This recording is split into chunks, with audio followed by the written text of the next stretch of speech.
In the final showdown against the brutal destroyer, this young man was nothing more than a pawn, torn apart in a single strike. But somehow, he didn't die. He was sent back in time, 15 years before the world-ending catastrophe. Luckily, he retained all his high-level combat skills and magical knowledge from the future. The thing is, in this timeline, those techniques are just theories no one has discovered yet.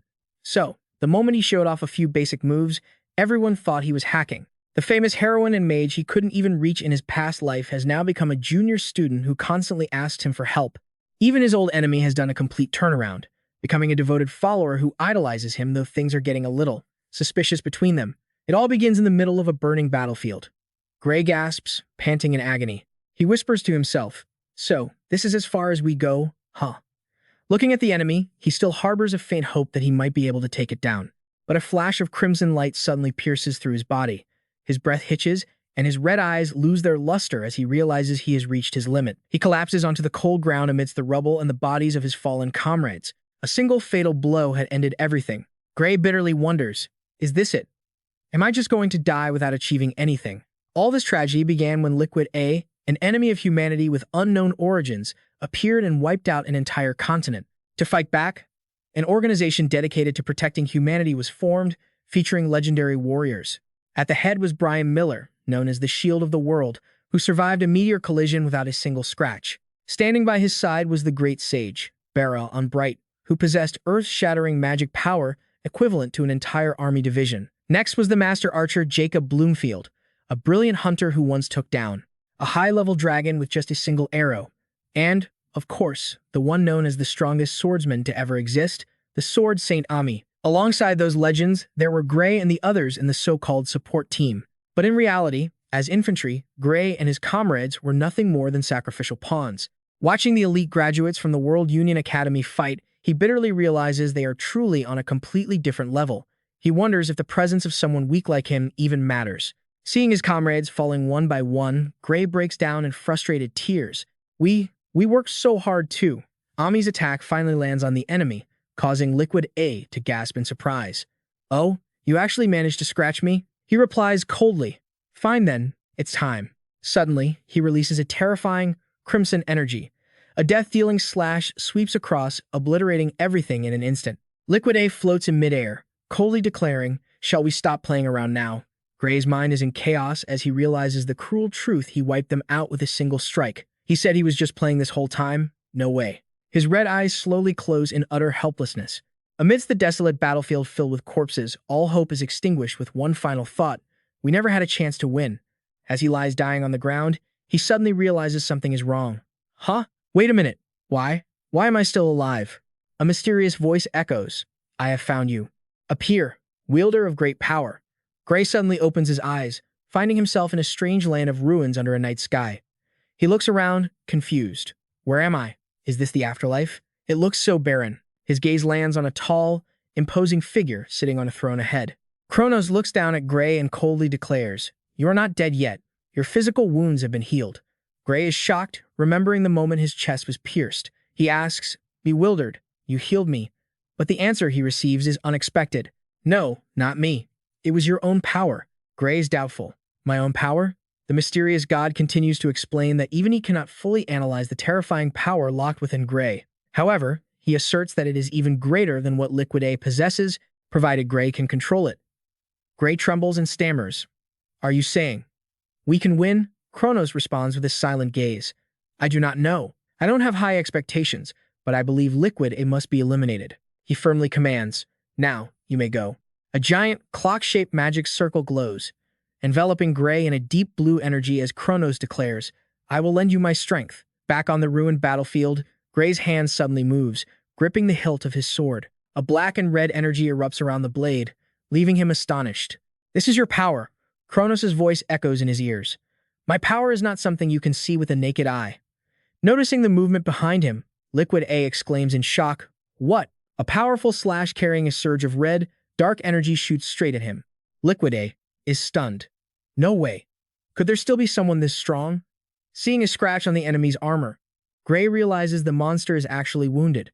Gray pours his energy into the sword, thinking confidently, "I might even say my power is superior." Pressed into a corner, Liquid A roars, "Don't look down on me.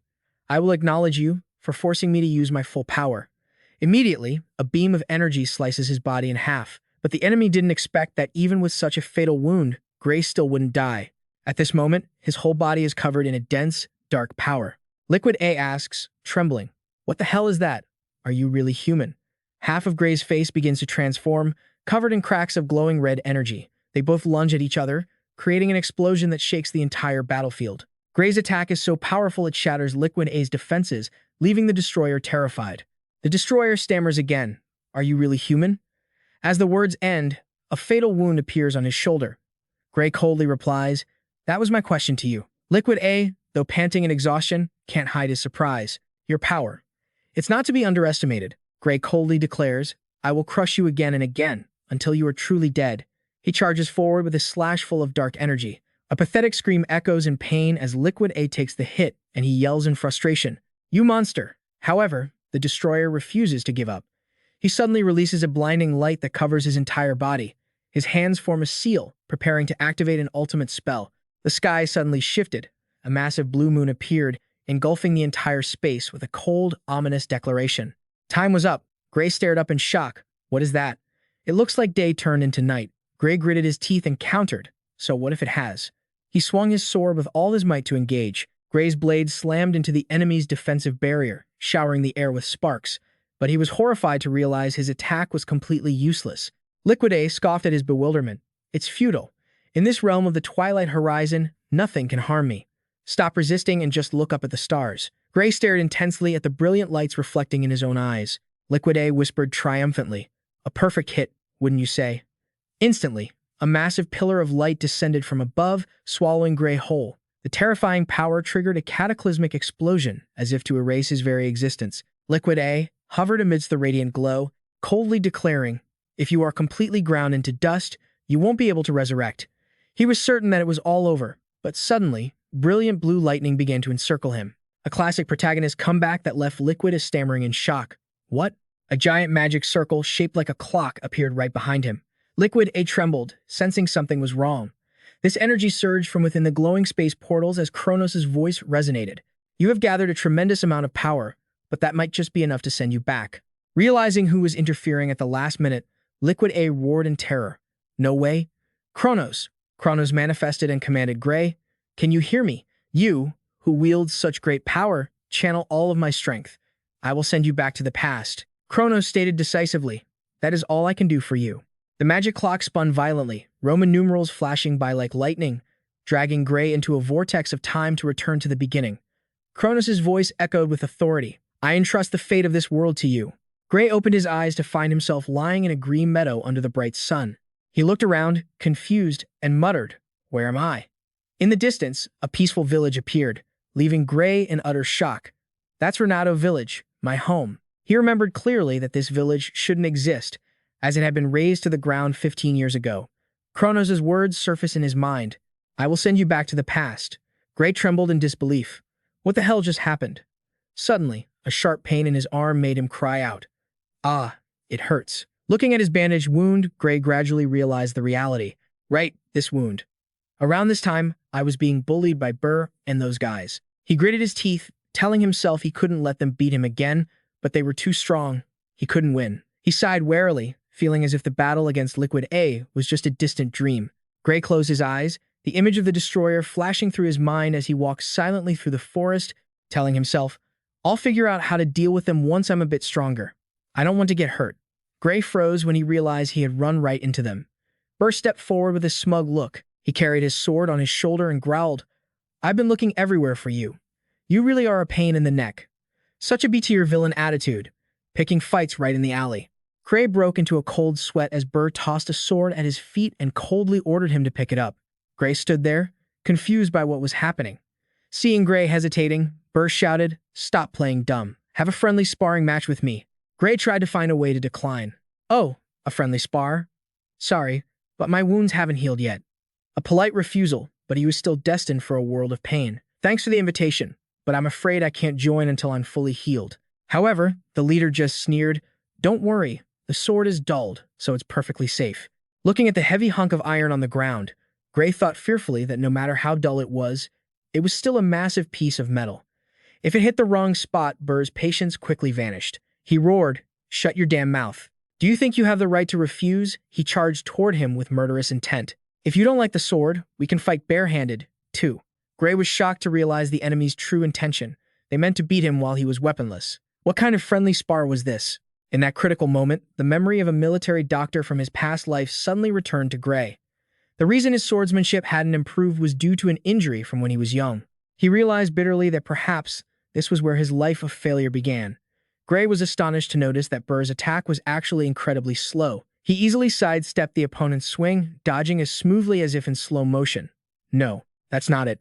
Gray told himself as he realized his reflexes were on an entirely different level.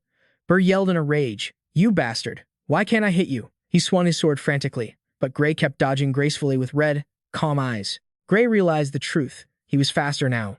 The minions standing by were also stunned by his change. The way he moved was like a completely different person. Even though his current body wasn't as strong as his past life's, Gray still vividly remembered all his hard-earned combat experience. He bent down and picked up the dull sword just as Burr lunged forward, shouting, "Block this." Gray swung his sword to counter, creating a powerful collision that left his opponent stunned. Gray looked at his rival with contempt, thinking, that one hit was enough to knock him over. Should I hit back against someone this amateur? He quickly dismissed his pity, remembering the brutal beatings this trash had inflicted on him. Gray gritted his teeth, affirming that it was no longer the case. He unleashed a powerful slash, directly shattering Burr's defense completely. Burr's sword flew out of his hand, and he stuttered, trembling, "Damn it." Gray remarked sarcastically that his skills were even worse than a raw recruit's. He slowly approached, gripping the sword tightly, then coldly repeated the very words Burr had said. "Because you taught me that as long as the blade is dulled, hitting someone with it is perfectly safe, right?" Gray's red eyes flashed with a lethal smile aimed straight at the trembling wretch before him. Gray swung his sword in a flash, giving Burr no time to react. A large wound appeared clearly on his chest, and he immediately let out a painful scream before collapsing in front of everyone's terrified gaze. Even Gray was a little surprised. He wondered, wasn't this blade supposed to be dulled? Gray took a close look at the sword in his hand and confirmed it was completely blunt. He thought to himself, if this had been a real, razor-sharp blade, Burr probably would have been dead a long time ago. A fierce red glint flashed in his eyes, and he coldly decided, fine, we'll keep it blunt then. With that, he delivered a massive blow that sent Burr flying. Glancing at the shivering lackeys, Gray asked nonchalantly, "What's wrong? Why are you guys screaming so much?" By now, Burr could only clutch his injuries, gasping for air as he coughed up blood, staring at Gray in sheer terror. The situation had flipped so fast that the goons were frozen in shock. Gray flashed an eerie smile and threw their own words back at them. "You told me a blunt sword is safe, right? It was you guys who said that, wasn't it?" Overcome with frustration and fear, Burr yelled out orders to his lackeys. "What are you doing? Why are you just standing there? Go. Beat him up." Even though they could see Gray was suddenly, abnormally strong, the lackeys decided to risk it and charged him from behind all at once. The kind of bravery you only see in disposable side characters who don't even last 3 episodes. Gray glanced at them calmly and asked, "What's this? You want another round?" Despite the killing intent radiating off him, the crowd recklessly rushed forward, shouting, "Kill him." Gray smirked meaningfully. "I was actually planning on letting you go."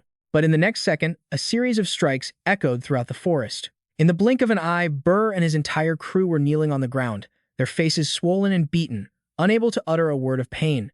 Looking at those who used to be his nightmare, now in such a pathetic state, Gray muttered to himself, "To think I was once so afraid of these guys." He coldly interrogated them.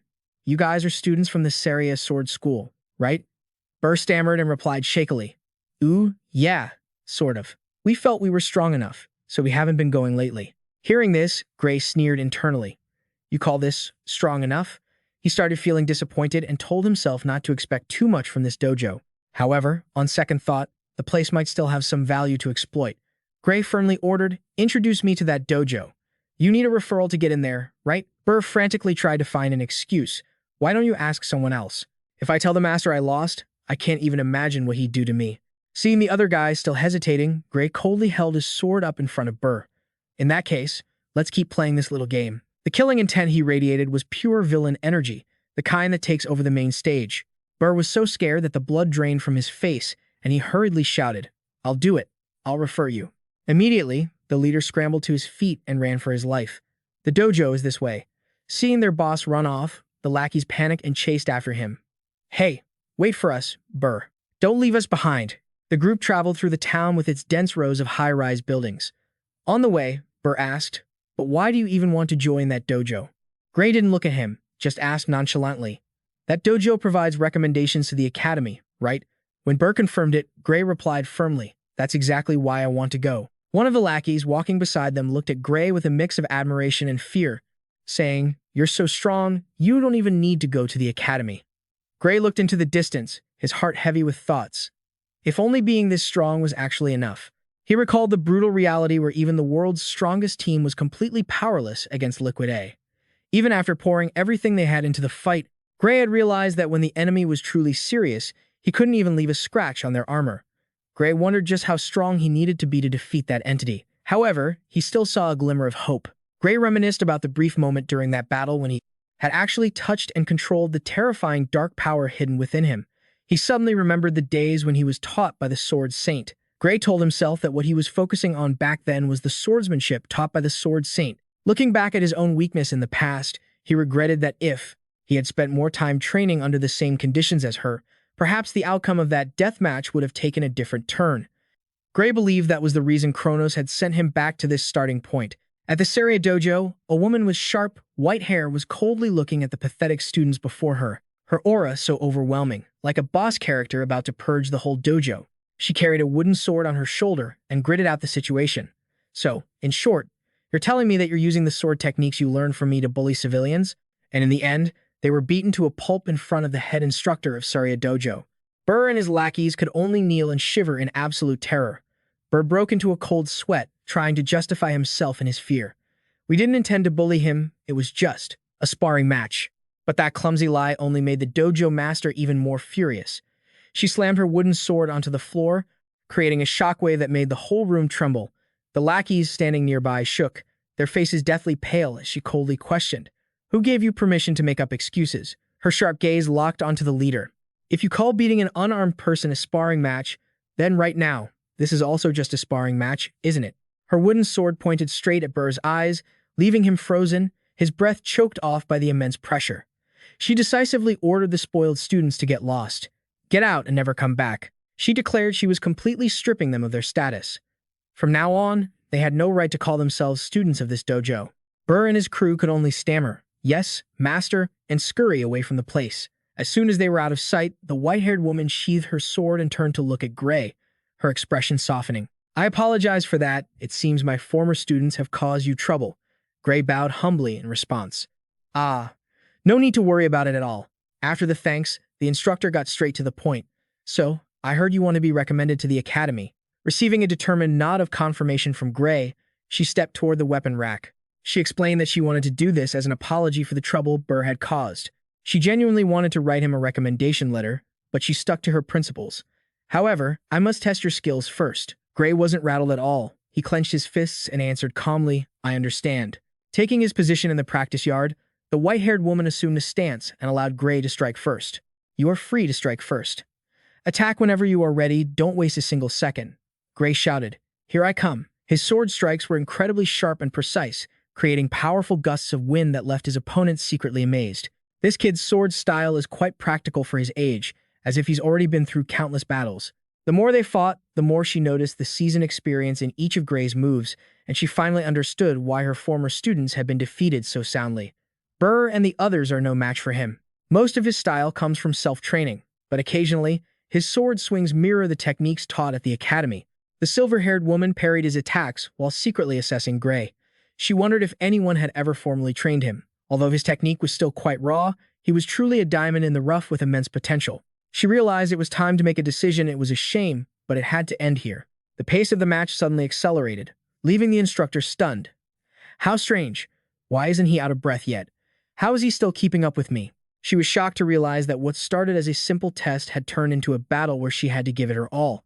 She questioned herself, and why. She had looked so deep into Gray's burning red, bloodthirsty eyes.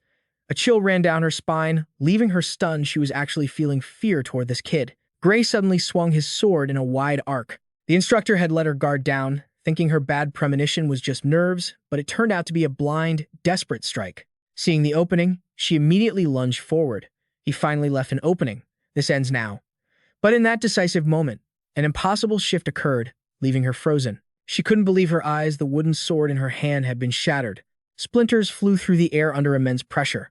Gray stood trembling, feeling that familiar energy surging through his veins. This feeling, it's just like back then, he thought. So, I still possess that power. Suddenly, Gray felt a wave of excruciating pain and collapsed to the floor. The instructor rushed over, panicked. What was that? Are you okay? Gray gritted his teeth against the agony. He realized a harsh truth. His body couldn't keep up with the power. He struggled to catch his breath, shakily pulling himself up with the wooden sword, and replied weakly, I'm fine. Despite his words, Gray knew he was just forcing himself to stand. He reminded himself, I shouldn't use this power so recklessly. No, it's better if I don't. Seeing the doubt on his instructor's face, Gray knew she wouldn't believe him even if he explained it. Besides, this was a power he couldn't fully control yet. To break the tense atmosphere, Gray scratched his head and gave a forced laugh. I went a bit too hard. The instructor stared silently at the broken wooden sword in her hand, her mind racing with logic. It was theoretically impossible to snap her sword with a blunt training blade, and he knew it, too. Seeing her staring at him, stunned, Gray asked tentatively, Is something wrong?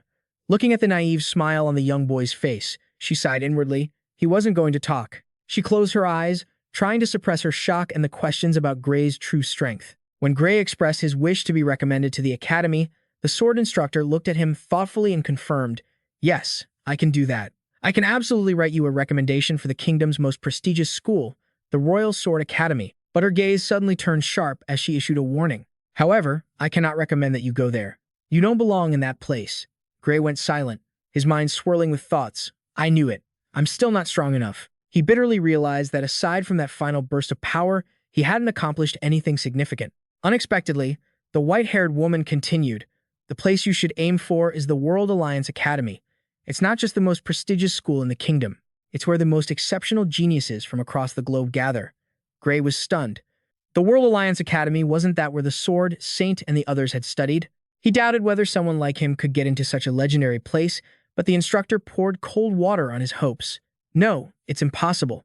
Surely you've realized it by now. Your body isn't suited to be a swordsman. That was the cold, harsh, top-tier instructor's finisher tearing away the reality. She explained that at the Royal Academy, Gray might be able to use skill to deceive people, but at the Alliance Academy, no one could be fooled. She looked at him suspiciously. How do you have such skills with such a weak body? The Alliance Academy sounded like a server full of kill stealers. Gray broke into a cold sweat. He knew that everyone coming out of that place was a real monster, and with his current condition, he had no chance of fighting back. Seeing Gray looking discouraged, the instructor asked, Why do you want to give up? There are still 9 months until the entrance exam. Gray was worried because 9 months was a very short time to prepare, and the instructor admitted it was indeed very little time. However, she looked him straight in the eyes and affirmed, But I want you to trust me. Under that intense gaze, she asked in a serious tone he was ready to endure hardship for the coming time. Although he secretly thought he didn't want to suffer at all, Gray knew he had no way back. He gripped his shirt tightly and declared firmly, But I will do it. Please help me for the next 9 months. Seeing the burning determination in her student's red eyes, the instructor gave a mysterious smile. Good. Now, let your hell begin. She took a fighting stance, ready to turn his training into a literal nightmare to break his limits. The calendar pages turned rapidly, marking a series of suffocatingly brutal training days. Gray had to carry giant boulders on his back in torrential rain, consume massive amounts of food to build stamina, and even swallow terrifying-looking recovery potions. The training spirit was essentially, survive it, then we'll talk. It didn't stop there. He was constantly knocked down and battered with painful blows in merciless sparring sessions. 8 months passed in sweat and blood, transforming a weak teenager into a warrior with razor-sharp reflexes. Gray had completely transformed, possessing a toned body with solid muscles and scars of maturity. The instructor remarked with satisfaction, You've toughened up quite a bit. I have nothing left to teach you. She smiled and told him to leave with confidence, but Gray was puzzled because there was still a month left until the exam. The instructor explained that traveling to an unfamiliar place isn't easy, so he needed to get there early to get used to the environment and be best prepared. The instructor gave Gray a pouch of money and told him it was enough for his room and board for a month. Gray felt something was wrong and questioned it. But isn't leaving a whole month early too soon? He thought to himself that she seemed to be trying to get rid of him, but his master just smiled and replied, You're overthinking it. Shortly after, she put on a serious face and revealed that a goblin nest had appeared near the village. Since the village had no guards, the situation felt quite tense. However, she nonchalantly insisted, That's got nothing to do with us. Reinforcements will be coming from the royal capital, so there's nothing to worry about. She urged Gray to head off to his exam with peace of mind, but his anxious gaze made it clear he didn't buy those reassurances for a second. Gray saw right through his mentor. He knew for a fact she was lying. In his memories, this village would be wiped out because no help came, and his master would die while trying to take on the monsters alone. Heartbroken but keeping his composure, Gray replied, "I understand. Thank you for everything," he said, his goodbyes firmly. "I'm heading out." She smiled, wishing him luck on his exam, and watched his silhouette fade into the distance. Night fell quickly, and a full moon hung high in the starry sky. Meanwhile, in the dark forest, she silently slipped into the danger zone. Checking the tracks on the ground, she whispered to herself, "Based on the scouting report, it's right over there." Just as she was about to move forward, a familiar voice suddenly called out from above. "Where do you think you're going?" She looked up, shocked, to see Gray sitting casually on a tree branch. His eyes were cold as he looked straight down at her. She was stunned and blurted out, "Gray, why are you here? Aren't you supposed to be on your way to the academy?" Gray jumped down from the branch effortlessly and replied calmly, "That's exactly what I should be asking you. You said the royal capital's army would handle the goblin nest, didn't you?" The silver-haired woman finally admitted that the army couldn't make it due to an emergency, so she had decided to handle the monsters herself. She stated confidently, "Anyway, I'm more than enough on my own. I already know the threat level of that nest from the scouting report." According to her information, the leader was a high-ranking goblin commanding a pack of about 40 to 50. Even though she admitted the numbers were a bit troublesome, she still intended to storm their lair single-handedly. Gray analyzed inwardly. A high-ranking goblin. It's not that strong on its own, but their true power lies in their intelligence and leadership. If we get surrounded, it's suicide. Gray's eyes sharpened as memories of the past tragedy surfaced. He knew for certain that if he let his master go alone, she would never come back, and his home village would be wiped out by them. "I've seen that future with my own eyes," Gray told himself, then looked his master straight in the eyes and pleaded, "Please, let me come with you." However, the woman stood her ground and refused. "Like I said, I'm enough on my own." Gray didn't give up. He pressed her. "I don't want to miss this chance for real combat experience. Or do you think I'll just be a burden?" She looked at him with a complex expression, smiling as she admitted that even during their sparring sessions, she could no longer beat him. Even so, she was worried about the unpredictability of a real battle, especially with a monster nest that had appeared so suddenly. "Regarding such a dangerous task," she said, "it's best to wait until you have more real-world experience." Gray lowered his voice. "So you're set on going alone?" "Well, I have an idea." Facing her puzzled look, he declared coldly, "I'll spar with you, knock you unconscious, and handle the goblins myself." Gray's eyes burned with killing intent. He gripped the hilt of his sword, ready to carry out his daring plan to protect his master. Faced with his extreme determination, she sighed and lowered her sword in defeat.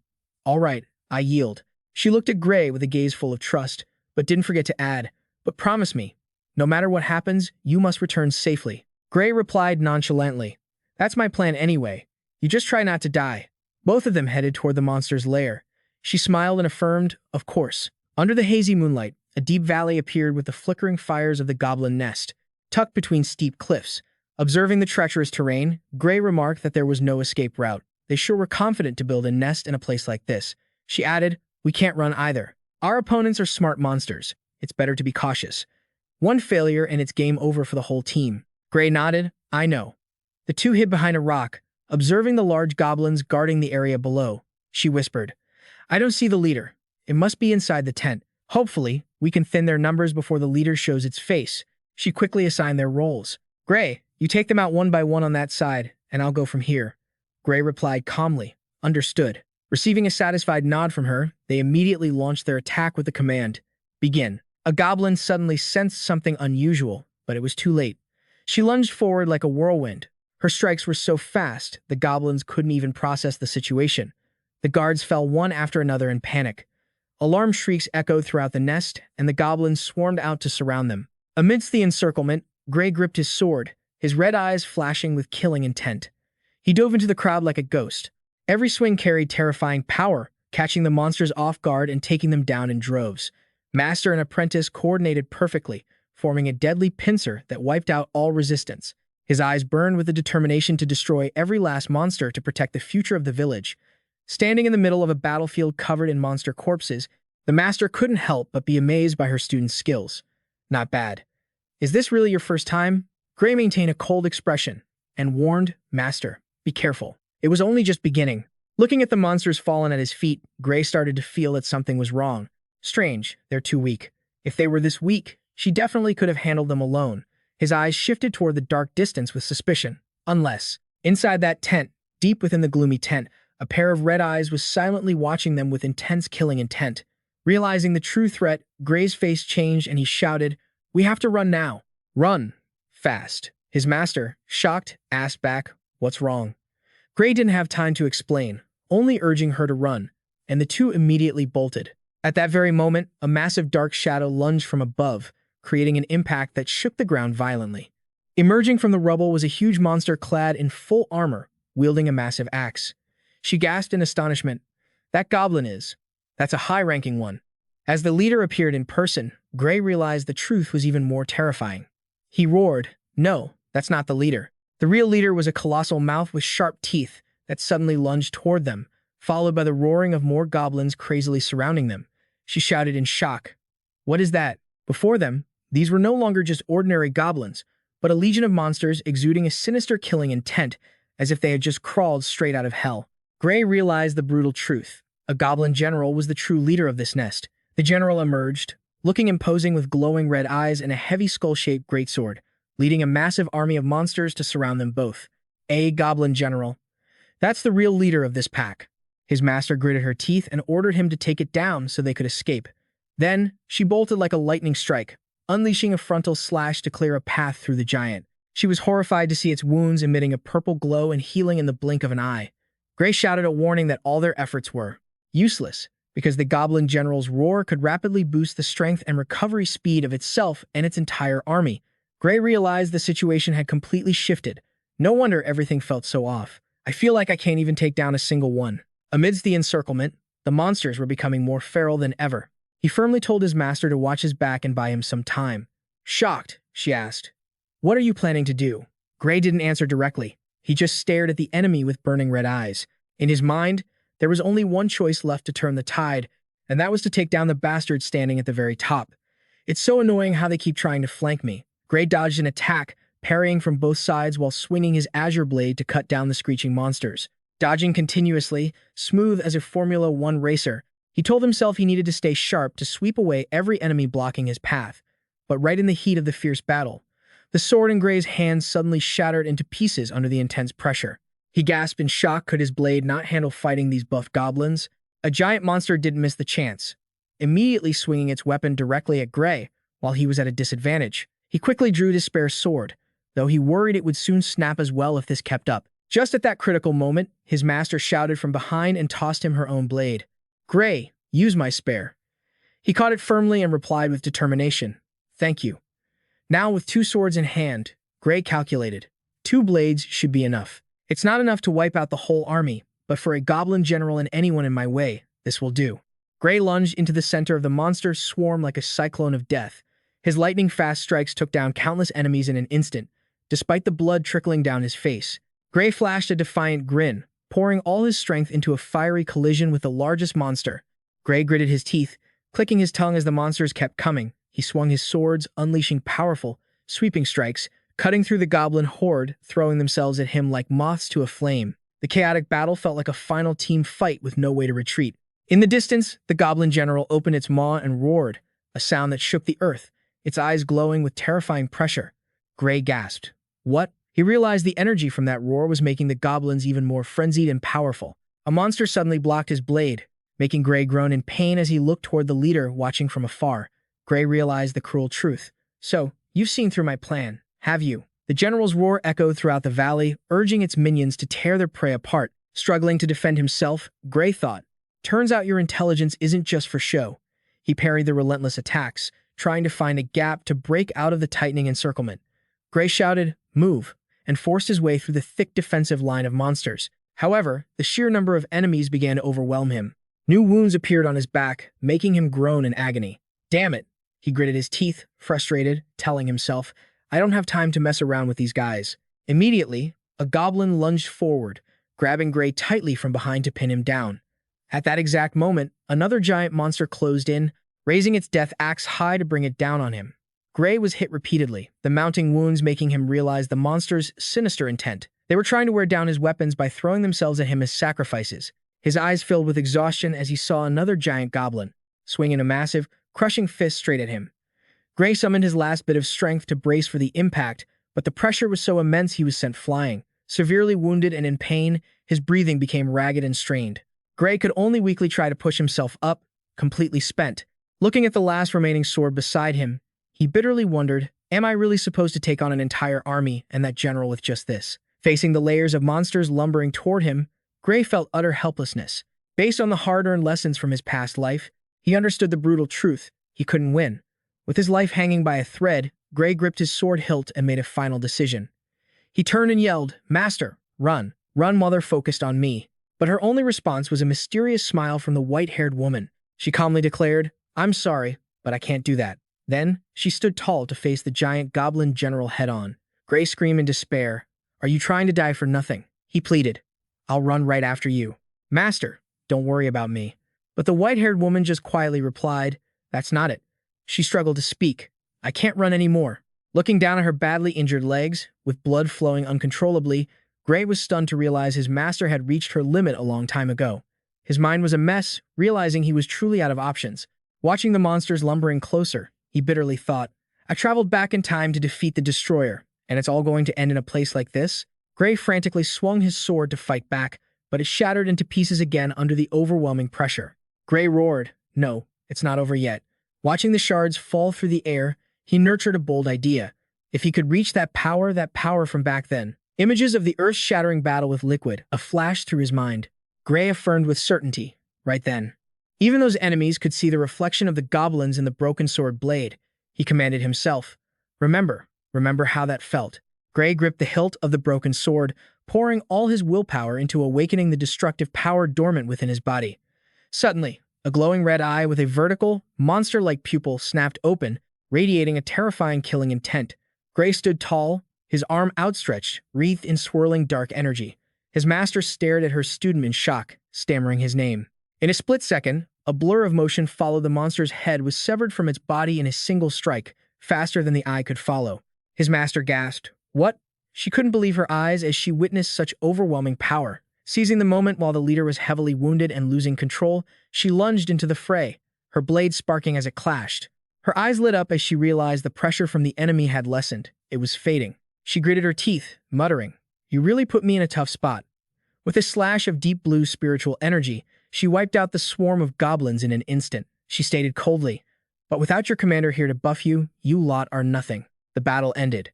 Under the pale moonlight, the master and student both gasped for air, exhausted amidst the ruined battlefield. His master trembled. "Somehow, we managed to pull it off." Gray looked at the broken sword in his hand, feeling guilty. "I'm sorry, I broke your sword." But the silver-haired woman just offered a gentle smile. "I don't mind. You saved my life." Gray let go, and the broken blade clattered to the ground. His master was about to ask, "By the way, Gray, that attack." Before she could finish, Gray's body suddenly collapsed. His master shouted in a panic. Gray, the young man, lay unconscious on the cold ground, having completely faded after burning through his very last ounce of strength. Gray woke up in a dark, formless void, confused and wondering, "Where am I?" In the middle of the void, a massive, mysterious gate wrapped in chains appeared. Gray stood stunned. A gate? This eerie space smelled of secrets, sealed by ancient forbidden magic. Instantly, blood-red streaks began to crack and spread across the surface of the gate. Gray recognized the familiar dark energy leaking from it and gasped. The image of a demonic eye flashed through his mind, leaving him shaken. That was the source of the power. Standing before the burning gate, Gray questioned himself. If he opened it, would he gain that power? He stepped forward, but immediately, a demonic figure with a massive, crimson-red skeleton emerged as if to devour his soul. Gray dropped to his knees, clutching his chest, which was constricted by unbearable pressure. He bitterly realized he didn't know why, but he was certain of one thing. If he opened this gate with his current body, he would die. Gray trembled in sheer terror at the feeling of nearly triggering a forbidden seal while his health was still critical. A mysterious voice echoed, "Wise choice." Gray jolted awake, his breathing ragged and tense from the nightmare about the mysterious gate.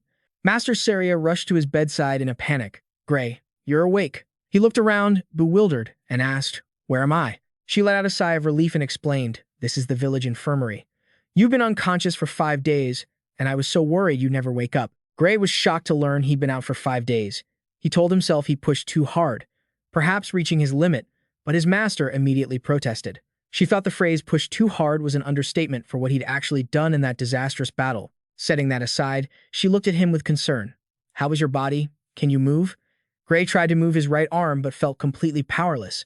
I can't put any strength into my right arm at all. Even though he could twitch it slightly if he tried his hardest, he feared he might never be able to hold a sword again in this state. Strangely, a dark, bizarre bruise like a cursed mark appeared on his wrist. Gray became suspicious when he saw his master ask, "It's not moving very well, is it?" He wondered, "Can't you see it?" He replied honestly, "I can't channel any strength into my dominant hand."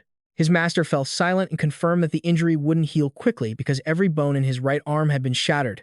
Gray gasped, "Shattered?" He was incredibly surprised, as even though his bones were crushed, he felt absolutely no pain. His master revealed that they had used magic potion to treat him. Gray shouted in astonishment, "Magic potion?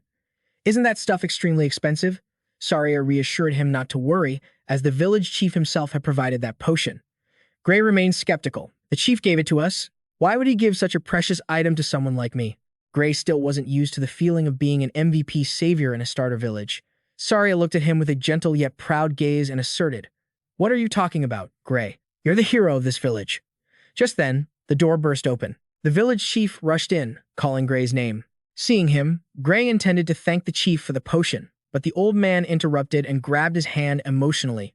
"We are the ones who should be thanking you." He was still reeling from the truth that the enemy Gray had defeated was a goblin commander, a monster so powerful that even the combined forces of the surrounding towns couldn't even leave a scratch on it, and yet, it had targeted this tiny village. The chief emphasized that if Gray hadn't destroyed it, the village would surely have been wiped off the map. He insisted that without him and Saria, neither the infirmary, nor the potion, nor the lives of all the villagers would still exist. Gray felt a bit awkward from all the gratitude and replied, "Oh, you're exaggerating." But the chief smiled and said that he, of all people, should understand the stakes best. Gray looked down, lost in thought, as images of his old village burning in his past life flooded his mind. He silently admitted that perhaps the chief was right. In the world before he returned, this place would have been destroyed by the goblin attack. Seeing Gray still dazed, the chief declared he would explain exactly how important this victory was if he hadn't realized it yet. Then he suddenly asked, "I hear you're planning to take the entrance exam for the World Alliance Academy. Is that right?" Gray froze as a terrifying thought flashed through his mind. He remembered that he went to hunt the monster just 1 week before the exam, and since he'd been unconscious for 5 days. That meant there were only 2 days left until D-Day. Meanwhile, it took 3 days to walk from here to the World Alliance Academy. Even by horse, it would take a day, but he didn't have the money to rent one. Realizing the deadline was breathing down his neck, Gray looked at the village chief with a desperate expression. "I'm so sorry, Chief. Could you please lend me a horse?"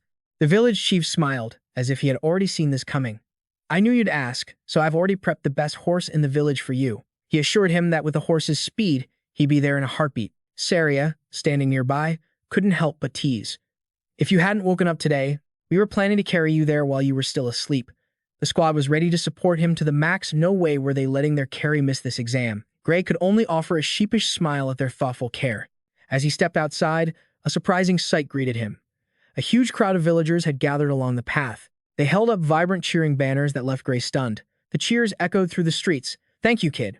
You absolutely have to pass. Thank you for saving our village." The young women also excitedly waved at the hero who had saved their lives. A man representing the villagers stepped forward and handed Gray a heavy cloth bag. "Gray, take this." He took the unexpected gift, bewildered, and asked, "What is this?" The man explained, "This is money the whole village chipped in for you. They know the application fee for the World Alliance Academy is no small amount, and they wanted to help invest in your future." Looking at their radiant, expectant faces, Gray felt a surge of emotion. Everyone. He broke into the brightest smile he'd ever shown and replied sincerely, "Thank you all so much." However, as he led the horse out to depart, Gray couldn't help the pressure mounting in his mind. If he failed this exam, he wouldn't have the face to ever return here. Saria stood by his side, sensing her student's anxiety, and gently reassured him there was nothing to worry about. Saria smiled confidently, asserting that no candidate applying to the World Alliance Academy could ever defeat a goblin general like he did. Gray looked down at his bandaged arm, anxiously wondering if his current condition would even allow him to compete, but his mentor immediately soothed him. "Your left hand still works just fine, doesn't it? Just got done receiving a beating and now you're being pushed into an entrance exam." Gray clenched his remaining left hand. Despite his lingering hesitation, Saria firmly stated that what he had was more than enough and that he wouldn't need to use that terrifying power again. Standing beside his warhorse, Gray still wondered if the entrance exam would be lenient enough for him to pass with only one arm. Saria looked him straight in the eyes, affirming that the Academy's proctors weren't blind enough to miss his true talent. She gave a radiant smile and promised, "I guarantee it, you are going to pass." Gray gripped the reins, moved to tears, and offered a heartfelt thank you to his mentor, promising not to let her down. As he spurred the horse away, looking back at the peaceful village, Gray thought to himself, this village was supposed to be destroyed in his past life, but now it still stood. The world had truly changed, and the future could absolutely be rewritten with this very power. With eyes burning red with determination, he decided, let's go. The sound of hooves thundered down the long road. Gray silently thanked the horse for getting him there on time. Amidst the vast expanse of the sea, a massive circular structure rose from the ocean, with long, winding bridges leading to the center. Gray was stunned by the sheer grandeur of the place. So this is the World Alliance Academy. Before the imposing main gate, a stream of people and vehicles bustled forward, opening a new, challenging chapter in his quest to change his fate. In the center of the massive arena at the World Alliance Academy, thousands of candidates gathered under the deep blue sky. A clear voice boomed, announcing the start of the ID card distribution, while ordering everyone to stay in their spots until the process was complete. Standing in the crowd, Gray listened to the anxious chatter about the brutal competition, with someone wondering if everyone here was a rival when only about 20 people would be chosen. The competition was as tense as a school-wide battle royale. The candidates around him buzzed about how the number of accepted students changed every year. Sometimes 50 made it, but other years, only a single person passed the challenge. Shortly after, attention shifted to the high platform as Professor Ariel was invited to step forward. With her vibrant red hair and commanding presence, she coldly stated she would get straight to the point, distributing the ID cards. Ariel flashed a knowing smile and told the candidates to catch the papers that were about to appear before them. With a single, powerful snap of her fingers, a brilliant gold burst of magic erupted, engulfing the entire space of the arena to the shock of the thousands present. Gray was stunned as a glowing magic slip appeared right in his hand, containing only minimal information.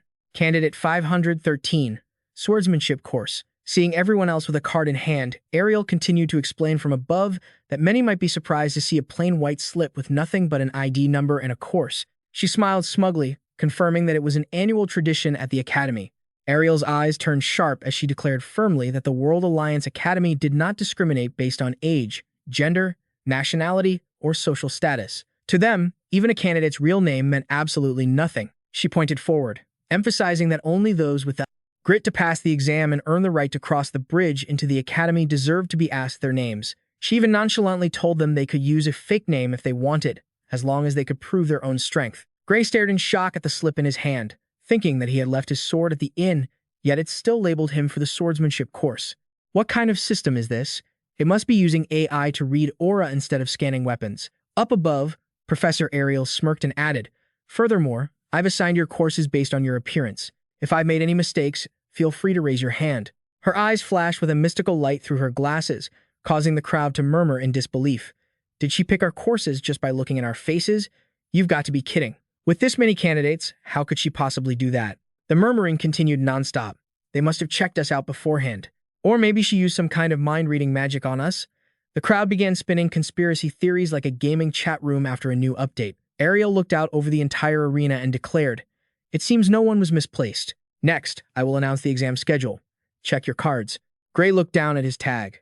The words, Day 1, 11 a.m. stared back at him, and he turned pale. Damn it. I have to test on the very first day. He'd been hoping for a little more time for his arm to heal. Ariel had coldly emphasized the brutality of the exam. This was a one-time practical test. If you're late, you'll be automatically disqualified. Be sure to arrive on time, as we do not accept any requests for personal schedule changes. Standing in the crowd, Gray gripped his bandaged right arm tightly, anxious. I still can't put any strength into my dominant arm. Please, just heal by tomorrow. Even just a little bit will do. Time flew by, and the official exam day arrived under the scorching sun of the Academy. Gray looked at his arm and realized the harsh reality with a shock it hadn't healed at all. It looked like he'd have to take the test like this. The proctor's voice cut through his thoughts. Next candidate, please wait at the arena entrance. He let out a sharp breath to steady himself. No, I can't be pessimistic right now. My left arm works perfectly, and I can still move my right arm to some extent. Gray stared at his hands, ready to face his first challenge. He told himself he had to use the remaining time to read the proctor's movements and find an opening. Down on the arena floor, the bespectacled proctor, looking perfectly calm, commanded his opponent, "You may strike first." Immediately, the large candidate let out a powerful roar and charged straight ahead with a greatsword in his hand. A massive slash came down, kicking up a cloud of dust, but the proctor had nimbly dodged it to the opponent's shock. Not giving up, the candidate gritted his teeth and shouted, "It's not over yet." A familiar line right before getting hit by a counter combo. He swung his sword frantically, creating fiery sparks upon impact. He was stunned to realize his attacks were being completely blocked. Impossible. The proctor kept a cold expression, unleashing a lightning-fast strike with terrifying speed. In the blink of an eye, the greatsword was knocked into the air, and a powerful strike sent the candidate flying. The proctor sheathed his blade and coldly declared, "Your test ends here. Retrieve your weapon and leave the arena." The candidate stumbled away in total disappointment. Witnessing such absolute dominance, Gray broke out in a cold sweat. He squeezed his eyes shut in extreme tension. "I'm done for." Just then, the proctor's stern call echoed throughout the arena. "Next, number 513. Gray stepped into the arena and answered clearly, "Yes." Looking at the proctor who had just defeated a huge guy with one hand, he couldn't help but feel nervous. "Are you telling me to fight someone who just took down that giant with one hand?" The proctor calmly ordered, "You may strike first." Gray was decisive. Understood. Though inside, he told himself, "Honestly, I don't feel like I have a chance, but I'll still do everything I can. Here I go." Gray lunged forward, his master's teachings flashing through his mind. A sword isn't just swung with the arm, you must channel the power generated from your entire body through your hands. "That's what you taught me." "Right, master." Gray poured his strength into the attack. Even if his right arm had no power, if he could channel force through other muscle groups, he swung his sword. But immediately, he realized, not again. I can't fight the way I usually do. If swinging a sword without arm strength were that easy, no one would bother training their body in the first place. A powerful clash occurred, causing the proctor to gasp in surprise. Gray suddenly realized something. Huh? Looking at the proctor's sword path, he wondered, isn't the proctor's technique a bit slow? They continued to clash. Gray analyzed silently. He has incredible power, but his speed and technique aren't even comparable to my master's. He decided to change tactics.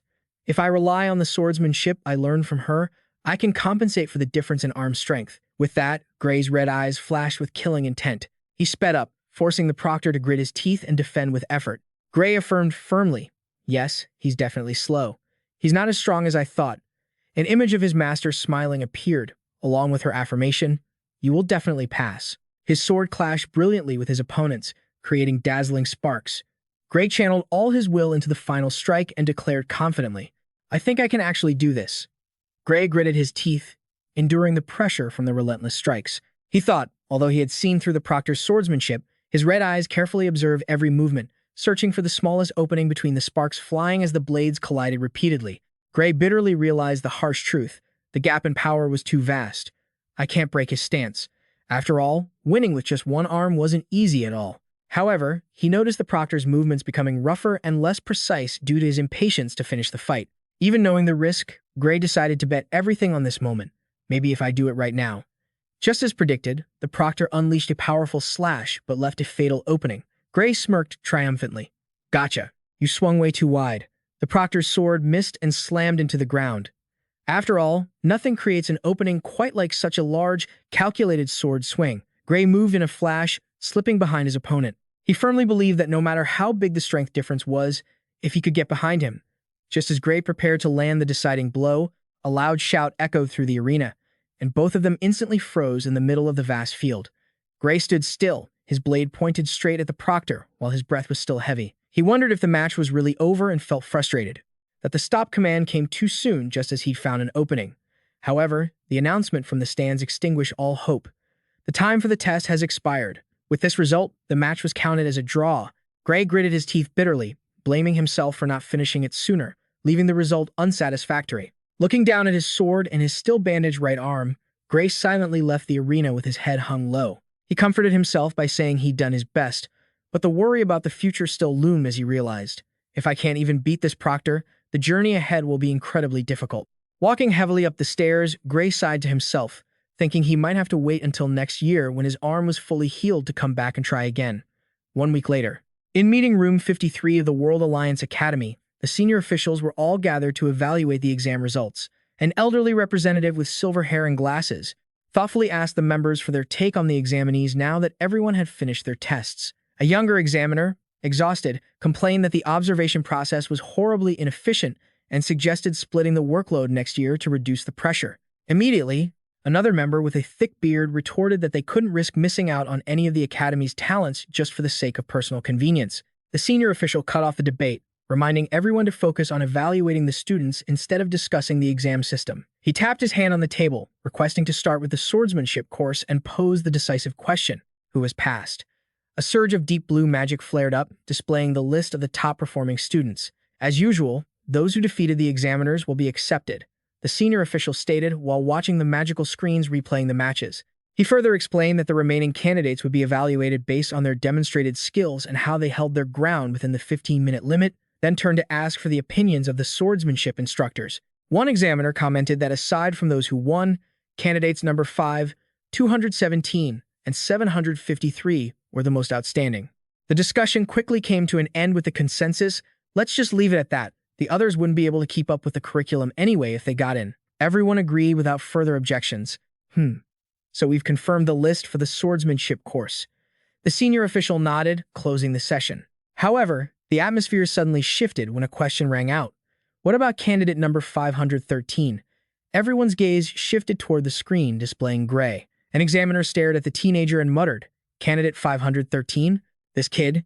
The feeling of being scrutinized by the board was just like when a teacher turns on the camera to check for a pop quiz. The footage of Gray's match appeared once again on the magic screen. The examiner critiqued him harshly. He might look like he's about to win, but if he has to rely on traps just to defeat an examiner, his future will be very difficult. The criticisms continue to pour down on Gray. Technique is fine, but his strength is severely lacking. I feel like he was completely overwhelmed from the beginning to the end of the match. Faced with these negative assessments, the senior official coldly concluded, in that case, he doesn't pass. While his colleagues were dismissing Gray, Professor Ariel silently observed with a cryptic expression. Ariel thought to herself while looking at those around her, with so many people watching, yet not a single one of them realizes it. She sighed sarcastically, thinking that if everyone was this blind, then watching together was a total waste of time. The next morning, brilliant sunlight bathed the Academy's great clock tower, signaling the start of a new day amidst the crowd rushing toward the center. Gray stood frozen at the foot of the clock tower, his hand tightly gripping his exam badge. Number 513. The loudspeakers echoed throughout the space. The successful candidates for the swordsmanship course will be announced shortly. Only 6 have passed. Gray swallowed hard, whispering to himself, "It's starting." The numbers were called out one by one. Candidate number 5. Candidate number 217. Along with those announcements, the badges in the hands of the lucky few erupted in brilliant red flames. The list continued. Number 432 and 615. Then numbers 753 and 925. The cold voice on the speaker closed the list. That is all. These 6 students have been accepted into the swordsmanship course. Gray looked down in shock at his badge, which remained silent in his hand. The final announcement rang out, urging the successful candidates to quickly cross the bridge to complete their enrollment before the day ended. Around him, those who succeeded were cheering with excitement, in stark contrast to the terrifying silence surrounding Gray. He bitterly hung his head, admitting, "Looks like I really did fail." Amidst the crowd of laughing and crying people, Gray quietly turned and walked away in total despair. Suddenly, a strange announcement rang out, breaking the atmosphere. Next, a special directed mission for the Eye of Heaven, candidate number 513. Instantly, the badge in Gray's hand erupted with a brilliant deep blue energy, engulfing his hand to the amazement of everyone around. The crowd gasped in surprise as they witnessed this bizarre phenomenon. Gray stared, stunned, at the blue flames dancing on his hand. He stood there, dazed, unable to believe his eyes. "I passed?" The other students began to whisper in suspicion. "A special admission from the Eye of Heaven? Looks like they're doing that again this year." Standing amidst the eyes fixed upon him, Gray still couldn't shake his shock, questioning himself. "Special admission from the Eye of Heaven? This is the first time I've ever heard of it. That's just someone pulling strings, right?" A student standing nearby sneered, and another chimed in, "The World Alliance Academy really has gone downhill." Gray was bewildered, thinking to himself, pulling strings, suddenly being given VIP status, but nobody recognizes it. He wondered if he had no connections, could his master have helped him in secret? However, Gray still felt deeply confused because he had never heard her mention anything about this. A senior official suddenly appeared and scolded the youngsters.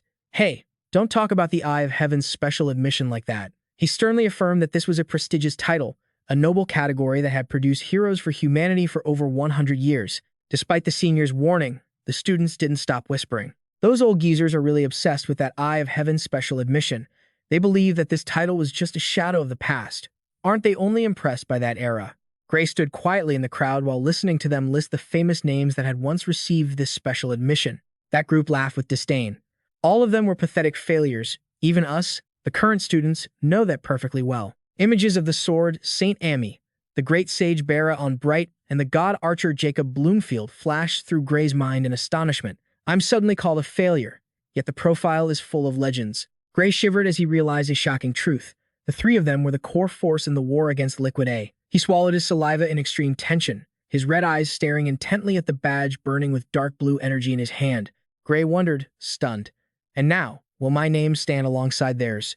The announcement echoed across the academy. The entrance ceremony will begin in 30 minutes. Those who have changed, please gather at the plaza in front of the main office. Gray and the other new students donned their formal uniforms with radiant emblems. I walked forward, buzzing with the excitement of the first day. However, as we reached the destination, some of the students started looking around, clearly confused. Isn't this supposed to be the plaza in front of the main office? One person asked skeptically. There's nothing here. Did we come to the wrong place? Just as everyone was getting restless, a man stepped forward and spoke up. Oh, my apologies. He explained that there had been a slight delay in the preparations due to a mix-up. A student asked, bewildered, preparations? The man politely requested, could you all please step back a bit? I need to get the staircase into position. The crowd curiously stepped back, watching as a magic circle began to emerge on the ground. Is this far enough? Perfect. The man smiled with satisfaction. He slowly knelt down, placed his hands on the plaza floor, and whispered, all right. Instantly, a brilliant golden surge of magic erupted violently. The blinding light made the students squint in amazement. From the empty ground, a massive staircase of white stone began to take shape, rising high and spiraling directly up to the main hall like a miracle. The man stood up and calmly announced, I apologize for the delay.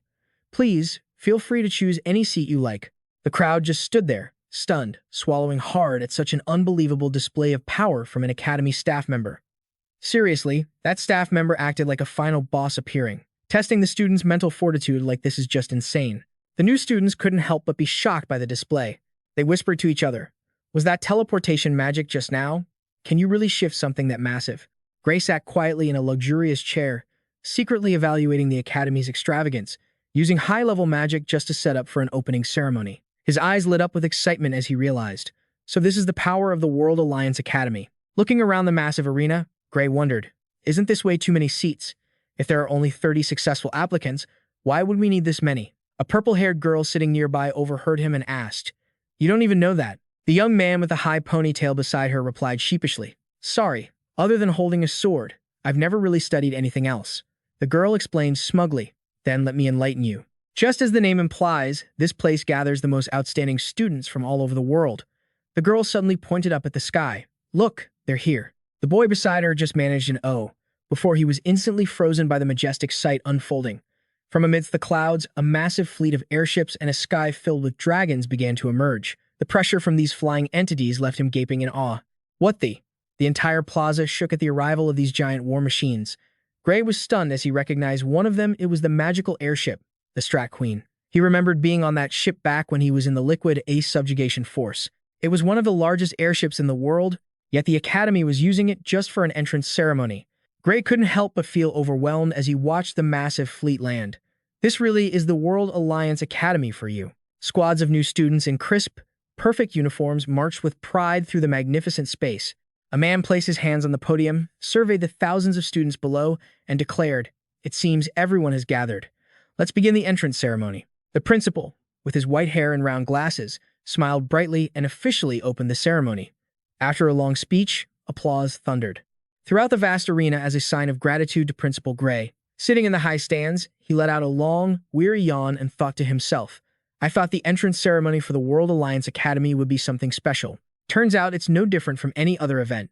It sounds formal, but it's just like those long, endless Monday morning meetings that drag on forever. Immediately after, the program continued with an announcement. Next is the welcome address from the top-ranked student of each class, Leon Hat Appius, valedictorian of the swordsmanship course. Please come forward. Hearing his name called, a young man sitting right next to Gray stood up quietly. Understood. Leon had Appius replied clearly and walked down to the stage, drawing the attention of all the new students. Whispers began to ripple through the rows. Is that him? The one who took down the examiner in a split second during the entrance exam? Another person confirmed with admiration. Yeah, I heard his swordsmanship is on par with any professor here. That young man was Leon Hat Appius, a genius with golden hair and sharp, proud eyes. Gray intently observed this formidable opponent, silently gauging his strength. Standing on the high platform facing the academy officials, Leon calmly asked, just to confirm, I am allowed to speak freely, correct? After receiving a certainly from the school, he bowed slightly and thanked everyone. However, the atmosphere suddenly turned incredibly tense when Leon Hat Appius looked straight at the administration and made a steely declaration. I have a complaint to lodge with the academy. Leon Hat Appius began his speech. First, to my fellow students, not to everyone, just to those who were admitted through legitimate means. It is an honor to join this academy with all of you. He expressed his wish for everyone to work hard, graduate, and contribute to the world while striving toward noble goals as students of the prestigious World Alliance Academy. However, his tone shifted abruptly. But unfortunately, among us, there are those who do not deserve to be here. Leon Hat Appius glanced toward the judges' row and challenged them. Am I right, Professor Ariel? Ariel was slightly surprised but calmly replied that all students here had passed the rigorous examination. She argued that even if they weren't as strong as Leon, excluding them would be an unwise decision. Ariel coldly asked for the reason behind his inquiry. Leon Hat Appius gritted his teeth, insisting he wasn't talking about those who passed the exam properly. His gaze turned sharp as he declared, I am talking about the one who got in through the back door. Through her special Heavenly Eye admission, she had naturally turned the entrance ceremony into a campus-wide live stream roast. Ariel watched silently as Leon pointed toward the crowd and shouted, You, the one with the special admission, show yourself. Give back your uniform and get out of this academy immediately. The entire plaza was in an uproar at the hostile declaration, and Gray broke into a cold sweat. He was stunned, wondering why there was so much hatred, but he soon realized a lucky truth. Thank goodness the guy didn't know his face. That was a close call. Gray calculated that if he just didn't step forward, he might be able to avoid this mess entirely. Meanwhile, Professor Ariel just smiled with a hint of amusement, remarking that this year's batch of new students was truly lively. Leon Hat Appius gritted his teeth and insisted, Professor, I'm dead serious. Stop accepting students through the back door, and before he could finish, Ariel stepped right into his personal space. Her eyes glowed with a bewitching light behind her glasses as she let out a pointed "Umph." She coldly countered, Do you think you're stronger than that kid? The sudden murderous aura radiating from the professor made Leon H. tremble, sweat pouring down in sheer shock. Leon H. stammered. What? He gritted his teeth, struggling to keep his composure, and declared, Of course I do. Are you saying I'm wrong? Seeing his arrogance, Ariel flashed a delighted smile. I love that attitude of yours. Then how about we make a bet? Leon Hat Appius asked, bewildered. A bet? Ariel confirmed firmly. Yes. A dangerous glint flashed in Ariel's eyes as she announced the terms. We'll stake my teaching position and that kid's enrollment on it. Both Leon H. and Gray froze in disbelief, unable to grasp that this professor would dare gamble her entire career on a student labeled as a backdoor admit. Just like that, the drama escalated from schoolyard politics to betting entire professional futures. Gray stammered in shock, a bet. Leon Hat Appius looked at Professor Ariel with deep suspicion. You intend to make me fight that kid who got special treatment? Ariel smiled and waved her hand, asserting that she wouldn't do anything so crude. But the next moment, her gaze turned icy. After all, if he goes all out, you might lose your life. As an educator, I cannot put my student's life in danger. That statement made Leon H. so angry that veins popped on his forehead. He glared and roared, Are you provoking me? Ariel replied nonchalantly, I'm perfectly serious. She suggested changing the format. Let's bet on monster hunting instead. It'll be safer. Besides, you're better at fighting monsters than people, right? Leon H. fell silent, realizing she had done her research on him. He asked coldly, So, what exactly is this bet? Ariel held up a finger to signal, explaining the simple rules. We just have to kill the monsters I choose as targets. Each round, the monsters get stronger, and whoever fails to defeat their target first loses. She clearly announced the stakes. If he loses, I'll resign as a professor, and all special admit students will be expelled. Gray sat in his chair, sweating bullets from the crushing pressure as Ariel finalized the terms with Leon H. And if you lose, you have to do whatever I say. Ariel smiled and asked, What do you think? Leon Hat Appius gripped his sword hilt and cautiously demanded, Tell me what the target monster is first. I'm confident I can handle any opponent, but I don't want to be dragged into some strange setup. Ariel touched her chin in thought and replied leisurely, let's see. For the first target, Ariel nonchalantly suggested, how about an orc general? Or is that too easy for you? Immediately, an image of a monster, a giant with glowing red eyes and menacing tattoos appeared, emitting a terrifying pressure that made the crowd of students below shiver in fear. Gray was stunned, wondering why the professor had intentionally chosen the exact type of monster he had just encountered. Leon Hat Appius slammed his hand on the table and yelled, "Are you messing with me?" He gritted his teeth, insisting that an orc general wasn't the kind of monster just anyone could take down solo. Ariel remained calm. She explained she wasn't asking them to kill it right this second. She proposed coolly, "Let's set the deadline for 1 year. That should be enough, right?" Leon Hat Appius wasn't convinced. He shouted that if humanity could defeat a disaster-level threat after just 1 year of training, they wouldn't have suffered for so long, and demanded she pick a more realistic target. Suddenly, Leon Hat Appius smiled smugly, as if he had seen through everything. "Oh, I get it now. You intentionally chose a monster no one can beat to end this bet with no winner, right?" He flatly declared he wouldn't accept that. Ariel walked away in her high heels and dropped one final condition. Fine. If the result is a draw, you win." Leon Hat Appius was dumbfounded, not yet understanding what was happening, when Ariel added, "In other words, if that kid fails to take down the orc general, I'll be automatically fired, and all special admit students will be expelled. How's that?" Looking at the professor's bewitching, confident smile, Leon Hat Appius could only stammer, "Are you insane? You're lucky to even be alive after saying that." He was sweating bullets, a sense of unease rising in his heart that the outcome of this bet had seemingly been decided from the start. Ariel asked Leon H. if he had any further objections. He cautiously made one final demand to clarify that it couldn't be an orc general that had already been weakened or anything of the sort, right? Ariel confirmed, "Of course." Then she used magic to summon a contract and a glowing quill. She asked Leon Hat Appius to sign if he had no questions about the detailed terms written inside. After a moment of thought, Leon Hat Appius decisively declared, "I'm in," and signed his name on the magical contract. He still couldn't help but ask, "However, do you really think that kid can win?" Ariel just replied nonchalantly, "Who knows?" and turned to walk away. The academy officials sitting behind them began to whisper. They wondered if Professor Ariel was just looking for an excuse to retire, which is why she set up this crazy bet. They sarcastically remarked that she must be past her prime to act so strangely. Meanwhile, Ariel smirked mysteriously. "Wonderful. The bet is officially on." Sitting in the crowd, Gray broke into a cold sweat, realizing he'd been dragged into this mess. He suddenly noticed an unusual detail. "Wait a minute. Why do I have the feeling she already counted the one I defeated before enrolling when she said set the deadline for 1 year?" Gray realized the truth in shock, so the bet was over before it even began. He looked toward Professor Ariel and silently marveled at her cunning. She plays dirty. Just as the tense atmosphere subsided, an elderly professor opened the book in his hand and clearly announced, "Now, we will begin the lesson on the basics of magic." The vibe shifted instantly from mind-bending drama to classroom mode. The professor stood at the podium and declared that even though it was the first day, students were not allowed to waste a single second. He began the lecture with the most fundamental concepts, how to use magic.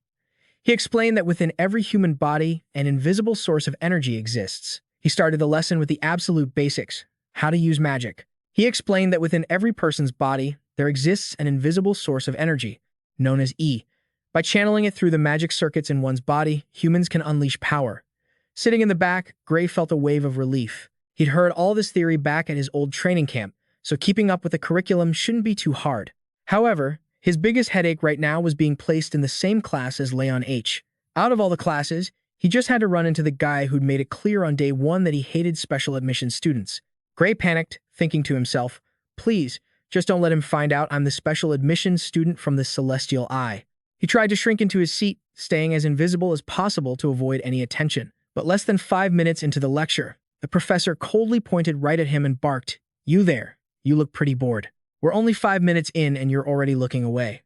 You've got guts." Gray was stunned to be called out even from the back row. He awkwardly apologized, shocked by the professor's sharp intuition. The professor held up a magic textbook and challenged him. "If you're so confident, why don't you come up here and demonstrate for the class? I'm sure you know how to use basic magic, right?" Gray broke into a cold sweat. He tried to find a way out. "With all due respect, sir, we're in the swordsmanship track. I don't think it matters if I can't use magic." But the professor immediately retorted that even if he only uses a sword in real combat, a warrior still needs the basics to coordinate with mages, and at the very least, He had to learn what it feels like to channel magic. Gray realized the professor's explanation of ear was identical to what he heard at his old training camp. He wondered if the magic the class was about to learn was the e-bullet. When the professor confirmed it and asked if he knew how to use it, Gray calmly replied, yes.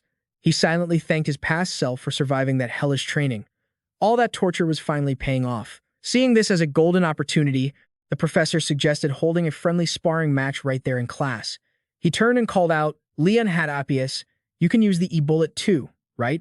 Leon H. confidently replied, obviously. He arrogantly reminded the professor that he'd been rigorously trained in both swordsmanship and magic before enrolling, so pitting Gray against him was a huge risk for the other guy. However, the professor just replied coldly that no matter how big the skill gap was, Gray wouldn't die, and he had no intention of telling Leon H. to hold back. Suddenly, the professor dropped a bombshell that silenced the entire class.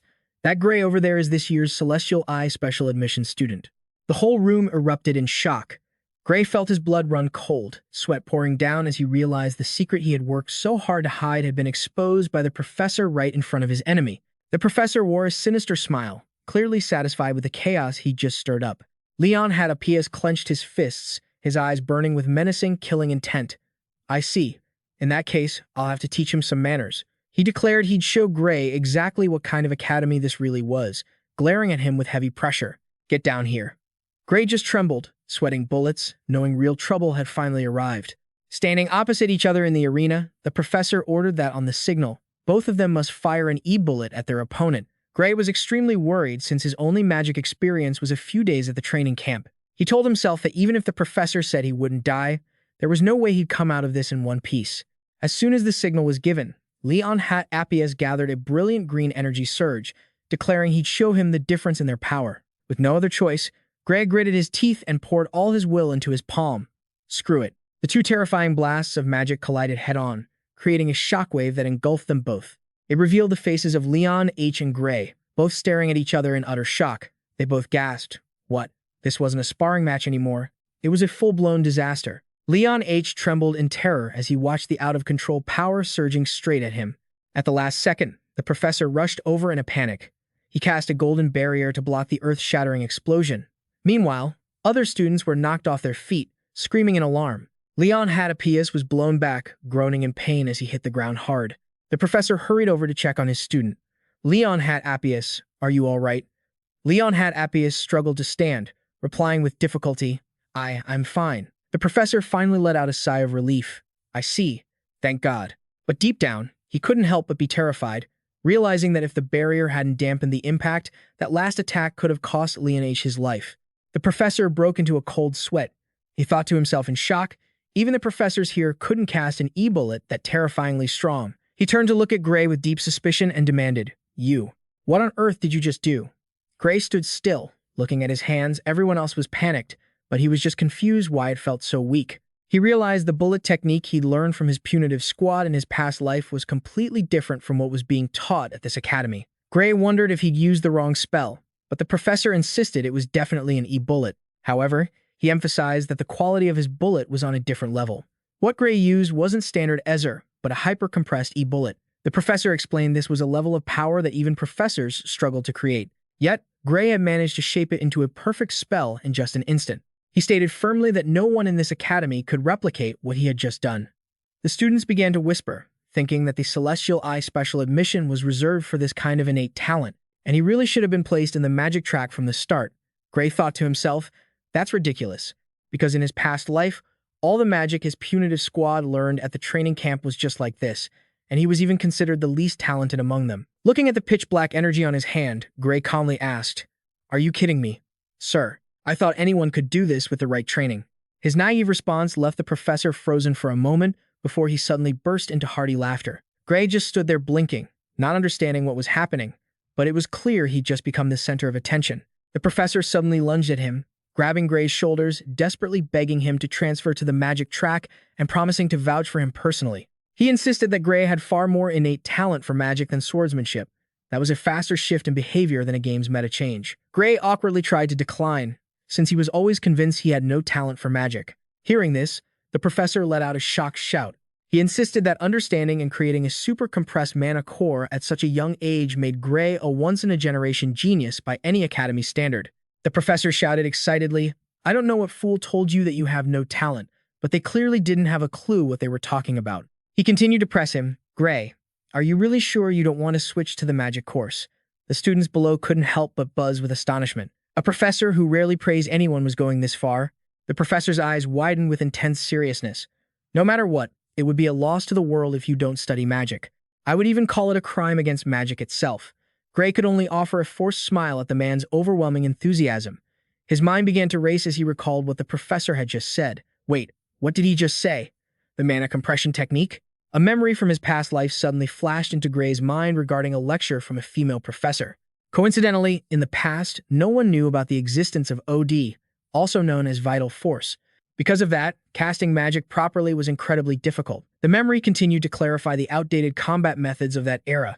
Warriors had to constantly compress mana inside their bodies and struggle to gather and use only small fragments that happened to be mixed with OD. Looking back, it was truly ridiculous, isn't it? Back to the present. Gray broke into a cold sweat, looking at the professor, and asked himself, Professor, do you know about OD? The only response was a blank look full of question marks from the professor. OD. What even is that? Gray confirmed his suspicions after that confused look. Judging by that reaction, I've confirmed it. The world at this point still doesn't know about the existence of OD. He was struck by a shocking realization. If that was the case, then what he had learned in the extermination squad was knowledge from the future. Gray reminded himself to be extremely careful about who he revealed this secret to.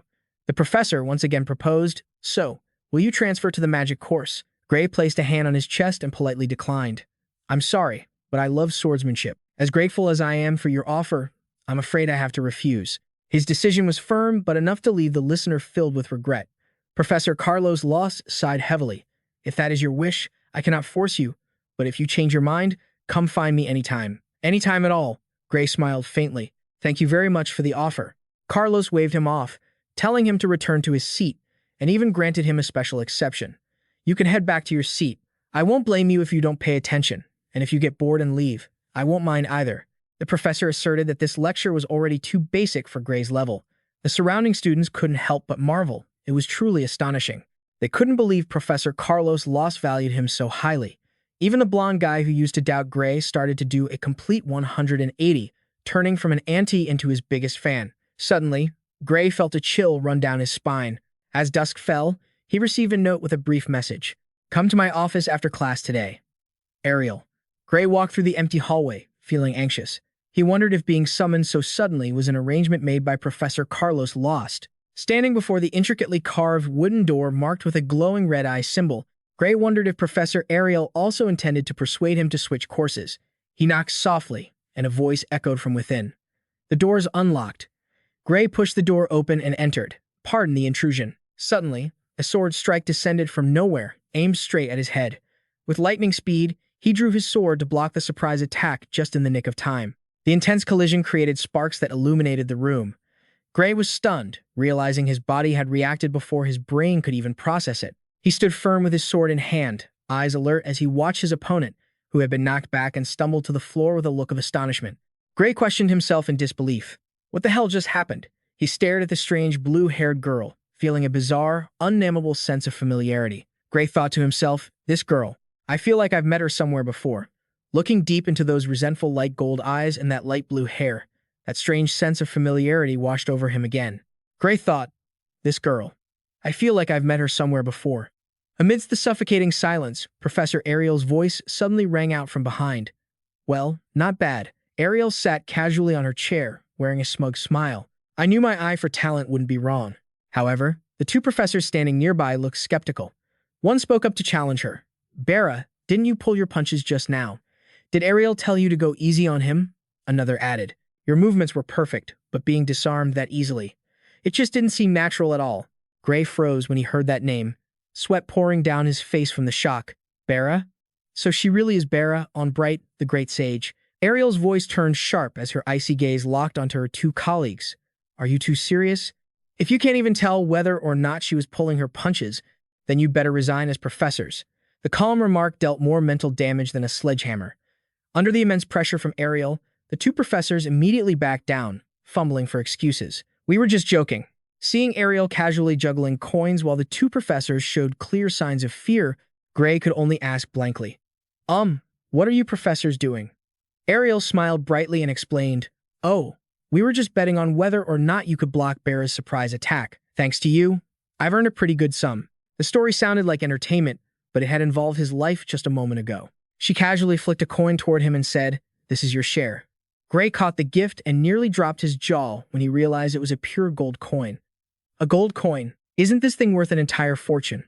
Professor Rem paused, observing thoughtfully, silently admitting that everything was just as Ariel had predicted. From the clash just now, Professor Rem concluded that Gray had intentionally avoided using his dominant arm, as if trying to protect an arm that was completely immobile. He pondered whether it was due to an injury, but then affirmed, Instead of a clear physical muscle injury, I'd say it's more like a deeper kind of damage.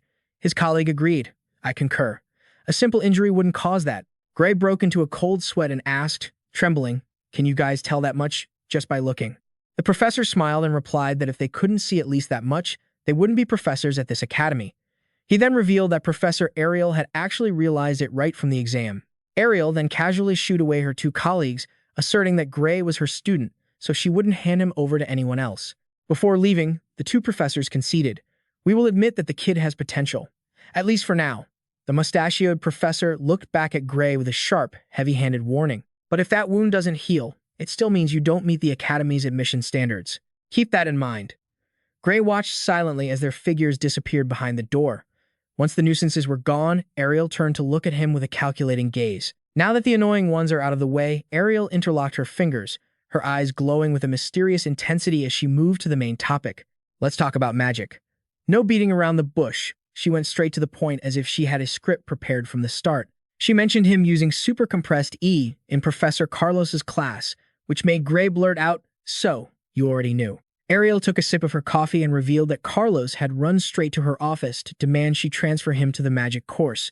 But of course, she had flatly refused. Her sharp eyes seemed to pierce through Gray's soul from behind her glowing monocle. In my eyes, you're better suited for the sword than magic. She stated firmly that he didn't look like someone good at compressing E at all. He didn't even show signs of having ever practiced it. Gray broke into a cold sweat, realizing her eyes could see through everything with just a glance. He told himself it was best not to lie here. Gray sipped his tea and confessed. Just as she had said, Ariel changed her tone. She offered him a fair reward if he would reveal the trick he used, promising absolute secrecy.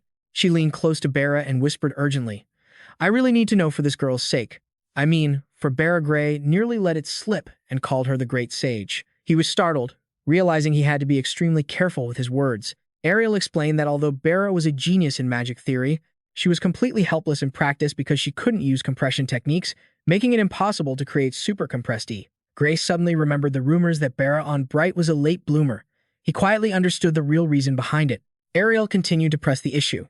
However, based on what I heard from Professor Carlos, when you used super compressed E, it didn't look like you were compressing anything at all. Ariel hoped that if there was a way to use super compressed E without the compression step, then Bera wouldn't have to be sent to Professor Bradley. Hearing that name, Gray was so shocked he lost his composure. He repeated shakily, Professor Bradley? You mean Professor Varian Bradley? His eyes widened in horror at the mention of that haunting name. Ariel observed Gray's expression and confirmed, Yes, I see you know of him. Gray remained silent, ripples of turmoil in his heart. He could not know him, he was notorious. Terrifying memories of Varian Bradley flooded back, the cruel human experiments that had claimed the lives of countless innocent people. That wasn't all. He was the cause of catastrophic magical disasters that led to the deaths of thousands. He was the worst magical criminal in history, with a madman's smile hidden behind his glasses. Gray wondered in shock, has he not been caught yet in this era? Ariel continued to reveal the bitter truth. If she can't create super compressed E by the end of this year, she will be sent to him, where she will have to undergo surgery. Gray was stunned, his eyes turning red with horror. Wait, hold on, isn't that a terrible idea? Ariel looked at Bera and nodded. That's right. Even though the surgery is under the guise of enhancing magical ability, it's actually human experimentation. Although not public, the rumors about his victims dying or becoming crippled are completely true. Bera spoke up slowly. It's dangerous and scary, but I'll be expelled at the end of the year if I can't use super compressed E. Ariel looked at her student with pity. Speaking honestly, I would rather have you drop out than let that guy mess with your body. Sitting opposite her, Gray quietly took a sip of tea, his mind battling intensely. The magic I know is knowledge that hasn't existed in this era yet. If I tell them, I might change the course of history. Looking at Bera's trembling hands on her knees, painful images of a burning future flashed through his mind, and Gray couldn't help but feel a pang of sorrow. But then, he smirked and told himself, well, why not? That hellish future had better be changed. He set his teacup down firmly and decided, I understand. Gray looked directly at the two of them and declared, I will teach you how to use supercompressed E. His eyes glowed, and his palm focused a swirling, powerful mass of blue-black energy. Shortly after, the scene shifted to the Academy's vast training arena. On the blackboard, Gray began to draw complex magical diagrams explaining energy flow and human body structures. Walking through the quiet stands, Gray sighed with relief. That's all the magical knowledge I have. As promised, please don't tell anyone I taught you to this.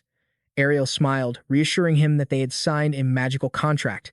If they broke it, both of them would lose their lives. Gray asked curiously, so, what do you two think after hearing what I just said? Ariel put a hand to her head, still looking shocked. Just knowing about the OD was enough to blow my mind, but the magical knowledge you revealed goes far beyond that. Bera couldn't hide her admiration either.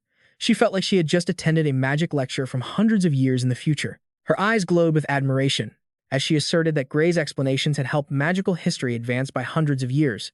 Looking at her worshipful expression, Gray thought to himself, actually, that's her own lecture from 10 years in the future. But to people of this era, it really is an advancement. Ariel crossed her arms, looking skeptically toward the arena. There's too much information here that I can't accurately assess. Do you think what he said is true? Bera Onbright stared intently at the formulas on the board and affirmed that there was a high probability the theory was correct. There were no contradictions with current magical theories. She looked out at the horizon where the sun was fading and continued. Furthermore, the fastest way to find the answer is to test it. That's why we're here. Holding Gray's notes in her hand, Bera Onbright whispered to herself, if everything you said is true, Gray, then this spell will work. Standing in the middle of the quiet arena, Bera Onbright calmly declared, according to that theory, this is the full extent of my power. She raised her magical staff, and immediately, a massive magic circle with intricate, glowing golden patterns erupted. Gray stood behind her, sweating bullets. He asked in shock, that's your full power? Deep down. Gray started trembling as memories of the future great sage flooded back. If he recalled correctly, wasn't Bera Onbright's maximum output said to be enough to incinerate an entire city? He realized with horror, and even worse detail, she was supposedly unable to properly control her own terrifying mana reserves. The light from the magic circle suddenly expanded, filling his entire vision. Bera muttered, huh, in confusion as she realized something was spiraling out of control. A blinding white light swallowed everything, and Gray could only scream in a panic. Wait, hold on a second. An earth-shattering pillar of energy erupted from the center of the magic circle, shooting straight into the sky and causing a shockwave of light that rocked the entire academy. Standing before the searing energy consuming everything, he raised his hands to shield himself. Stunned. The power. It's insane. Gray was still reeling, realizing he had just narrowly escaped death. If she hadn't controlled that magic just now, he would have been toast. It actually saved his life. Meanwhile, Bera Onbright looked incredibly excited. She raised her staff, cheering, I did it. I even tried controlling it too. This is so much fun. A massive, blazing fire dragon emerged from the rubble, twisting majestically under her command. But, the moment the exhilaration peaked, Bera Onbright's expression suddenly turned pale. Wait, I'm out of time. Her stamina dropped to 0. After pushing her combo too far, her body swayed and she collapsed onto the floor. Gray panicked, rushing over to catch her and shouting, Bera. Professor Ariel stood nearby, calmly reassuring him, relax. She just passed out from magic exhaustion. Let her rest. Watching Bera Onbright lying peacefully in his arms, Gray let out a relieved smile. Ariel couldn't hide her awe. Still, this is incredible. Just think about it. She was able to cast such large-scale magic in such a short time. In her daze, Bera muttered in her sleep, it's not that I'm talented, it's that theory. I can easily create super compressed mana. Gray broke into a cold sweat hearing her answer even while asleep. But that's my theory. Ariel sighed in relief, crossing her arms in satisfaction. Now that she can create super compressed mana, she doesn't need that surgery anymore. Woo, I'll talk to Bradley myself to cancel it. But I'm especially happy she didn't lose control of her magic, Gray asked, confused. Lose control of her magic? Ariel confirmed and explained that while Bradley's surgery might boost mana output, the price to pay was control. She revealed that although the exact method was a secret, it seemed like a forced surgery that broke the body's limits. Gray pondered, so that was it. Is this why the female mage in my previous life couldn't control her immense power? A piece of history began to click into place regarding the future. Ariel cut off his train of thought. Anyway, thanks to you, Bera can now create super compressed mana. I'd say you fulfilled the terms of our contract. She smiled meaningfully. Now it's my turn to do my part. First, let's talk about your arm. There's a type of magic I want to use on it. Right now. Ariel reached toward Gray, casting a brilliant spell as ethereal blue butterflies swirled around his injured arm. The pure energy seeped into his muscles, making the cracks fade away under the shimmering light. Ariel asked gently, "How does it feel?" Gray looked down at his hand in shock. He tried moving his fingers, stunned as he felt life returning to them.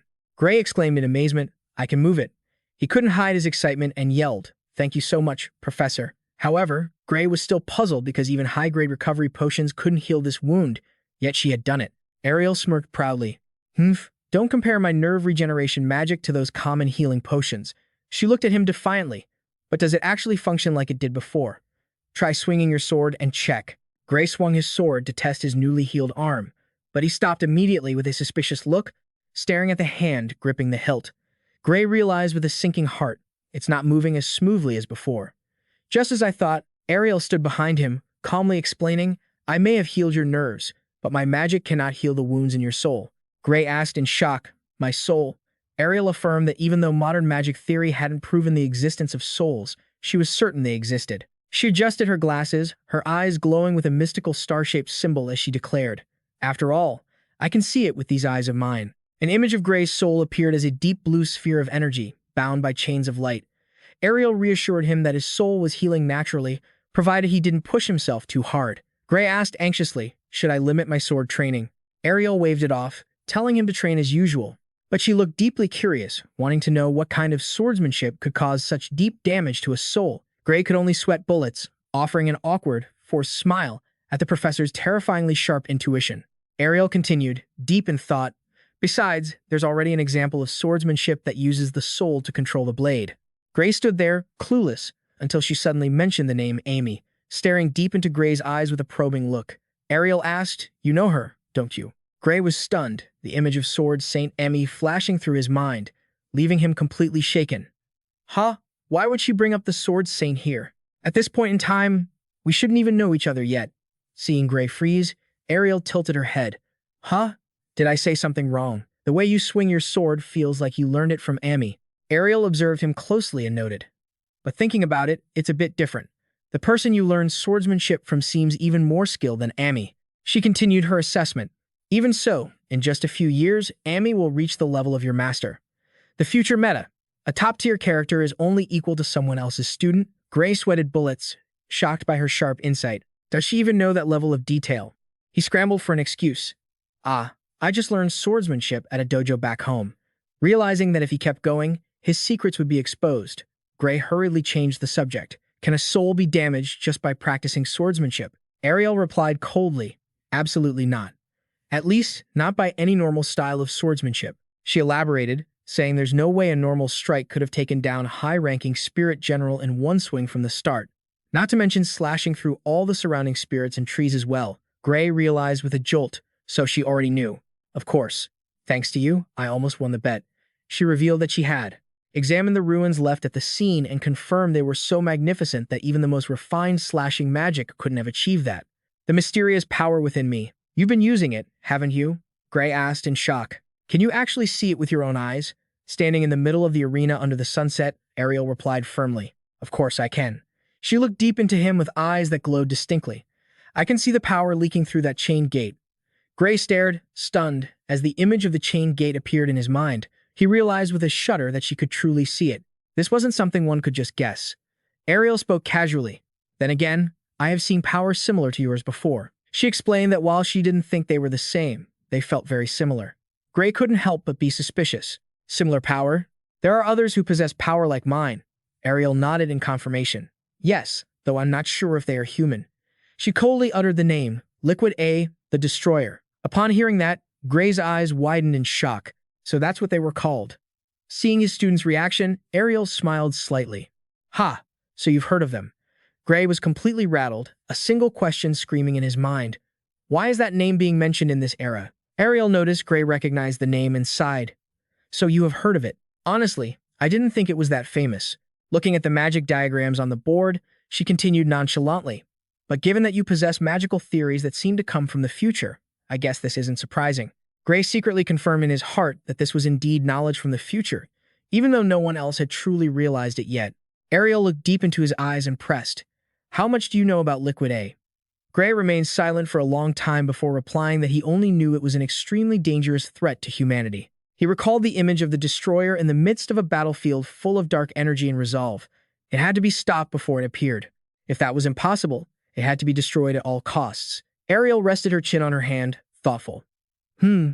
Perhaps a bit extreme, but I agree that he is very dangerous. She lowered her voice and revealed, "Even so, Varian Bradley seems determined to continue his experiments." Gray asked in shock, "Varian Bradley? What does he have to do with this?" Ariel looked at him with an inscrutable gaze. "What else? Liquid A is the very entity he is trying to summon." Gray froze, sweat pouring down as a cruel truth was laid bare. What? Liquid A was created by humans? No one had ever mentioned that before. Gray began to piece everything together. He remembered his past life, but the Academy in the previous timeline acted as if they knew exactly where Liquid A would appear. The image of the Academy's massive fleet of ships flashed through his mind, filled with suspicion. Gray's eyes widened as a terrifying hypothesis occurred to him. Don't tell me the Academy was involved in summoning them from the very beginning? Gray looked toward the majestic architecture of the Academy with extreme doubt. Gray affirmed that this experiment had to be stopped immediately. Ariel mused in agreement, but she admitted she didn't have enough authority to intervene because the person behind it was also a professor like herself. Although she had tried to pressure her superiors to cancel it, they completely ignored her. When Gray pressed for the true identities of those in charge, Ariel just avoided the question. "I'm sorry. I don't have the authority to disclose that to you." She asserted firmly that unless there was an order from above, no one could force the experiment to stop. Gray realized the Academy's leadership was far more complicated and convoluted than he had imagined. He thought to himself that if he could prove he was a criminal, the situation would change. Memories of his past life returned, haunting him where Varian Bradley's illegal experiments took the lives of tens of thousands. Gray affirmed that he knew exactly where the crimes were taking place and declared, "I know where he is conducting the illegal experiments if we catch him in the act." But Ariel immediately extinguished that idea. "Sorry, but that's not feasible either." To Gray's surprise, she explained that breaking into a professor's research facility without permission was already a serious crime. If they couldn't provide concrete evidence, they would be the ones sent to prison. Ariel looked deep into his eyes, probing. Unless you have evidence of his crimes right now, Gray could only remain silent in utter helplessness, leading Ariel to conclude that this matter had to be put on hold for a while. Gray clenched his fists, bitterly realizing that even though she knew the danger, Ariel's hands were tied right now. Seeing her student quiet, the teacher suddenly changed the subject. "More importantly, let's talk about your power. Don't you want to learn how to control it?" Gray asked in shock. "You can do that?" Ariel smirked confidently. She revealed that there was a professor at the Academy who was extremely skilled at handling mysterious and unidentified power sources. Ariel leaned in close and revealed his name. Headcott Long Fao. Hearing this, Gray was so shocked, his pupils contracted. He couldn't believe his ears. Headcott Long Fao was the one who had once trained the Sword Saint himself. Seeing his reaction, Ariel smiled triumphantly. "I knew you'd be interested. I'll arrange for you to start private training with him tomorrow." Gray clenched his hands and shouted excitedly, "Please, help me." He thought to himself that his main goal in coming to this academy was to master his power, and he hadn't expected to find a clue this quickly. The scene shifted to the academy stadium, where Headcott Long Fao had appeared and begun the grueling training session. Gray was drenched in sweat, trying to keep up with the figure ahead. "I am being taught directly by Headcott Long Fao himself. But why do we have to run like this?" Immediately, Headcott's voice boomed with authority. "Your mind is distracted. I can feel it. If you have time for wandering thoughts, pick up the pace. Run until your body hits its absolute limit." He reminded him sternly, "Listen closely. Only when you burn through the very last drop of physical strength will your soul power truly awaken. As long as you have even a sliver of stamina left, we won't touch the swords. Clear?" Gray used all his remaining strength to reply, "Yes, sir." Even though he told himself that Headcott Long Fao's training must have a deep meaning. "As long as you still have even a drop of stamina left, we aren't touching a sword." "Understood." Gray gathered all his remaining strength to answer, "Yes, master." Even though he kept telling himself that Headcott Long Fao's training must have some deeper meaning. Deep down, Gray was weighed down by anxiety. While he was out here running laps, Varian Bradley was busy conducting experiments to summon the Arbiter. Should I really be doing this right now? He kept pushing himself forward, locked in an intense internal struggle. A week of training passed, and Gray visited Professor Ariel's office. She asked, "How did things go with Headcott?" Gray scratched his head and confessed, "To be honest, it was mostly just running. We only practiced swordplay at the very end, but I really feel like I've gotten stronger. Ariel smiled, remarking, "That sounds just like him." Suddenly, there was a knock at the door. "Excuse the interruption." A messenger entered and handed her a letter. Professor Ariel had just received a piece of mail. She took it and replied, "Oh, thank you." However, the moment she opened and read it, her expression darkened instantly with tension. Sensing something was wrong, Gray asked anxiously, "What's wrong?" He took the letter and read the contents in shock. It was a letter to Professor Ariel from Varian Bradley. He wrote, "I have received reports that Bera on Bright has succeeded in creating a supercompression. It seems she truly has achieved a power close to it. However, upon inspection, it is clear she has not actually compressed it. Therefore, her new ability cannot be recognized as supercompression. As such, the contract remains in effect, and the surgery will proceed as planned." Gray's eyes burned red with rage. He gritted his teeth and shouted, This is complete insanity." Gray exclaimed in frustration.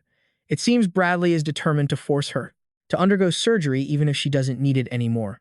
He pressed to see if Bera could refuse, but Ariel could only clasp her hands together, feeling powerless.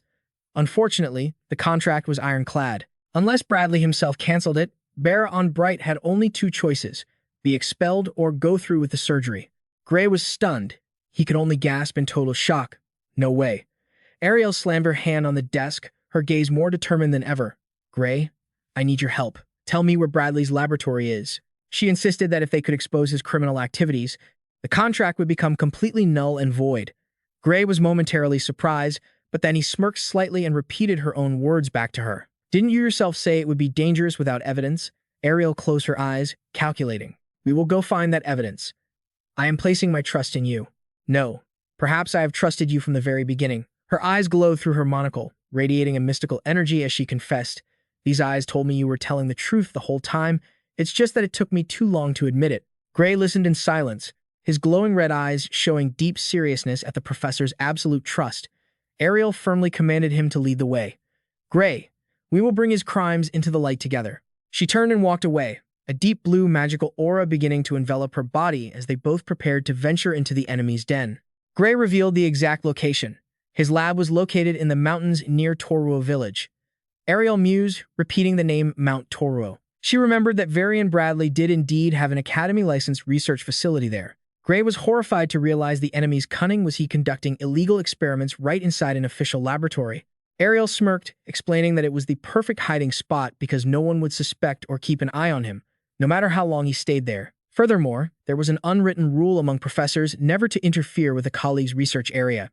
This only made things easier for Varian Bradley's crimes. As long as they found the evidence of his crimes, breaking in would no longer be a legal issue. Right at that moment, a knock on the door cut their thoughts short. Bera entered with a pale face, holding a letter. "Professor, I just received this." Seeing her students worry, Ariel took the letter and firmly reassured her.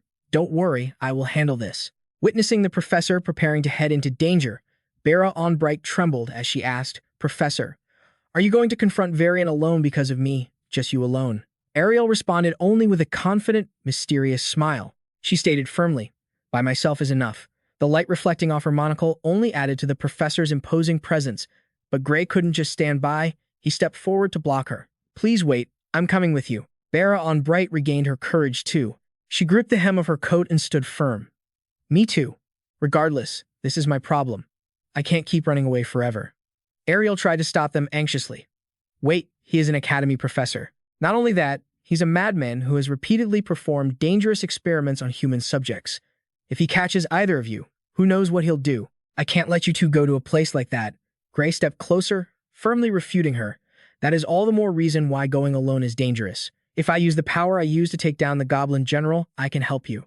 Besides, if you disappear, Professor, then as a student admitted via the Heavenly Eye, I will be expelled." Gray looked Ariel straight in the eyes and pleaded, "Please, at least let us decide our own destiny." Seeing the resolve in both Gray and Bera, Ariel sighed in resignation. "It sounds like you're going regardless of whether I stop you. In that case, I will let you come on one condition." Ariel's face became incredibly serious. She warned them, "No matter what happens, prioritize your own safety above all else. Do you understand?" Gray and Bera confirmed firmly, "Yes, we understand." Night covered the majestic snowy mountains where a strange and gloomy structure stood. Gray, Bera, and Ariel were hiding behind some bushes to observe from a distance. Gray whispered, "Is he really conducting illegal experiments here?" Ariel nodded, confirming, yes, and we are going to find the evidence of it right now, aren't we? Gray stared fixedly at the building, sweat rolling down his cheek as he affirmed confidently, yes, this is definitely the place. Bera stared at the gloomy laboratory building and whispered, if you say so, I believe you, but can we really collect the evidence without getting into trouble? Ariel reassured her that Varian is currently at the Magic Association conference, so he definitely isn't here. Even so, she warns that the main entrance is likely rigged with traps, so the group will have to break in through the side wall.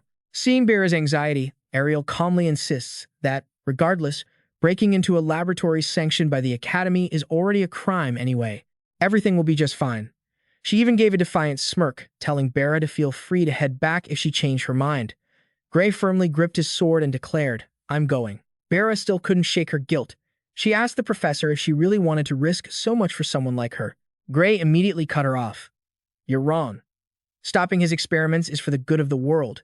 If we don't do this, countless lives will be lost. No, the entire world would be sacrificed. Bera asked, shocked, what he meant by that, and Ariel reassured her that while Gray might be exaggerating, she agreed that Varian Bradley had to be stopped. Ariel advised Bera not to worry too much, as they weren't risking their lives just for her. With a confident smile, the professor gave the order to move, and the three of them bolted forward like arrows. Ariel raised her hand, summoning a series of flaming magic circles, unleashing a massive surge of energy that shattered the laboratory wall. A earth-shattering explosion erupted, blowing away every obstacle in an instant.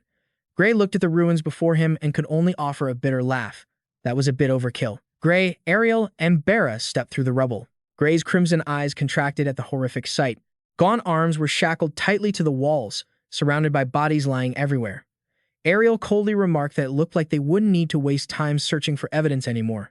Looking down at the massive laboratory, Ariel realized that 14 types of forbidden magic were being cast, not to mention the illegal human experimentation. In the center, a magical altar glowed with a sinister purple light. Bera asked, trembling, what should we do now? The original plan was to get evidence and leave, but should we rescue the people held here right now? Gray urged, worried. We shouldn't stay here too long. If we drag this out, Varian might return. Suddenly, a deep, gravelly voice echoed. Oh, are you all calling for me? The three of them froze and turned around. Ariel narrowed her eyes, wary as she saw a dark figure approaching. It was Varian, wearing a sinister smile behind his purple-tinted glasses. He casually revealed that he had arranged a body double to attend the conference so he could return here to conduct an important experiment. Ariel asked suspiciously, an important experiment? Varian nonchalantly admitted that he had just acquired some fresh new ingredients and wanted to use them while they were still fresh. However, upon spotting Gray's group through the glass, he pushed up his glasses and declared, but the plans have changed. Ariel, Bera, and Gray couldn't help but feel shaken, sweat dripping down as they faced the intense killing intent radiating from the man. Varian stared at them through the reflection on his lenses. He gloated, saying he had been looking for ingredients with higher magical potential than the average person. He was curious how the group had managed to sniff out his secret, but he was certain they had come here in secret without telling anyone else.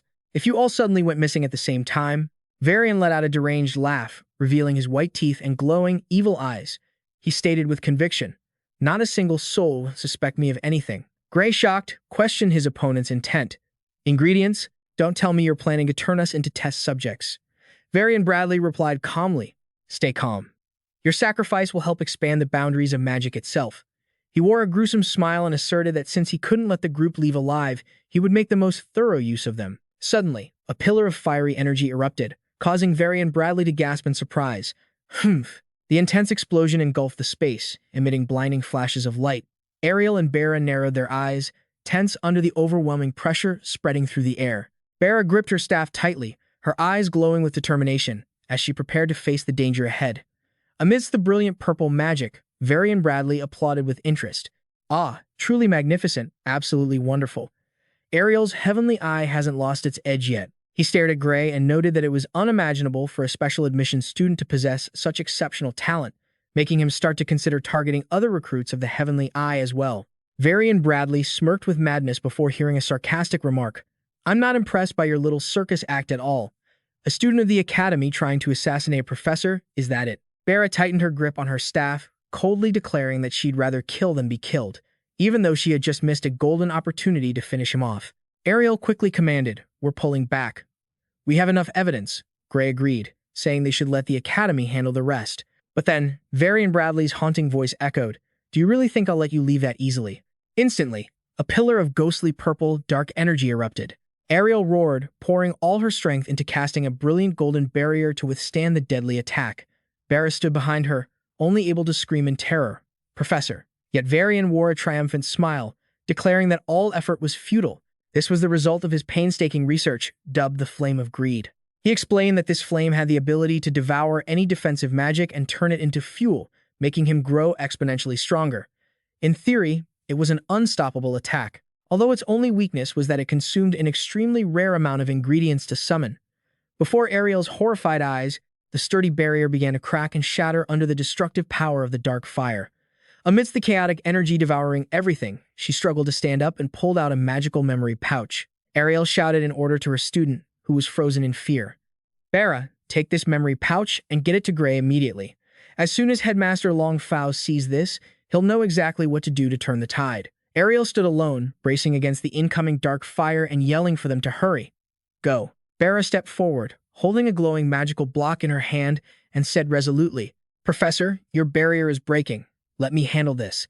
She vividly remembered the promise she made before coming here. She had been ordered to prioritize her own survival because Varian's magic was too irregular for conventional defensive spells to block. As the barrier shattered under the incredible pressure, Barra remained strangely calm and replied, "It's going to be okay." A wave of blue light erupted, colliding head-on with Varian's purple flames and creating a massive shockwave. Barra stood firm amidst the swirling energy and nonchalantly declared, "This magic really isn't that strong. It just requires a slightly different kind of defensive magic." Watching his prized attack being easily neutralized, Varian roared in horror. "Impossible. The theory of anti-magic against the Flame of Greed was only known to our side." "How could you possibly know that?" Burr retorted coldly. "Wow." She explained that she had recently been taught a new theory, and thanks to it, dealing with this magic had become incredibly easy. Varian gnashed his teeth in a frenzy. He couldn't believe his ears. "Someone taught you?" He screamed in absolute rage, demanding that Barra reveal the name of the traitor and threatening her with a painful death if she didn't speak. Looking at his crazed expression, Barra bowed her head slightly and asked, "You want to know who taught me?" She looked him straight in the eyes with a defiant smile and landed the final blow. "That's a secret." Memories of her conversation with Gray flashed back when Ariel was still skeptical because he was just a swordsmanship student. But Barra had trusted the formulas Gray gave her because they were completely logical and didn't contradict any current magical theories. Back then, Gray acted so nonchalant, like a top student hiding his true skills, extremely suspicious. Gray himself just thought he had pieced everything together from the knowledge of his past life. Returning to the present, Varian realized he wasn't going to get a straight answer. He muttered coldly, "Fine then." He raised a brilliant red crystal in his hand. His violet eyes flashed with intense murderous intent as he declared cruelly, "Then be burned alive for me." He gritted his teeth and crushed the red crystal, unleashing a wave of dark, chilling power. Instantly, the dark energy erupted violently, taking the shape of eerie skulls and a giant maw full of fangs, as if to devour all life in the room. The dark flames poured down like a storm, surrounding the group in suffocating pressure. Gray shouted anxiously, "Barra, are you okay?" Standing amidst the energy vortex, Bella Onbright gritted her teeth, pouring all her strength into her staff to maintain the defense. "I'm fine. This barrier can still hold." But Varian sneered with evil intent. He could easily see right through her limits. "But your mana reserves won't last long, will they? With that amount of mana, you'll be lucky to last another minute." Realizing the situation was dire, Barra urged, "Master, please attack him. I'll put everything I have into defending." Ariel responded decisively, "Understood." Her eyes glowed with magic behind her monocle, quickly pinpointing the enemy's weakness. The flames were thinning in that spot. She could fire her magic outside the barrier. Ariel placed her hand against the barrier, and brilliant blue lightning began to gather, dancing around her palm with immense power. A massive stream of deep blue magic shot out like an arrow of light, but Varian stood tall behind his wall of deep purple dark flames. He mocked her efforts coldly. "Trying to counterattack? You can't even touch me." Ariel's powerful strike seemed completely swallowed up and rendered useless by the absolute dominance of the Flame of Greed. Ariel gritted her teeth in pain, realizing her attack was futile. Gray silently analyzed the situation. Ariel's offensive magic was among the weakest of all the professors, and combined with the mana-absorbing property of the Flame of Greed, all her efforts were just fueling the enemy. Barra began to stagger, gasping with difficulty. "What do we do now? I'm almost out of energy." Ariel looked at her two students with eyes full of regret and said softly, "This is why I told you to run from the very beginning." at the moment of total despair. Gray suddenly stepped forward, his eyes burning with determination as he declared, "Leave it to me." Bera looked at his back in shock and disbelief. "Gray, what are you planning to do? Your sword can't reach him from this distance." Gray replied nonchalantly, "It's fine. I'm certain it will reach." Ariel felt like her blood pressure was dropping, her expression twisted on the spot. "Are you sure about this? Using that power again might kill you. Even if you survive, that arm you just healed might never recover." Gray smirked slightly, tightening his grip on the sword hilt, and replied coldly, "Dying alone is better than all three of us dying here. Don't you think?" Varian, who was gloating, suddenly froze as he felt an abnormal pressure. Through the reflection in his monocle, he was shocked to see Gray charging at him with unimaginable speed. Before he could even understand what had happened, his head was taken. The lab fell into his suffocating silence. Varian had been completely defeated by Gray's death blow. Bera stood frozen in shock, stuttering. Watching the death of the crazed professor right before her eyes, Ariel quietly observed the debris through her monocle. She marveled inwardly. This was the first time she had seen the real thing with her own eyes. It was truly astonishing. Gray's strike carried terrifying power, cleaving the very structure of the lab. Bella and Bright looked up at the falling rocks in a panic and shouted, "The ceiling!" The three stood amidst the rubble as the entire structure above began to collapse after the earth-shattering attack. Ariel stepped forward calmly. She signaled everyone to stay calm and looked around the scene, filled with red energy cracks dancing everywhere. She gave a subtle, meaningful smile. "Goodness, that was beyond my calculations." Ariel turned to check on Gray and asked anxiously, "Leaving that aside, is your body okay?" Gray looked down at his sword, then at his right arm, which was trembling with grotesque dark marks. He replied with difficulty, "My dominant arm is in a lot of pain, and it's numb, too." However, he still gathered his strength, gripping the hilt firmly, and asserted, "But I can still move it." Ariel smiled with pride as she looked at her student. "It seems your training is showing results." Gray nodded slightly in confirmation. "It seems so." Gray silently compared himself to his past self. He understood that if it were him back at the village using that power, he would have definitely passed out for days and woken up unable to move his arms at all. He realized that just being in pain this time was a huge step forward. Now it only left his arm aching. Wasn't that a major improvement? It seemed that training session was truly worth it. Gray remembered the grueling days of practice, where his body was constantly on red alert. The image of the strict professor, head cut long foul, yelling on the training grounds flashed in his mind, reminding him that only when you drain every last drop of physical strength does the power of the soul truly awaken. Ariel looked at Gray's back pensively and said in a low voice, "Thanks to you, we're still alive. However, I apologize for making you use that power." Gray reassured Ariel that stopping Varian was his own intention, so she didn't need to feel guilty. Ariel offered a soft word of thanks, but her expression turned grave as she gave a warning. "If you can, try not to use that power for a while. Otherwise, the damage caused to your soul will be irreversible." Gray listened, stunned, but then he hesitated. He asked if what he just used could even be called magic.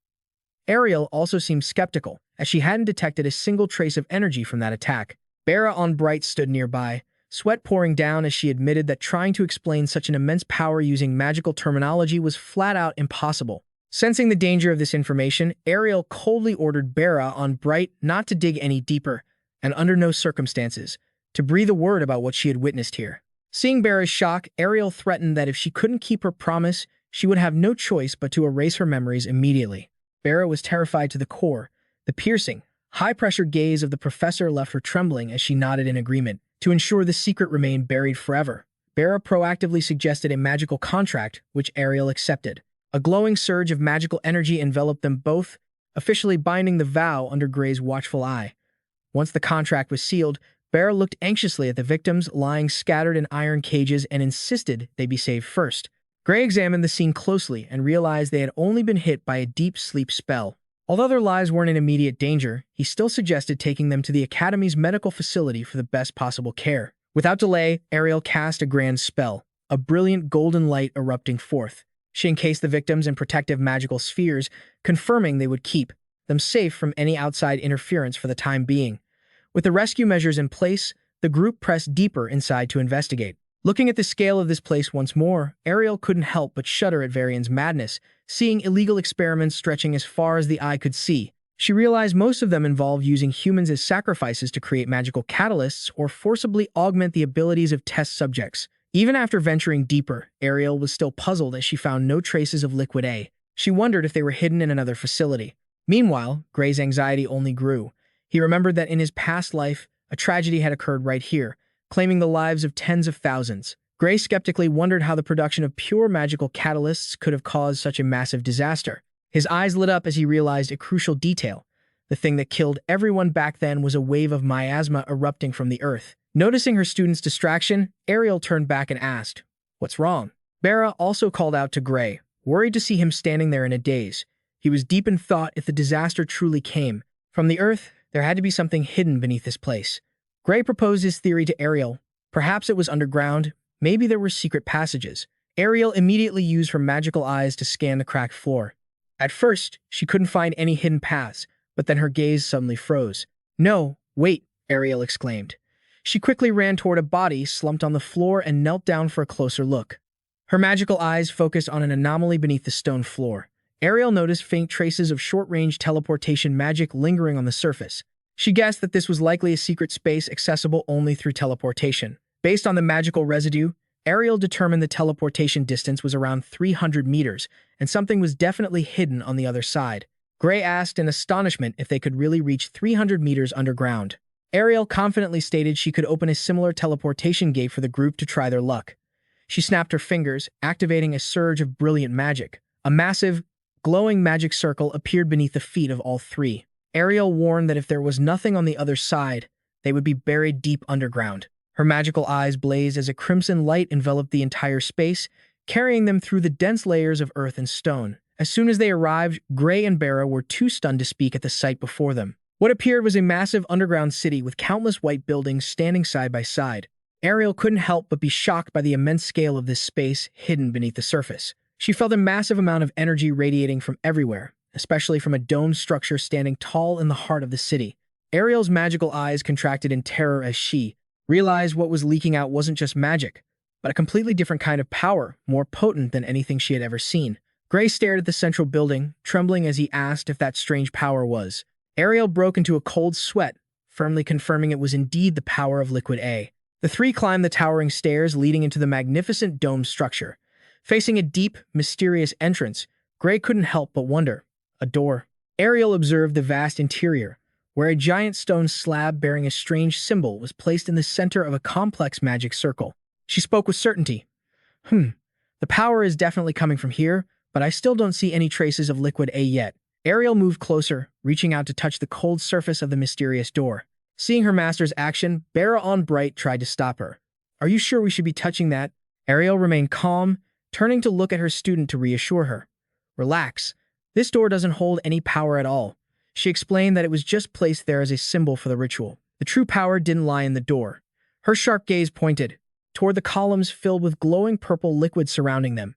"It's in these magical devices surrounding us." As soon as Ariel finished speaking, the entire room suddenly shook, and streaks of purple electricity began to dance violently. Gray shouted in panic, "What's happening? Are you trying to summon Liquid A?"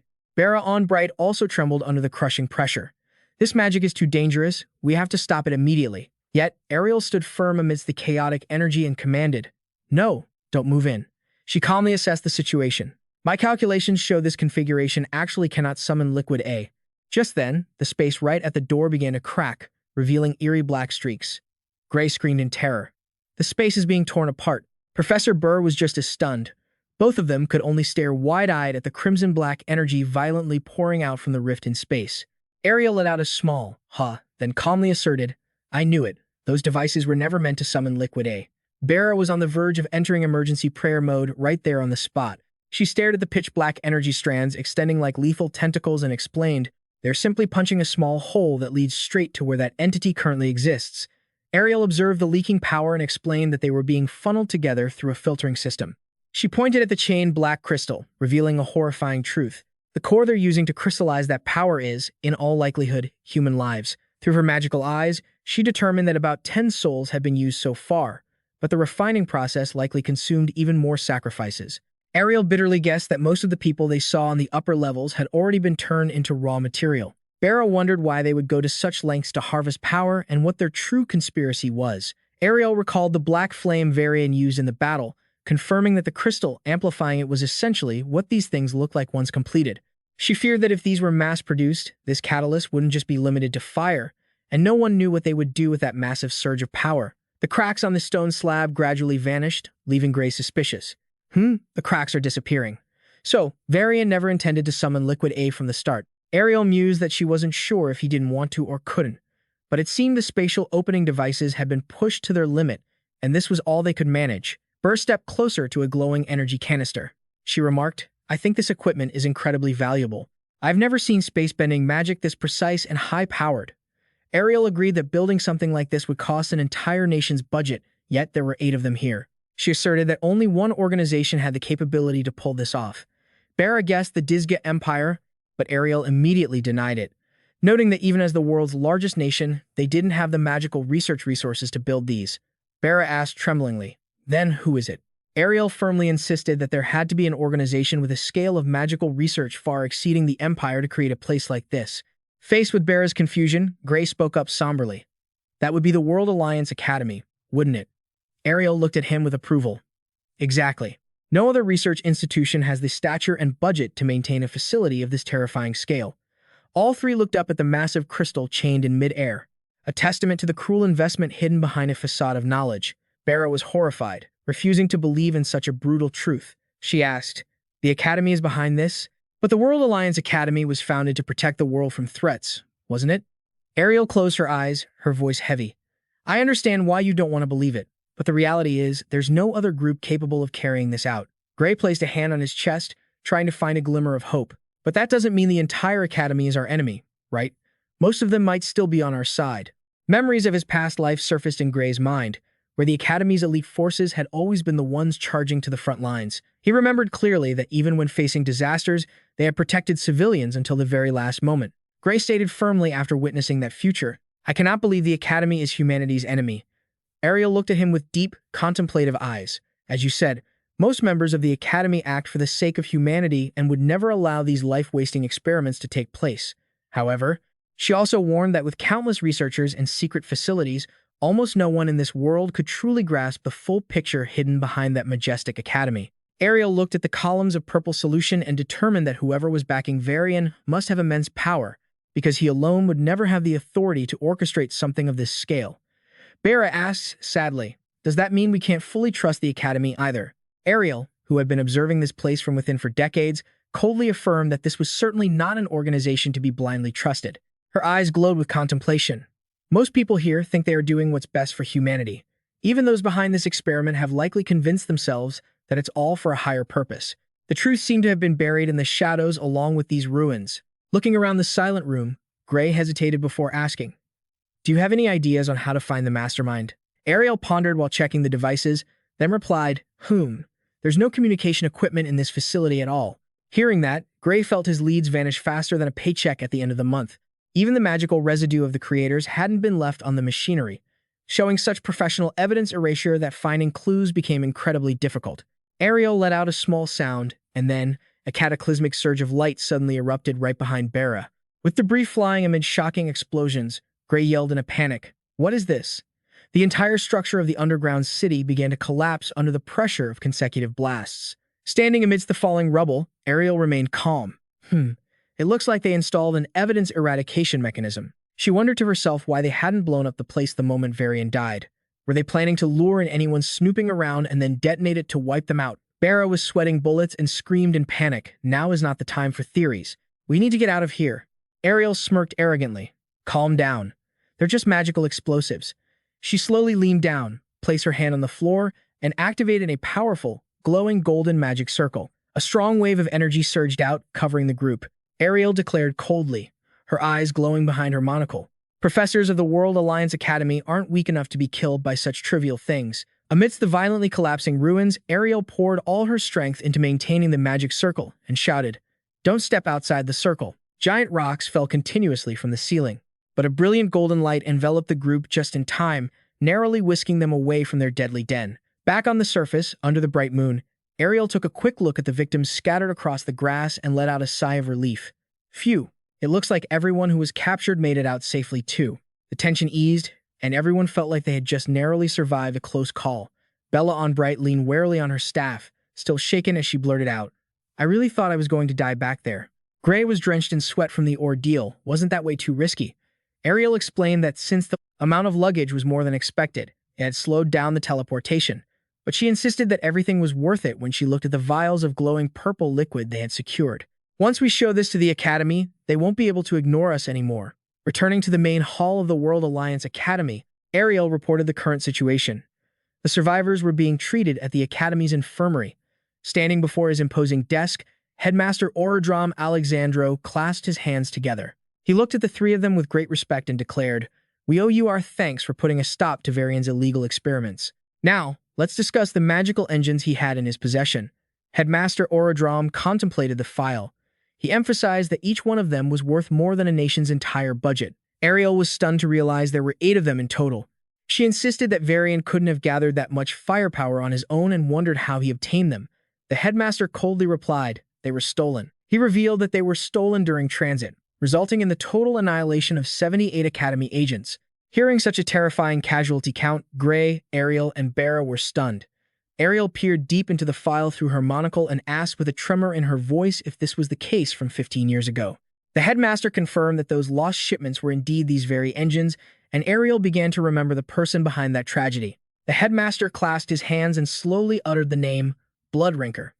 "I assume you have heard this name before." Gray was shocked to realize it was the world's largest criminal organization. Those who were likened to parasites that always return, no matter how many times they were wiped out. Suddenly, Bera spoke up with eyes burning with hatred. "They are the ones who killed my parents." The headmaster nodded in agreement. He said no one knew where they hid or who their leader was, even though they were behind over 70% of all criminal-related cases worldwide. He worried that their people might have already infiltrated this academy. When Gray heard this, the danger levels spiked faster than a crypto chart. The worst part is that there is no way to identify them, and even if we could, the academy wouldn't take any action to intervene. Gray blurted out in shock, "What do you mean?" "Even if there are criminals inside the academy?"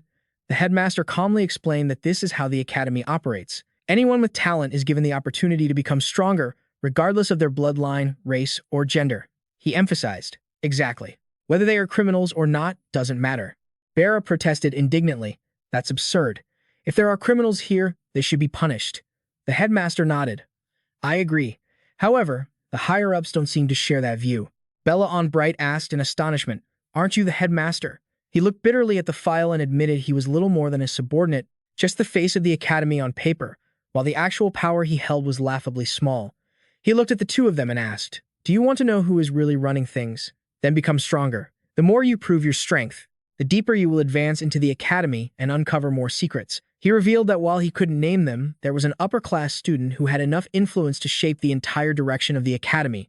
Even the crazy policy of accepting criminals was his decision. Gray thought to himself, "So, what if we become stronger than him?" The headmaster confirmed, "That's right. You might even be able to change this very academy." He concluded, "In this place, strength is everything." Gray gritted his teeth, clenching his fists with determination. The headmaster watched silently and felt intrigued because he knew for a fact that Ariel should have had no chance against Varian. That meant one of these two students had taken him down, and Ariel's heavenly eye was as sharp as ever in spotting their talent. Watching Gray's retreating back, Headmaster Orodrom smirked expectantly. "I'm really looking forward to seeing what kind of monster she's going to mold."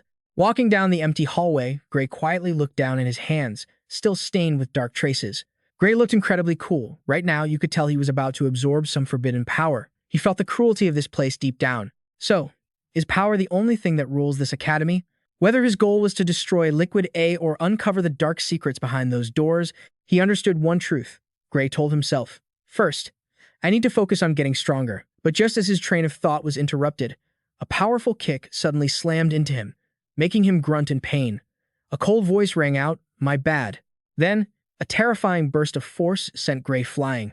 Gray slid across the floor, quickly raising his arms to shield himself, gritting his teeth against the pain. A stranger with disheveled black hair and dark circles under his eyes stepped forward, clicking his tongue mockingly.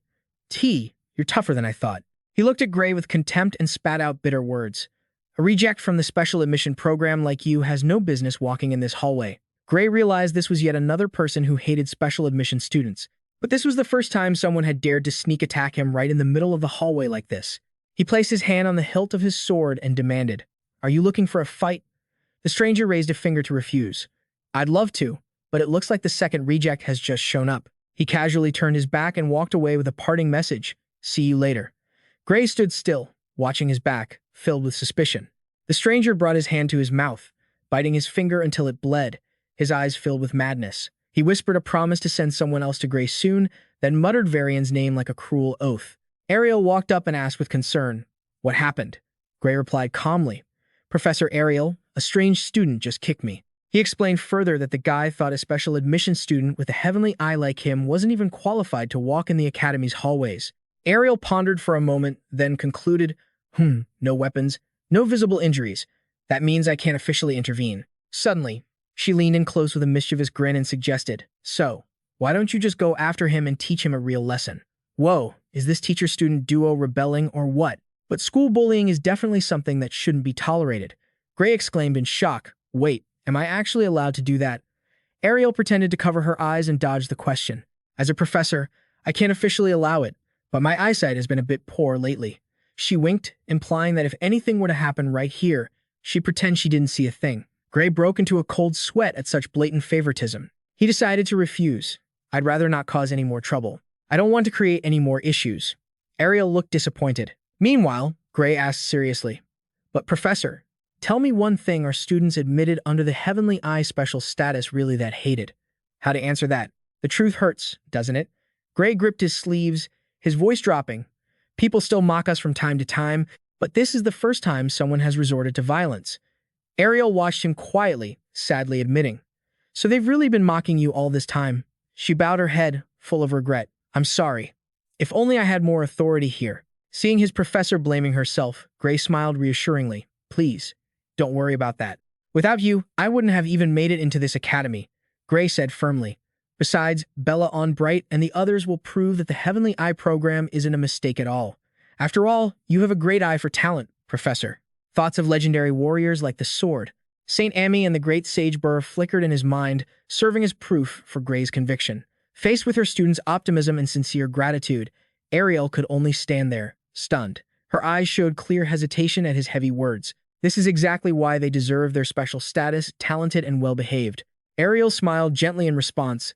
"Thank you, Gray." But immediately after, she reached out to touch his chin and reminded him sternly, "Don't treat the trouble happening around you as someone else's problem." She admitted that out of all the Heavenly Eye students, Gray was the one she had the highest expectations for, asserting that just like those specially admitted before him, they had all become top-tier warriors. However, Ariel leaned in close and confessed that the first time she truly believed someone could surpass the limits of humanity was when she met him. Gray broke into a cold sweat, thinking to himself that being compared to those legends was an immense amount of pressure. But he quickly brushed off his self-doubt, telling himself that such thinking was weak. Gray understood that the mastermind behind Varian certainly hadn't given up on the plan to summon Liquid A. He reaffirmed that he returned to this timeline specifically to ensure he could defeat it. Just as the instructions from Kronos still echoed in the time vortex, "The fate of this world lies in your hands. Stay strong, kid. Overcome all adversity." The scene shifted to the academy's vast arena, where students were gathering for their new lesson. The professor stood before the blackboard and announced loudly, "Today's swordsmanship lesson will be practical combat training. Everyone, pair up, according to the list written on the board." Gray looked at the crowd with anxiety. He told himself he needed to be sharp and focused for this practical training session. Gray secretly feared that if he messed up, everyone would have another excuse to mock all the students in the Heavenly Eye program. He set a goal for himself, at the very least prove that he could keep up with the regular students of the academy. But as he looked at the matchup list, Gray gasped. His name was paired directly against Leon Hat Apiez. Gray trembled, realizing his opponent was the top student of the swordsmanship class. Or in other words, he was the strongest freshman in the entire academy. The professor stood in the center of the arena and declared, "I have tried to pair students of equal skill, so do not hold back. Treat this as a real battle." Gray broke into a cold sweat, sarcastically thinking to himself, "Equal skill my foot. How is he supposed to fight the top student when he was only just admitted through special status?" He nervously realized that Leon H. already held a grudge against Heavenly Eye students, and after the previous incident, he was certainly eager to give him a beating. "What is this? Don't go getting nervous before the fight even starts." Leon Hat Appius walked over with a mysterious smile. "Hello there. Looks like we're partners." "I'm really excited." In contrast to Gray's anxiety, Leon H. was fueling a fierce determination. He thought to himself, "I never expected to be paired with Gray. All the effort I put into being the top of the class has finally paid off. I have trained harder than anyone else in the world. Please, Gray, witness my true swordsmanship." Seeing the opponent's radiant smile, Gray couldn't help but shudder. This guy. His smile is way too blinding. There's no doubt about it. He was definitely incredibly excited that he finally had a chance to hit him legally. He's gonna beat me to a pulp. The professor's voice echoed across the arena. Is everyone ready? At this rate, I think Gray is ready to run away faster than anyone. The signal to begin was given, and the arena instantly erupted with the clashing of steel. The pairs lunged at each other fiercely. Leon Appius didn't waste a second. A powerful strike came raining down. Gray gritted his teeth and poured all his strength into his sword to block the intense attack. He was forced to brace himself against the lightning-fast strikes from Leon H., which put massive pressure on him and forced Gray into a completely defensive position. Leon H's eyes glowed with a bright, excited blue light. He lunged forward with such terrifying speed and force that Gray could only grip his sword handle tightly to avoid being blown away. Why are you so weak? Confidence is the key to victory, you know? Amidst the clashing of steel, Leon Appius gave a smile of approval. You're strong. It's hard to believe someone like you couldn't pass the official entrance exam. He continued to pressure him with sharp, precise sword strikes, forcing Gray to concentrate fully to deflect every incoming blow. Gray thought tensely, I expected to be defeated immediately, but it turns out I can hold my ground. However, even with both hands, he couldn't match the brute strength of his opponent. I wonder how many moves he can last. Seeing how Leon H moved, Gray couldn't help but be terrified by the standardized swordsmanship that had been refined to a state of frightening perfection. He realized that even with the experience from his past life and the harsh training from his master, Leon H was truly a natural-born monster, even in his first life. He realized that even with the experience from his past life and the brutal training from his master, Leon H was truly a born monster, even in his first life. The entire arena shook as their intense clash forced other students to stop and gasp in amazement. Can he actually keep up with Leon H?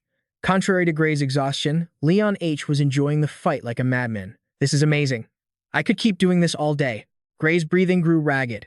He realized with a jolt that his stamina was hitting its absolute limit against his opponent's relentless pressure. Gray told himself that if it weren't for Professor Headcott's training, he would have collapsed long ago. Watching his opponent maintain such a relaxed posture, Gray was stunned, wondering how this guy wasn't even out of breath.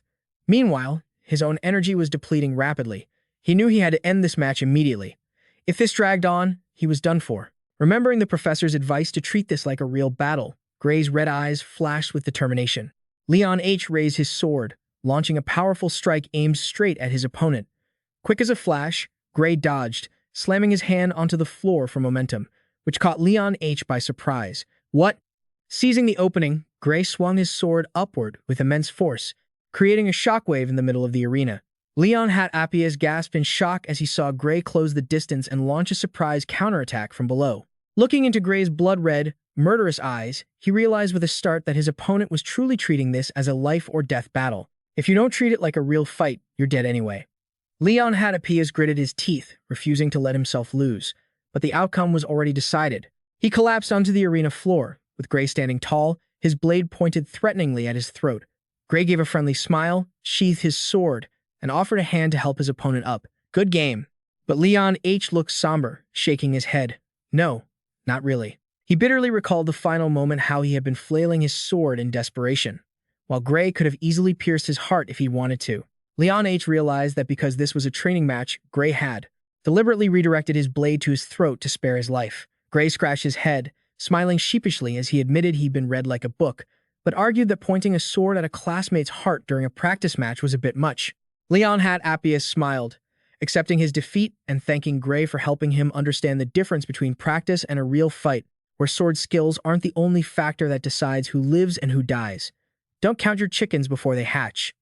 Now you get it, Gray chuckled awkwardly. Using a trick like that in a sword class is kind of cheating, isn't it? But Leon H replied with a confident smirk. The professor said to treat this like a real battle. And in a life-or-death fight, there's no such thing as cheating. He stepped forward, pointing his sword at Gray, and proposed excitedly, how about another round? Gray broke into a cold sweat, worried. Another fight? I only won that round because I caught him off guard. If I face him head-on, I'm definitely finished. Why was he so lacking in confidence? Sometimes you have to take risks. He remembered those sparks flying from their clash, admitting that this wasn't just about technique anymore, as Leon H's stamina was far beyond his own. Just then, an annoying voice cut in. Stop right there. A strange student walked over, sneering. Real-world training or not, this is still a sword class.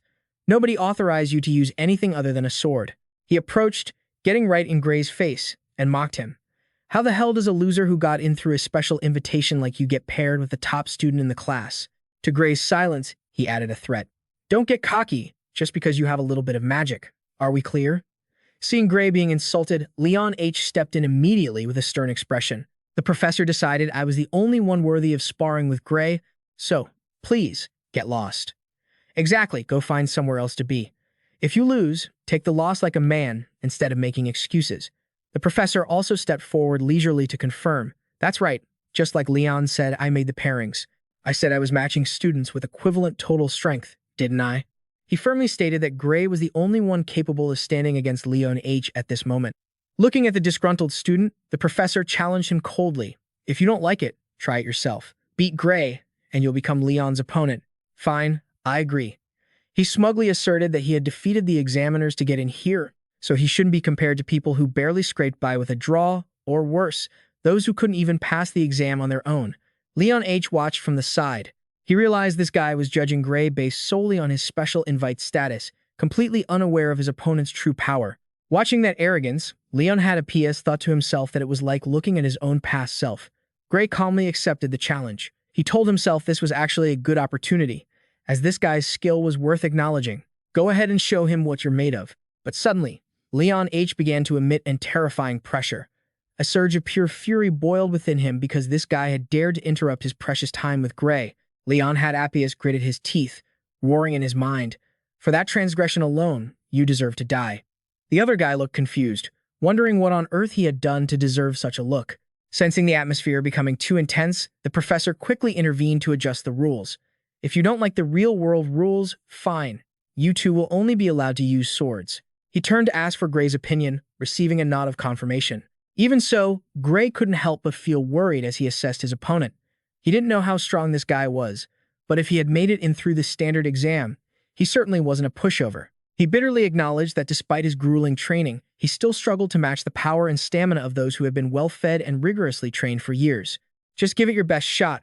Gray gripped his sword hilt, reassuring himself that even if he wasn't fully confident, this was just a class practice, and even if he lost, he wouldn't be expelled. The professor brushed his hair back, reminding both of them not to hold anything back against their opponent. Gray answered clearly and took his stance. His red eyes focused intensely as he faced the student head-on. The command to start echoed, and the guy lunged forward like an arrow. It's time to show this special invite kid his place. Remember your status. A powerful strike descended, creating a fiery clash the moment Gray managed to bring his sword up to block. Gray felt a lingering doubt as he sensed the weight of his opponent's strength from that first strike. Meanwhile, the other guy realized something was wrong, shocked. Huh? His attack felt so light. There was nothing special about his strength at all. He cried out in pain as Gray pushed him back, wondering to himself if Gray was actually holding back. He was so arrogant a moment ago, but now he was flinching in surprise. Without giving him a chance to recover, Gray delivered a lightning-fast slash that sent the guy's sword flying. He screamed in agony as he was completely knocked to the ground. The professor immediately announced, "The match is over," and the arena went silent, watching as the one who had just been bragging was now flattened on the floor after only a few strikes. Gray approached him, confused, and asked, "My bad, are you okay?" He felt guilty inside, thinking, I meant to aim for his sword. I didn't think I'd actually hit him. I thought he'd dodge it. Feeling humiliated and frustrated, the guy shouted, "That was just luck. You just caught me off guard. Let's go again." The professor could only sigh at his student's stubbornness. Fine, fine. Go ahead and fight until you're satisfied." The guy charged wildly with a desperate scream, swinging his sword straight at Gray to reclaim his dignity. However, the result remained unchanged as he was quickly beaten again. Standing in the middle of the arena, Gray calmly looked down at the fallen opponent and asked with concern, "Hey, are you all right? Can you still fight, or are you done now?" After all that big talk, by now, his face was distorted, swollen with bruises and bumps all over, to the point where he was barely recognizable. He tried to mumble that he was still fine, but his speech was slurred and pathetic. Seeing this, the professor just held his head in annoyance and ordered someone to take him to the infirmary immediately. After clearing up the chaos, the professor announced loudly to the whole class, "And so, this year's representatives will be Gray and Leon. Any objections?" "Gray!" exclaimed in shock. "Representatives?" Leon Appius stood by his side, remaining calm and smiling enigmatically. The professor nodded in confirmation, explaining that the top first-year students would have to face the champions of the second year in a grueling intergrade battle. He lowered his voice to reveal a harsh truth, warning them both that first-year students had lost 35 consecutive times in the Academy's history. The professor flashed a confident smile. He pointed at Gray and Leon Hat Apius and asserted firmly, "But perhaps this year will be different. I guess he wants this group to change history." Hearing about the 3-5 game losing streak of the first years, Gray asked in shock, "Is the power gap between the first and second years really that big?" The professor nodded, confirming that 1 year of training at the Academy makes a massive difference, so the first year's failing was almost obvious and expected. He emphasized that just holding their ground and putting up a good fight would be a commendable achievement, and if they happened to win, it would be a miracle that goes down in the Academy's history. For the students, just being chosen to compete was considered a great honor. Patting Gray to reassure him, the professor advised him not to be too pressured before declaring the end of the lesson. Looking at the professor's receding figure, Gray quietly assessed that the intergrade battle didn't seem as intense as he had feared. However, as a specially admitted student with the heavenly eye, he told himself this was the perfect opportunity to prove to everyone that he really had the ability to fight. Looking toward the Academy's majestic tower, Gray became determined to train even harder for the upcoming challenge. Give it your all, practice makes perfect. Meanwhile, in the high-level meeting room, the faculty council meeting was reaching its final items. The chairperson announced that the final agenda item of the day was a proposal from Professor Budra. Sitting opposite, Professor Ariel quietly observed as her colleague began to speak. Professor Budra from the magic department stood up with a serious expression. He loudly proposed expelling the specially admitted Heavenly Eye student named Ami. Professor Ariel immediately objected and questioned the reason, as she was the one responsible for managing these special students. But Budra growled, insisting that this very management was causing major issues for the Academy's fairness. He presented evidence that Amy had failed the third-year promotion exam but was still brazenly allowed to stay at the school just because of her special admission status. Any other student would have been expelled already, so how is that fair? Ariel remained firm in defending her student. As I said, she is making steady progress to reach a world-class combat level. It's just that her body is currently suffering from severe backlash, so she can't fully showcase her power yet. If not for that, she certainly would have passed the exam. However, this explanation only received bitter sarcasm. "Oh, please.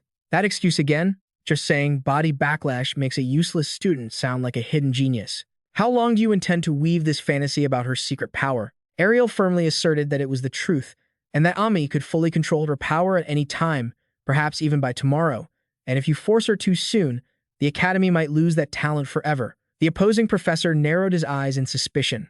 "You've used that excuse too many times. Is your plan to let someone who doesn't meet the Academy's standards stay here indefinitely?" Ariel didn't flinch. She looked straight at him and declared that the Academy exists to nurture extraordinary talent. Expelling someone with innate gifts just because they don't fit into this rigid system completely contradicts our original purpose. Are you just making things hard for students because of rules set by some old, stubborn leaders? A chubby professor with a sinister smile spoke up mockingly. "Geniuses? Perhaps special admissions were impressive in the past, but the current crop is just a bunch of failures." He listed names like Amy, Bera Onbright, and even Jacob Bloomfield with utter contempt. It seems the great Heavenly Eye is gradually losing its edge. Perhaps it's time we considered abolishing this Heavenly Eye program entirely. "Ha ha ha!" Ariel exclaimed in shock. "Abolish it? What the hell are you talking about? It was established long ago by the Academy's founding council." The other professor smirked triumphantly, reminding her that this program could be wiped out if more than half of the faculty agreed, and asked if she remembered that rule. Murmurs of agreement began to echo throughout the meeting room. Another professor added, "Honestly, the current Heavenly Eye students are nothing impressive. I've heard Bera Onbright has improved, but that's not exactly a major achievement either. Not to mention, how much magical power the girl even has is still a huge question mark. It's pathetic how they're ganging up to criticize a student like that, isn't it?" Ariel watched her colleagues with a cold, guarded gaze as they openly displayed their hostility. She whispered softly, "This is." A professor with a long beard let out a disappointed sigh. While the previous generation of Eyes of Heaven students was truly impressive, the recent batch is. Another one chimed in immediately. "Exactly. They simply don't have the same kind of impact as they used to." Mocking laughter and disdainful glares began to spread throughout the meeting room, making Ariel break into a cold sweat. She realized the situation was far worse than she had imagined. There were far more people against the Eyes of Heaven program than she thought. If things kept going like this, they would really shut down the program. The fat professor shouted triumphantly, "It's completely outdated. Isn't it about time we just got rid of it?" He smirked arrogantly. "And you two still insist that you're capable of spotting talent better than the rest of us here." Ariel clenched her fists under the table to suppress her anger. She told herself she wanted to say yes, but doing so would only provoke them further. If they really lost their minds, even a vaccine wouldn't save her. Ariel bowed her head, trying to keep her cool under the crushing pressure. They already hated her enough as it was. However, there were still many professors who cared about whether or not this program actually benefited the academy. If she wanted to win them over, she couldn't afford to say anything that would turn them against her. Seeing Ariel remain silent, the professor leaned in further with a sneering look. "What's the matter? Cat got your tongue? At least you're self-aware enough to know your golden age is over." Another one, with a thick beard, added, dripping with sarcasm. "Maybe you had some shining achievements in the past, but it's time to retire before you ruin your own reputation." Well said. A professor with a sinister look even threw out a malicious suggestion. "If you want to raise your pet students so badly, why don't you just go open your own school?" The room erupted in boisterous, mocking laughter directed straight at Ariel. "Ha! That's a brilliant idea. Good luck finding students willing to follow a washed-up Eyes of Heaven user like you." Ariel sat in silence amidst the barrage of criticism, telling herself she could still recognize true talent. But those kids needed more time to prove themselves, and she was determined at all costs to keep them from getting expelled before they had a chance to shine. Amidst her thoughts, a voice suddenly cut through. "Speaking of Eyes of Heaven students, isn't there a kid named Gray?" Another professor chimed in. "I heard that kid shows promise among the first-year swordsmanship students. I think he was even selected for the interclass battle." An old professor with a sinister smile immediately seized the opportunity. "Oh, that sounds promising. Why not let him prove his strength in that match then? We'll decide the future of the Eyes of Heaven program based on the results of his match." Ariel glanced anxiously toward Headcott. She knew better than anyone that Gray's power wasn't meant to be used for meaningless sparring matches. She tried to explain that if it were a real-life or death situation, it would be different. But before she could finish, a professor slammed his hand on the table in a rage. "Starting with those excuses again, are we?" "Calm down. Why are you so tense?" he roared. "If someone can't show anything during training, they won't be able to do anything in real combat either." Every professor here knew that perfectly well. Ariel stood up abruptly, her voice trembling with despair. "No, you don't understand anything. His ability isn't just some ordinary swordsmanship." The chairman declared firmly, "This meeting is over.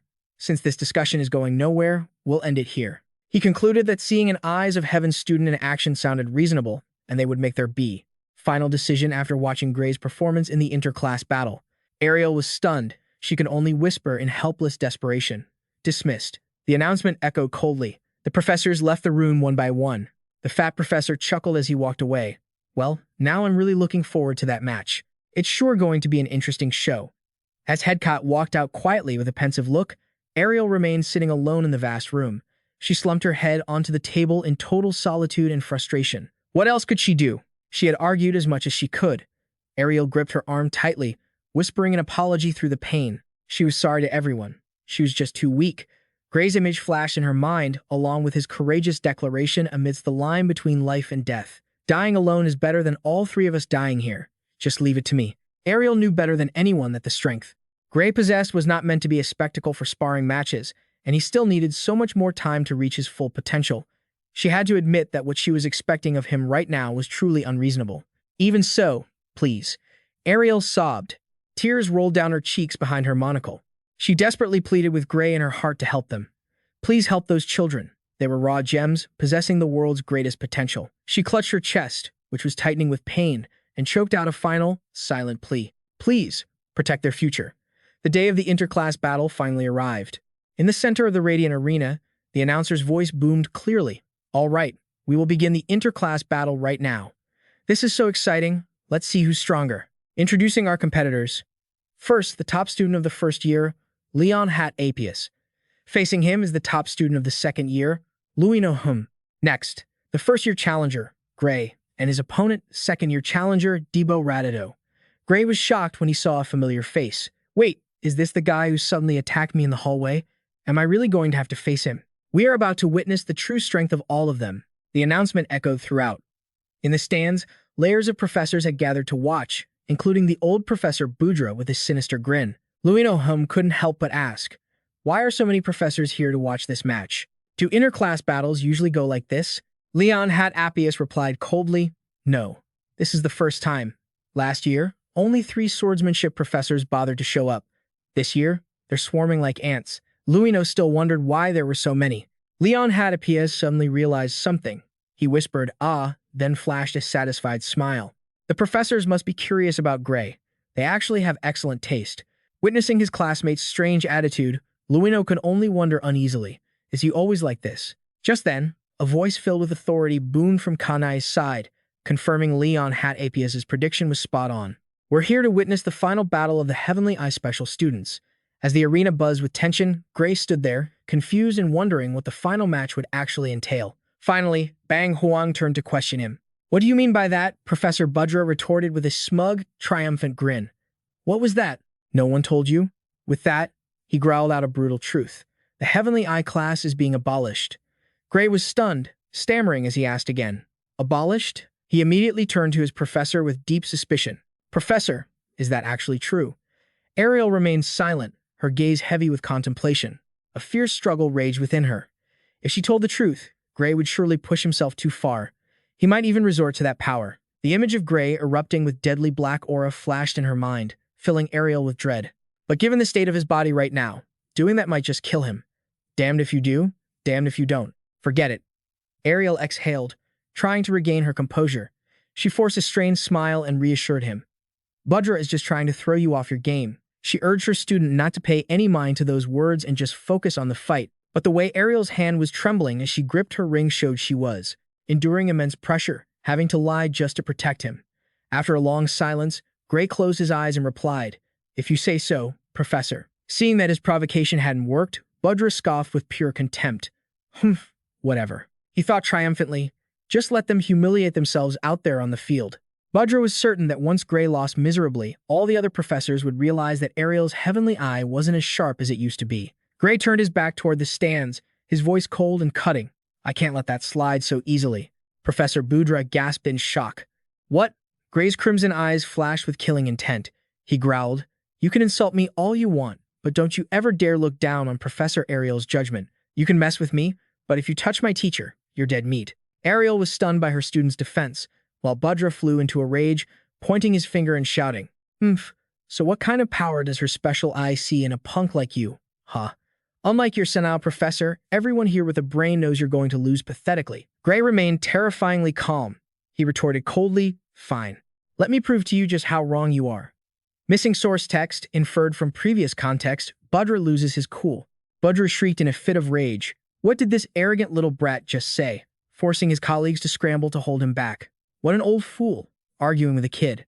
An announcement blared, ordering the contestants to quickly head to their teammates to begin the match. Ariel watched Gray's retreating back, silently touched by his trust, but unable to shake her worry. What is he planning? Ariel secretly assessed that if his opponent were a typical top-ranked student, Gray's practical swordsmanship might still have a glimmer of hope, but he had been paired with an absolutely terrifying opponent.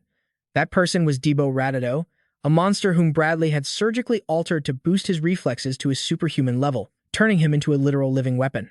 Seriously, he's basically a robot, isn't he? Ariel was horrified to realize that Debo was the worst possible counter to Gray's fighting style. She trembled, wondering if he was planning to risk it all and use that forbidden power. Her eyes were filled with anxiety as she looked at Gray, who stood quietly in the middle of the arena. Ariel looked at him with such worry. She placed a hand on her chest and warned, Don't worry about me. Please don't push yourself too far. Gray smiled confidently, his crimson eyes flashing as he replied briefly, I know.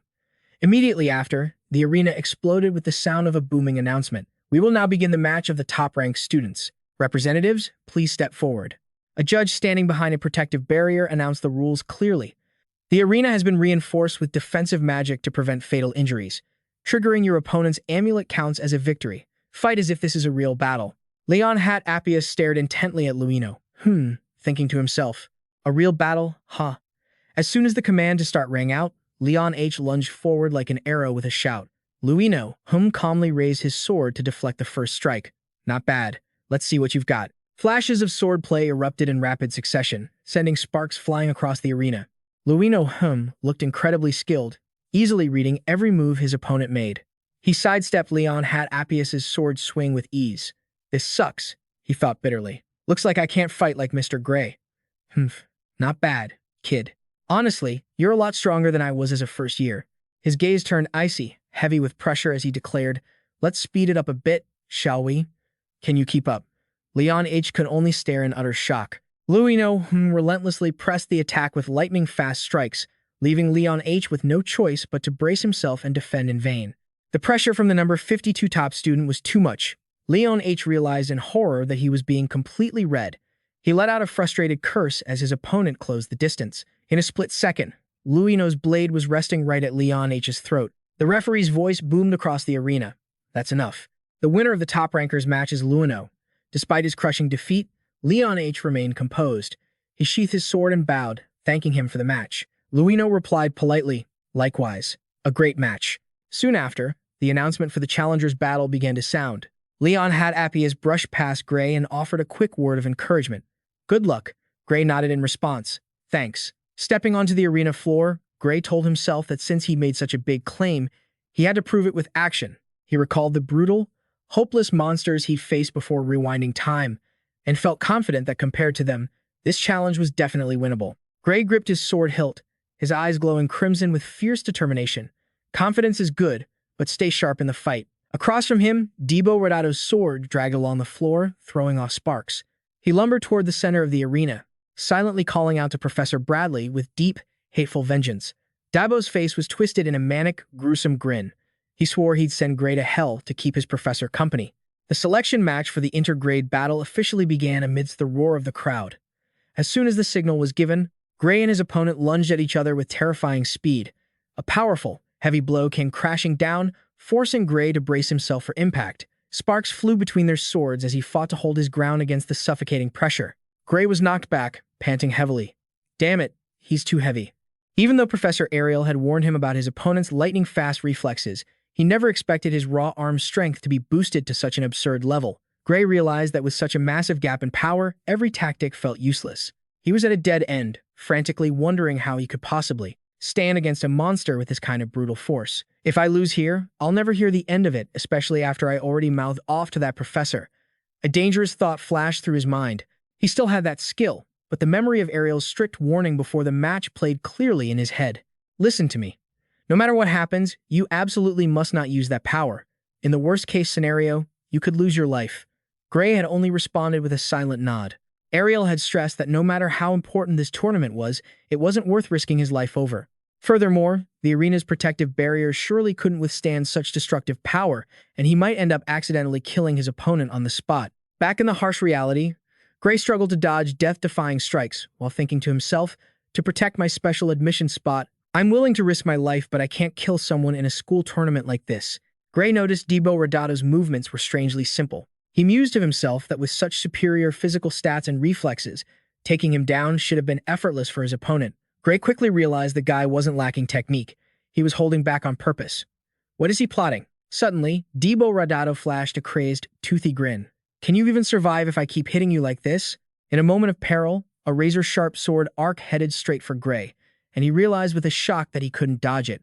Gray was stunned to find he had managed to lift his sword in time to block. He wondered how, since he was sure he shouldn't have been fast enough. Looking at Debo Rodato, who was cackling, Gray grew suspicious. Did he intentionally weaken that attack? Suddenly, Professor Ariel appeared with her flaming red hair. She pointed at the arena with piercing, furious eyes. What is that power? She had noticed a dark, sinister purple mana pulsating from the guy's chest. My God, isn't this match way too one-sided? Up in the stands, professors began whispering about the second-year student's cruelty as he kept dragging out the fight, despite being able to finish it at any time. Was he playing cat and mouse with his opponent? Gray was straining to block a barrage of wind-tearing strikes raining down like a storm, creating a series of fiery collisions. One professor sarcastically remarked that the Heaven's Eye student was just struggling to defend himself, refusing to surrender, which only proved he didn't have the skill to be there. Old Man Boudra laughed gleefully, suggesting that perhaps Gray was trying to imply the Heaven's Eye program should be scrapped early, because if they kept waiting, everything would just turn into a complete mess. Boudra continued to laugh triumphantly. Ha, maybe you're right. What a thoughtful student, worrying about the Academy's reputation like that. In the middle of the arena, Gray was being pushed to the brink, struggling to parry a massive blow from his opponent. Unable to sit and watch her student get tormented, Ariel stood up abruptly and shouted in absolute anxiety, "Stop the match. End it now. This is too dangerous." Yet Boudra kept his sinister expression and sarcastically asked, "Oh, and what exactly is dangerous? Are you talking about a simple practice match?" Another professor chimed in to remind Ariel that the arena was covered by a powerful defensive barrier. Any attack that could cause fatal injury would be blocked automatically. But the guy isn't even fighting for real, is he? The professor insisted that was. The reason students could fight all out without fear, then turned to ask if she had any other special reason for wanting to stop the match. Right at that moment, Debo Redato landed a powerful kick straight to Gray's stomach, sending him flying. Ariel roared in desperate panic. Of course I know about the protective barrier, but it won't be enough to protect Gray from. Before she could finish, a violent, dark purple energy explosion erupted in the center of the arena, emitting terrifying pressure. Ariel was horrified, her eyes widening behind her monocle as she witnessed the dark aura consuming everything. From within the ghostly shadows, a face with a toothy, haunting grin appeared. A vertical slash with destructive power came down. The red-eyed student's gaze flashed with tension amidst the spiraling, uncontrollable energy. Man, this time we're really screwed. The terrifying attack tore through the arena, destroying even the solid stone walls. Gray stood firm amidst the rubble, breathing hard as he saw a deep trench splitting the arena in two. The ground shook violently. Clouds of dust rose up, engulfing his solitary figure while everyone watched in stunned silence. Sword Chi collided violently with a magical barrier, creating brilliant blue sparks that made the shield begin to crack. Old Professor Boudreaux was so terrified he turned pale as a sheet, only able to scream in desperation.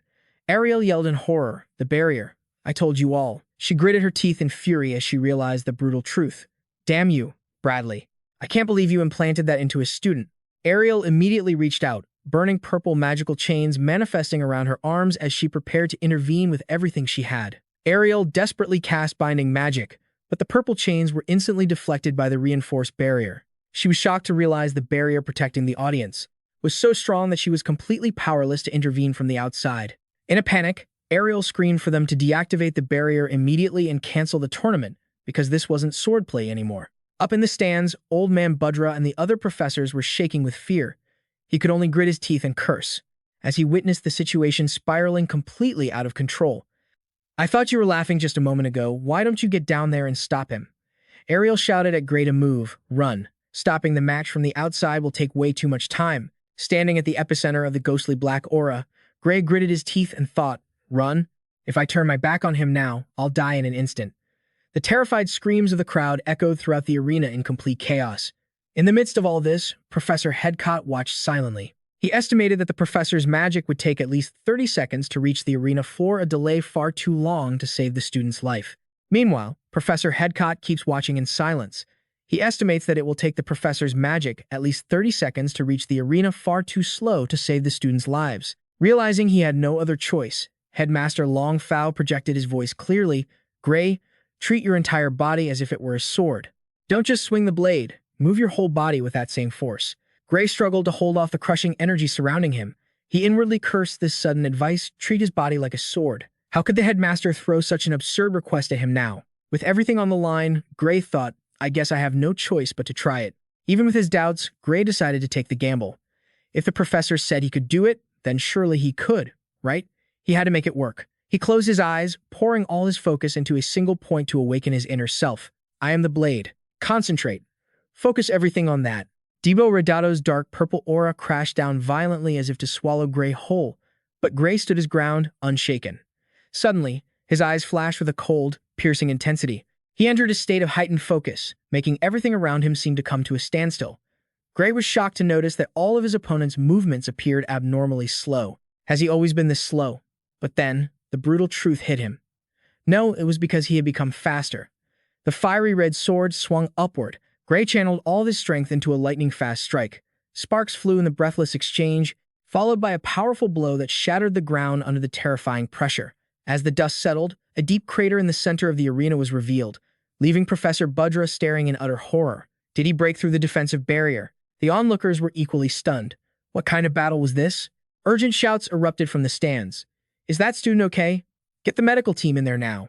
But from within the rubble, a demonic shadow began to emerge, causing the professor to stutter in sheer terror. What? He's still unharmed. Debo Redato had completely transformed, his body now engulfed in a malevolent, dark purple aura. He tilted his head back and let out a crazed roar, his eyes glowing like a true monster awakening on the battlefield. Has he lost his mind to that power? Sensing the danger wasn't over, Ariel shouted a warning from the stands. "Gray, it's not over yet, be careful." Gray gritted his teeth and replied, "I know." But instantly, his pupils contracted as he felt a bone-chilling killing intent. A massive pillar of dark energy erupted suddenly, swallowing Gray in a terrifying explosion. The entire arena descended into chaos, with panicked screams ringing out everywhere. Ariel gritted her teeth and demanded a report on the barrier, but the response was only helpless despair. 10 seconds later, amidst the purple energy ravaging the arena, Gray struggled to hold his footing. His red eyes narrowed in tension as he peered through the thick smoke, searching for his opponent. Suddenly, a dark shadow closed in with impossible speed, leaving Gray only enough time to widen his eyes in horror at the enemy's lightning-fast strike. Gray gathered his strength to block Debo Radado's blade, feeling a violent tremor radiate through his entire body. Looking at his enemy's distorted, crazed face and glowing purple eyes, he felt a shiver of terror. With this kind of strength and speed, there's no way he's human. Gray's eyes blazed with lethal intent as he gritted his teeth, but I'm not exactly ordinary, either. He swung his sword to knock his opponent back and relieve the pressure. Gray stared at him, stunned to realize that after all those hits, his opponent was still completely unharmed. Debo charged in to attack once more. But just as Gray moved to counterattack, his body suffered a violent backlash. Ariel screamed in desperation. Gray had been pushed to the brink. He gritted his teeth, thinking, "If I don't counter right now, this is the end." In the midst of excruciating pain, Gray roared, demanding more power to turn the tide. Dark energy surged, accompanied by the haunting image of a glowing demonic eye. Gray's eyes burned with killing intent. He defied everything to awaken the terrifying entity within. He swung his sword so fast that no one could even see the motion. By the time they realized what happened, Debo's arms had been severed. The professors in the stands, including Ariel, stood frozen in shock at the horrifying scene. The vast arena had been completely flattened. The ground was spiderweb with cracks from the immense pressure radiating from Gray. The moment the protective barrier was disabled, Ariel shouted, "The barrier is down." She and the other professors bolted toward the arena to stop the disaster before it was too late. Bright pink energy chains wrapped tightly around Debo, both to stem the bleeding and to suppress the dark aura pouring wildly from his body. Gray gasped for air in agony, blood spilling from his mouth as his body endured the violent backlash from the power he had just unleashed. Ariel rushed over in a panic, her hands glowing with deep blue magic as she cried out, "Gray, are you okay?" Other professors rushed to assist. Ariel ordered immediately, "Hurry, use healing magic on him." Gray lay motionless on the ground as gentle healing light seeped into every fiber of his body. Seeing her student's breathing slowly stabilize, Ariel let out a faint sigh of relief. Thank heavens, he managed to keep his life after all. But immediately after, she paused, noticing something highly unusual. To everyone's astonishment, Gray suddenly stood up steadily and said softly, "Thank you, Professor." The professor standing nearby was stunned, unable to believe his eyes. You're already able to stand up? Are you sure you're okay?" Instead of answering, Gray turned to Ariel and asked, "How do I look?" Ariel went silent. She reached up to adjust her glasses and activated her glowing heavenly eyes to peer deep within him. She gasped in disbelief. Through her vision, Ariel was shocked to realize that even after using such a terrifying amount of power, Gray's soul remained perfectly intact, without even a single scratch. Gray asked curiously about his physical condition. Ariel replied, "The healing magic has handled the rest. You shouldn't feel any more pain." Gray smiled with satisfaction. It seemed it had worked. Headmaster Long Fao approached Ariel. He contemplatively confirmed that they had succeeded in minimizing the backlash as originally intended. He was secretly stunned, wondering if this was truly what a reduced backlash looked like. Ariel's body radiated powerful, scorching magic as she warned that if it hadn't been for the timely healing, Gray might have lost his life. "I suppose he's lucky you all helped in time." She comforted herself, thinking that keeping his wounds at a level where magic could heal them was a major success for now. Headmaster Long Fao remained deep in thought. He hoped that one day, Gray would be able to withstand this terrifying pressure on his own, but he knew that it would still take a lot more training. Standing between the two professors, Gray was stunned to realize that the entire hellish training process he just endured was actually all preparation for this life-or-death moment. Ariel walked through the arena, acknowledging that everything had gone beyond the original plan. Watching Radado being strapped to a stretcher and carried away in a pathetic state, she approached the judge to confirm one last thing: who won the match. A clear announcement echoed throughout the stands. The protective barrier for the second-year representative, Radado, had been triggered by the first-year representative's attack. Therefore, the winner of this selection match was the first-year representative, Gray. The entire arena erupted in cheers and thunderous applause. The students couldn't stop whispering in amazement. No way did he actually beat a second year. Praise for the elite vision class rang out endlessly. Some even worshipfully called him Lord Gray after such a crazy performance. And it was crazy they were all almost driven to a key deviation. Witnessing this miracle, Headcott Long Fao whispered to himself that the first year's 3-5 match-losing streak had finally come to an end. Another professor admitted that after seeing that battle, no one would dare doubt Ariel's eye for talent ever again. They agreed that after what they'd seen, the Academy had no choice but to admit she was right. Now, no one would dare speak up to support the proposal to abolish the Vision Elite status. The professors' attitudes changed completely. They felt the Academy should be ashamed for even considering the removal of this program. And to think they almost expelled such a natural talent. Ariel stood quietly, watching Gray being surrounded by the cheering crowd in the middle of the arena. Her eyes welled up with emotion. She smiled happily, silently, sending her sincerest thanks to her student. Meanwhile, the atmosphere around Old Man Budra became stifling. The other professors turned to look at him with judgmental eyes, demanding that those who had aggressively pushed to abolish the program should take responsibility for their own actions. Budra was sweating profusely, pale as a ghost, standing there, stuttering in utter humiliation, as all his vile schemes went up in smoke. Honestly, if it were me, I'd laugh in his face for 3 days and 3 nights just to make him feel the shame. Hee hee. Budra was sweating bullets, awkwardly looking for a way to escape the judgmental stares. Right. I have some other matters to attend to. Ignoring the calls from his colleagues behind him, he scrambled to flee from his disgrace. Hey, Professor Budra, wait up. He hurriedly declared, I must excuse myself. Looking at his pathetic retreating figure, an old professor thoughtfully repeated the old warning, never be foolish enough to provoke the vision. It seemed that saying still held true to this day. He remarked that compared to her younger days, Ariel had actually become much gentler because times had changed. Watching the senior's fearful attitude toward his master from afar, Gray couldn't help but feel suspicious. Had something happened to Professor Ariel in the past? Once the noisy crowd had thinned out, a gray-haired man with glasses and a dignified air approached Gray. All right, now that the distractions are gone, let's discuss a few issues that concern me. Gray watched the man vigilantly and asked, What is it, sir? I mean, why else would he call me over? Just to stare at each other. The headmaster directly addressed the incident that just occurred. During the match, Radado had clearly been forced to channel an abnormal source of power into his body. We will certainly conduct a thorough investigation. He admitted the brutal truth that a training match, which should have been perfectly safe, had almost cost his student his life. With a look of remorse, he placed a hand over his chest and bowed his head. The Academy takes full responsibility for not detecting this irregularity sooner. First of all, please allow me to offer my sincerest apologies. Gray scratched his head, humbly responding to the apology. Please, don't worry about it. And thank you. Then, the headmaster suddenly reached for his glasses, his eyes glowing with a deep blue mana, scrutinizing him. After Radado lost control, you also released something. Gray broke into a cold sweat under the pressure of the man's gaze. The image of Gray covered in a searing red aura flashed through the official's mind. He concluded it wasn't magic. It was something far more foreign, a type of power that modern magical theory couldn't even begin to analyze.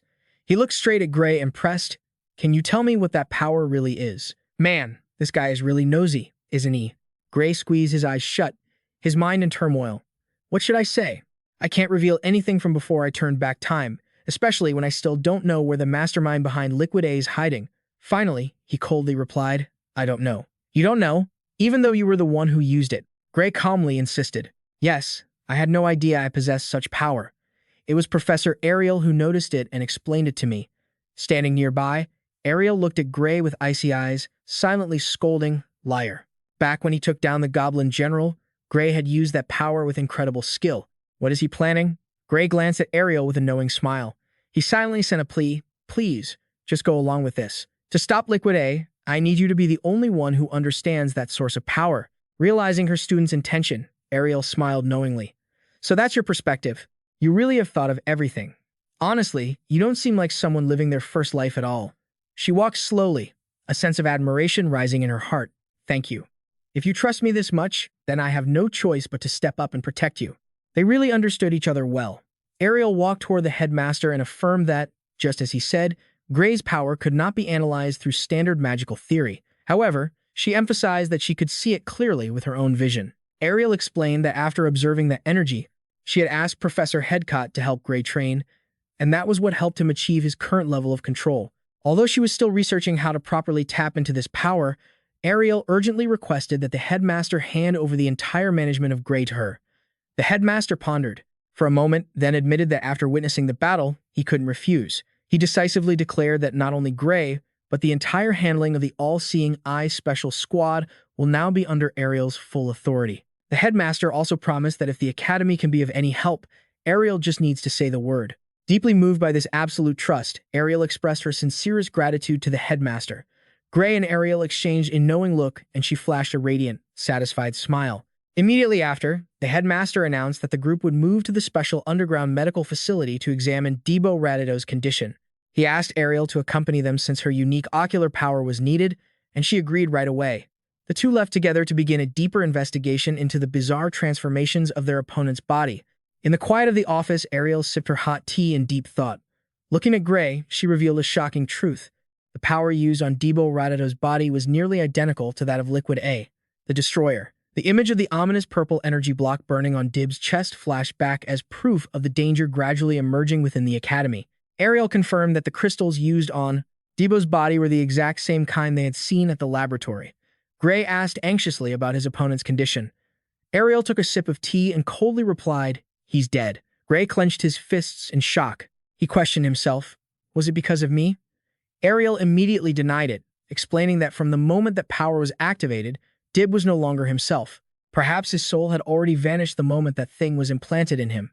She asserted that this was clearly a retaliation aimed directly at Gray for defeating Varian Bradley. So, in short, he waited for a chance to take revenge on Gray but failed miserably. Gray fell silent.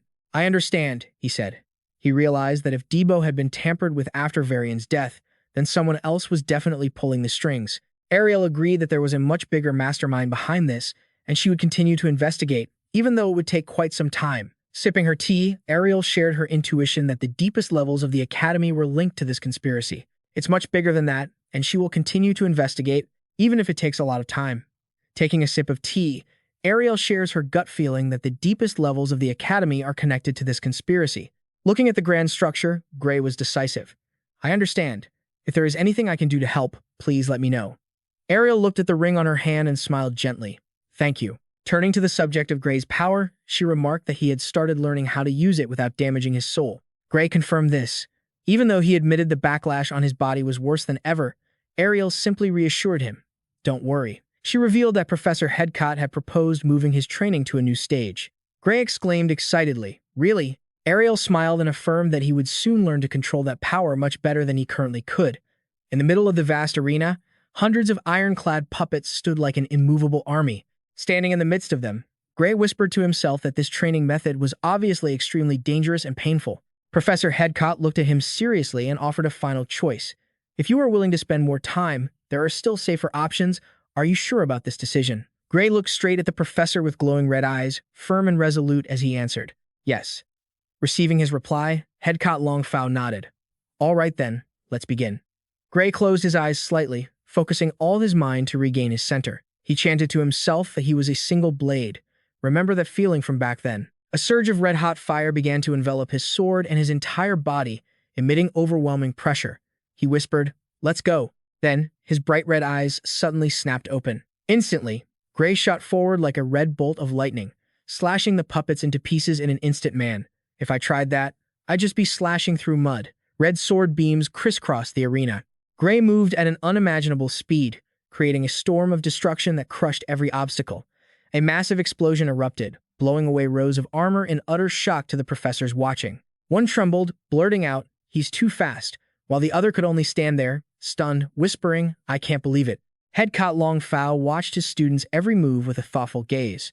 In the middle of the arena, Gray darted like a cyclone, grinding the puppets into rubble. However, that terrifying power began to backlash violently. Immediately, the Academy's medical team appeared. They simultaneously cast grand magic, activating healing spells. Beams of glowing blue spiritual energy covered Gray, seeping into every fiber of his being to soothe the pain, torturing his body. Ouch! He was doing so well until the backlash hit. Gray slowly regained consciousness, stood up with effort, and thanked those who had treated him. Headcott Longfow approached with a satisfied smile. "Well done.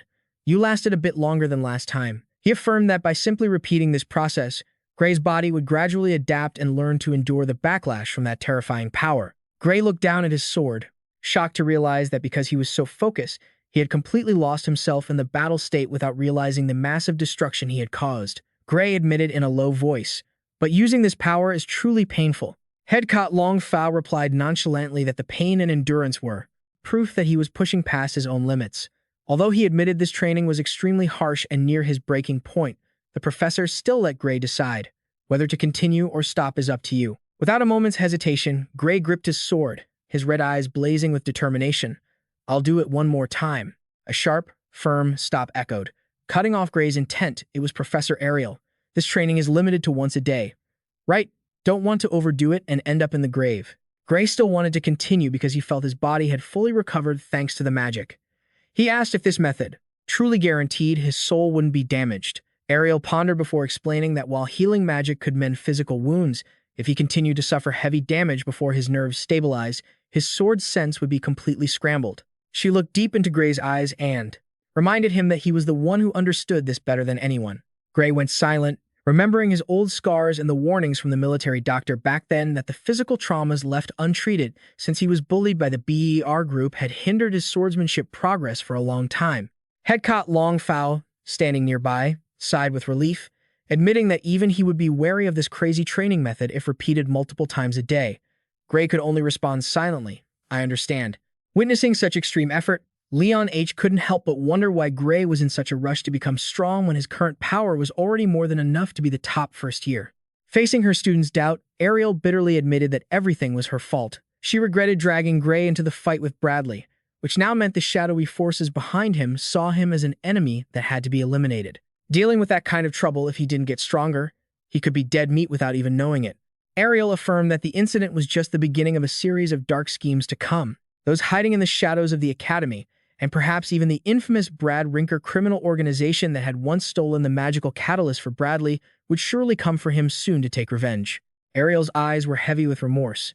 She insisted that becoming stronger was the only way for Gray to survive, then softly uttered a late apology. Gray reassured his mentor not to worry, as stopping the Liquid A experiment was his own choice, and he would see it through at any cost. Ariel looked at her student with pride, admitting that Gray was an exceptionally talented student and the only thing she could do now was help him unlock his full potential. Headmaster Longfow caught the hidden meaning in Ariel's words. He silently guessed she was cooking up a special plan, and Ariel just smiled, the mysterious confirmation. Headmaster Longfow turned to ask Ariel if she had forgotten the fastest and safest way for a swordsman to become stronger. Amidst the ruined arena, Gray looked confused, not understanding what the professor was hinting at. Headmaster Longfow closed his eyes, looking satisfied, and declared that changing his sword was the fastest solution right now. Getting a sharper sword makes me stronger? Gray looked at the sword at his hip with suspicion. A sword. Ariel explained that even though the Academy-issued sword was a high-end custom piece, it was well enough for a first-year student, but unfortunately, it was no longer strong enough to withstand his terrifying power. Looking at his reflection in the broken blade shard, she stated firmly that no ordinary weapon could handle the immense pressure Gray generated. Ariel suddenly pulled out a brilliant golden key and declared she would take Gray to her secret vault. He was shocked and tried to stop her when he realized her intention. Was she really going to give the kid one of those weapons?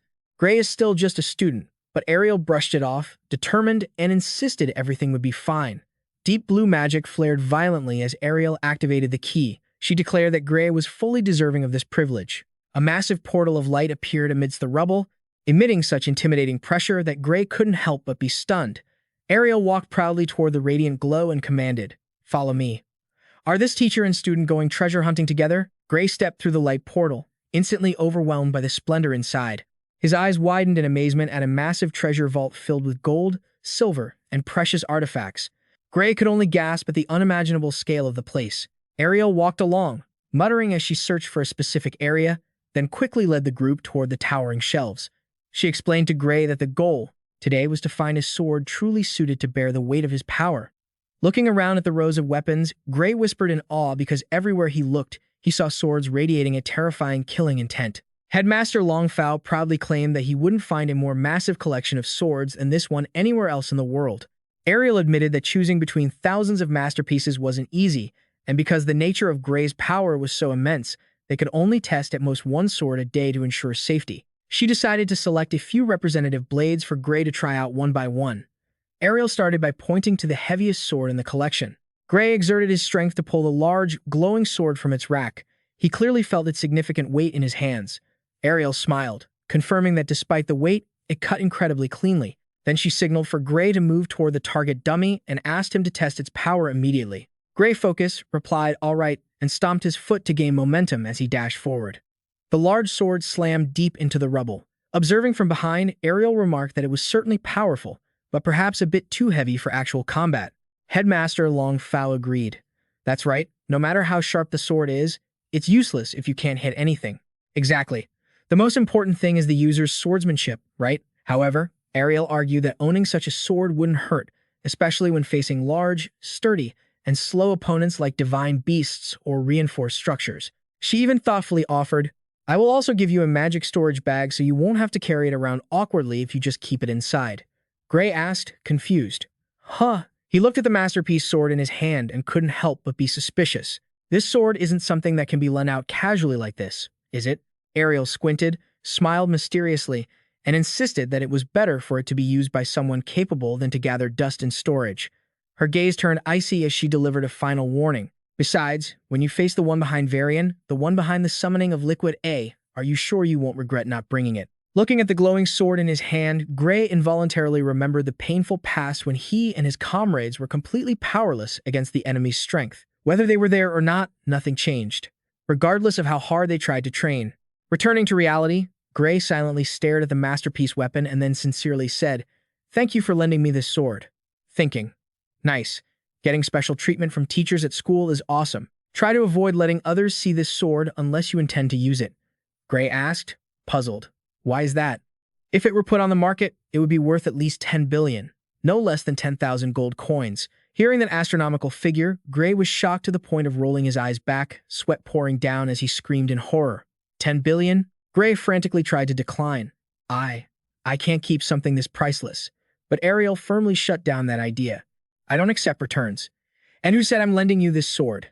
I'm giving it to you. She explained that if it were just a loan, Gray would surely develop a sense of hesitation and wouldn't dare to use his full power. Gray was still stunned, stammering as he asked, You're joking, right? Ariel coldly asserted, No, I am not joking. Ariel moved closer, her Heaven's Eye glowing with intense pressure as she declared, If I can protect the Heaven's Eye special status with just 10 billion, I'm more than willing to do it. That sword is a late reward for what you've done. When Gray was just about to speak, to obtain the Heaven's Eye for just 10 billion, I would be more than willing to do it. That sword is a belated reward for everything you've done.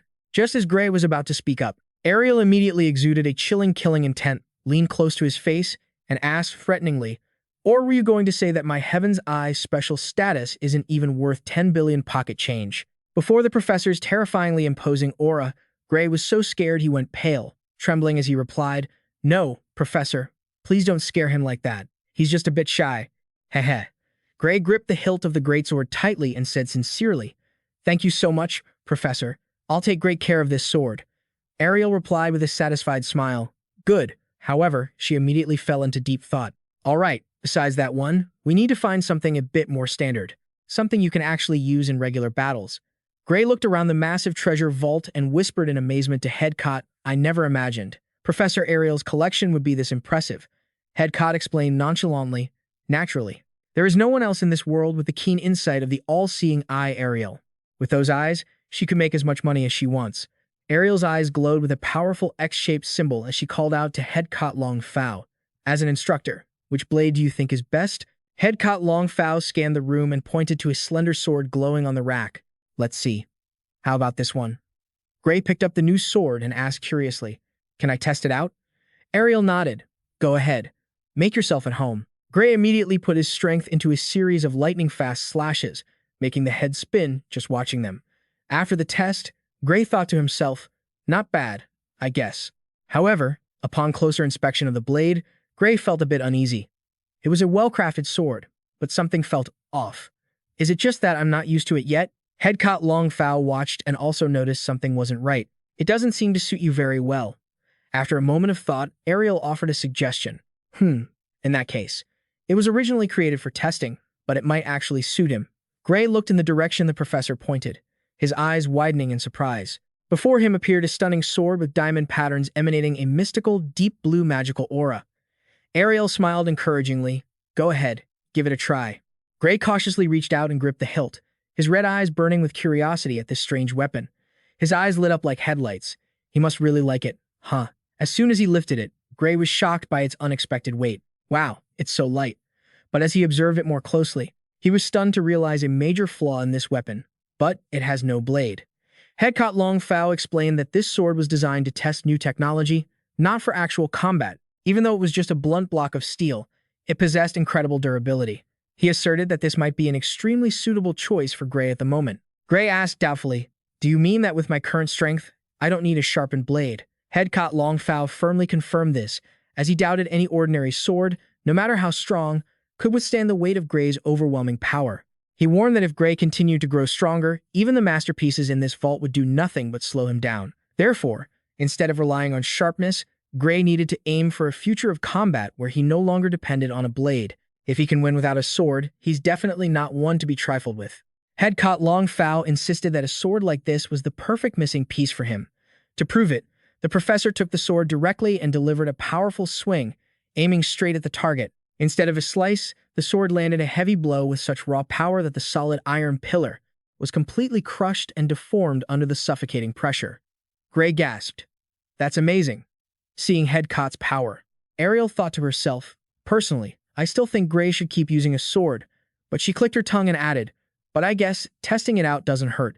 Ariel turned to Gray and asked if he wanted to try any other types of weapons besides swords, as she was willing to lead him to other areas if he wished.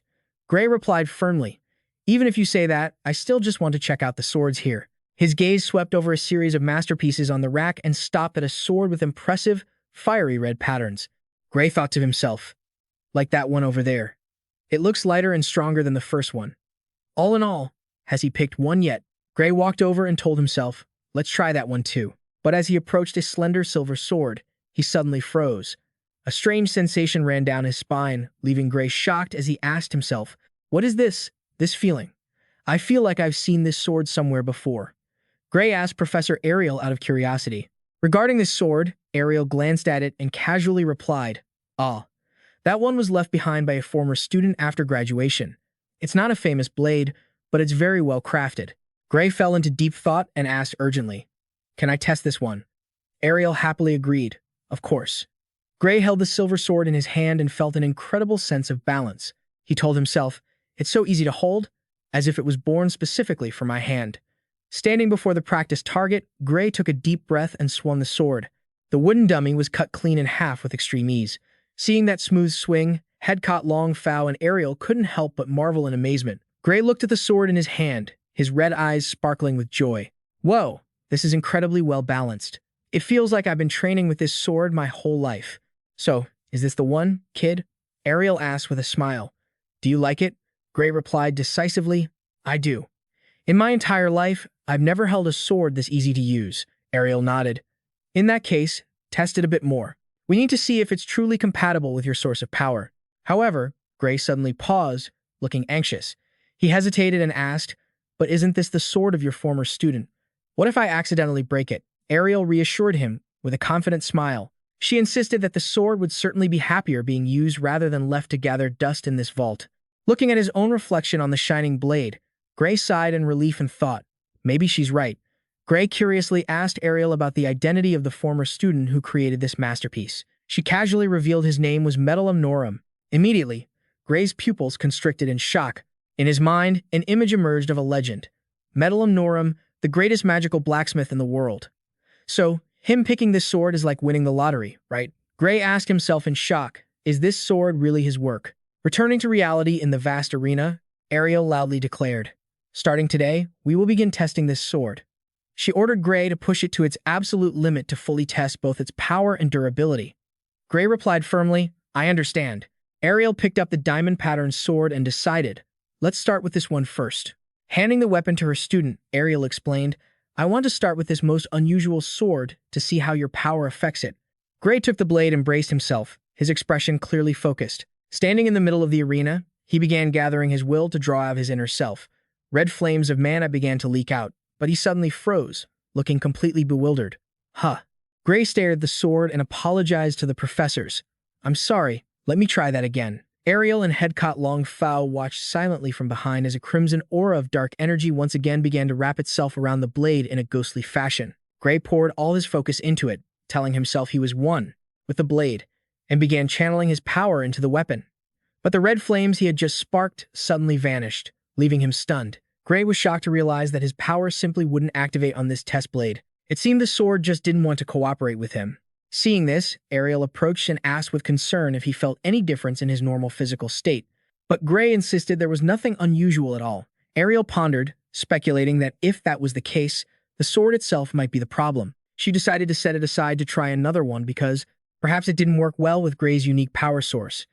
Ariel pulled out a magic storage device and decided to let him test the most ordinary-looking sword in the current collection. She drew a slender, glowing silver sword that had belonged to a former student and handed it to Gray with a word of advice. "Try this one."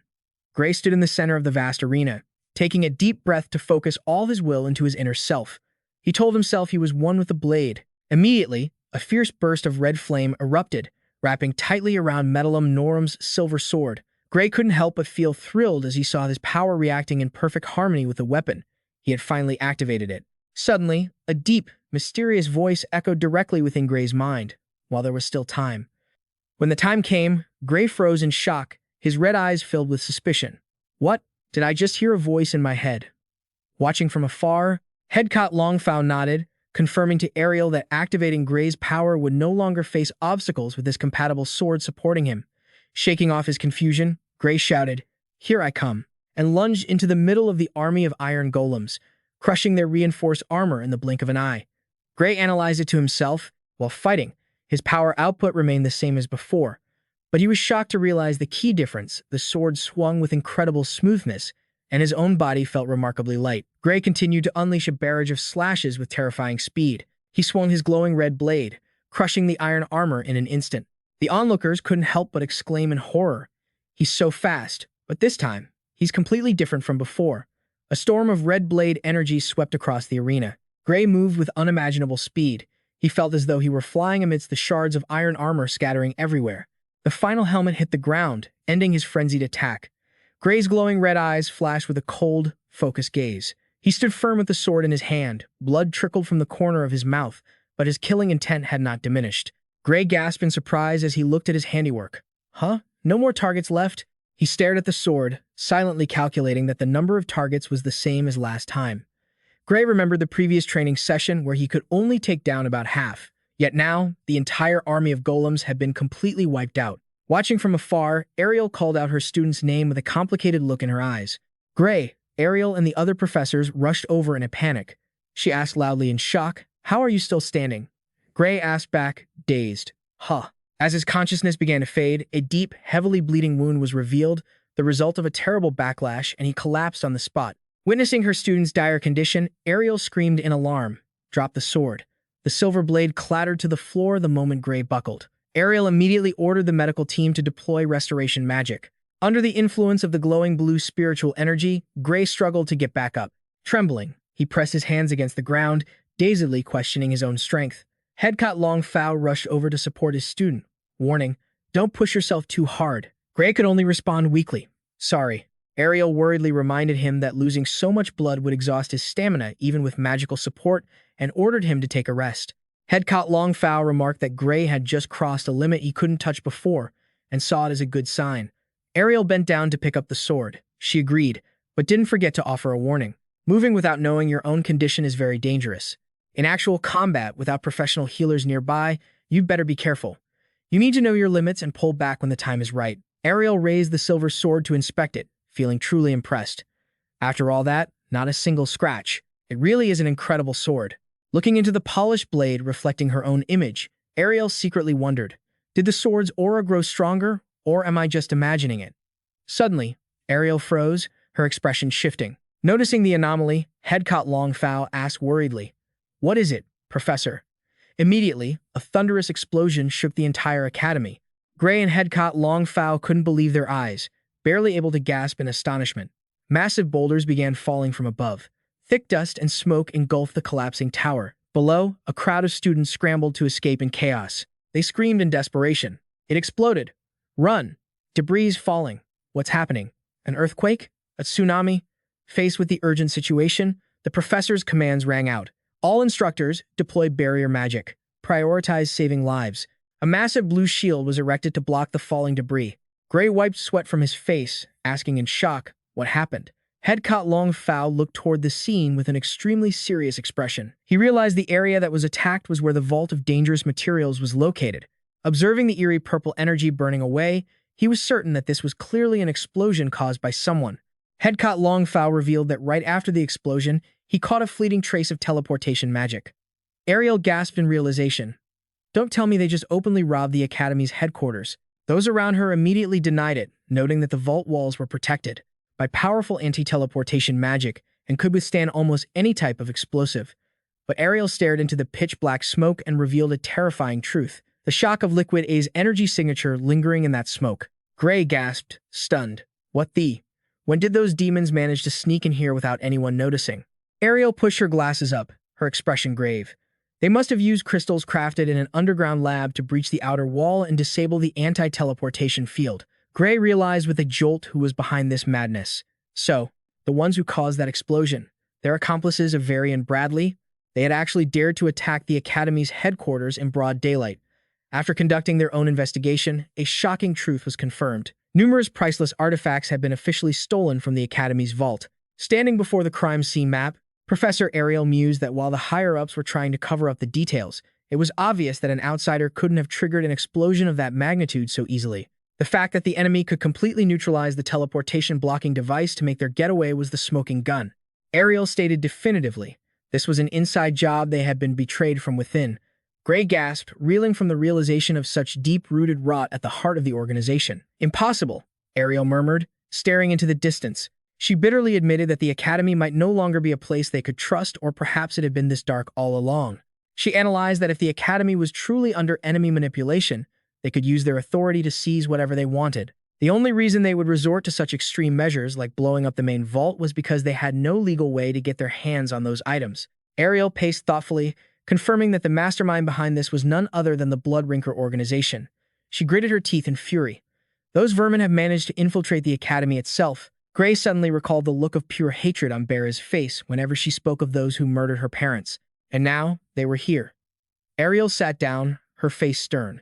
She warned Gray that after taking down Vari and Bradley, he had landed right in their crosshairs. They'll be looking to send you to the grave sooner rather than later. Ariel crossed her arms, her eyes flashing with anxiety as she gave her final piece of advice.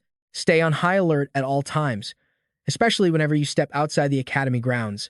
Gray looked the professor straight in the eye, his gaze burning with firm resolve as he replied, I understand.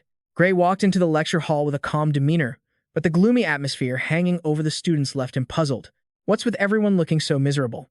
Does this have something to do with the explosion earlier? Seeing everyone looking like they were heading to the execution block, Gray asked curiously, did something happen? A classmate next to him looked at him in disbelief. Did you not read the notice about the field training march sent to the dorms?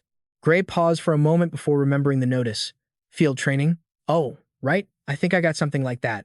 Seeing his indifferent reaction, the other student panicked even more. What kind of expression is that? Don't tell me you haven't read it yet. Gray replied flatly, I already read it. Read it and still looking that clueless. Man, you're hopeless. The student began listing their woes in despair. It's 16 hours of marching and camping drills every single day in an area crawling with low-level monsters. Plus, we've got professors tagging along for an entire week, not to mention the additional combat training. Seeing Gray remain so unfazed, the student shouted, How can you be so calm? 16 hours of walking every single day, you know. And there's no guarantee you'll even get a decent night's sleep. The image of monsters lurking in the night appear like a nightmare. I heard over half the students drop out every year just because of this training. Gray quietly observed his classmates' fear and thought to himself that in real combat operations, you never know when the enemy is going to strike. At least here, there's a set time limit. Isn't that generous enough? Memories of the hellish training days in the Liquid A subjugation squad came back to haunt him. Back then, there were no time limits.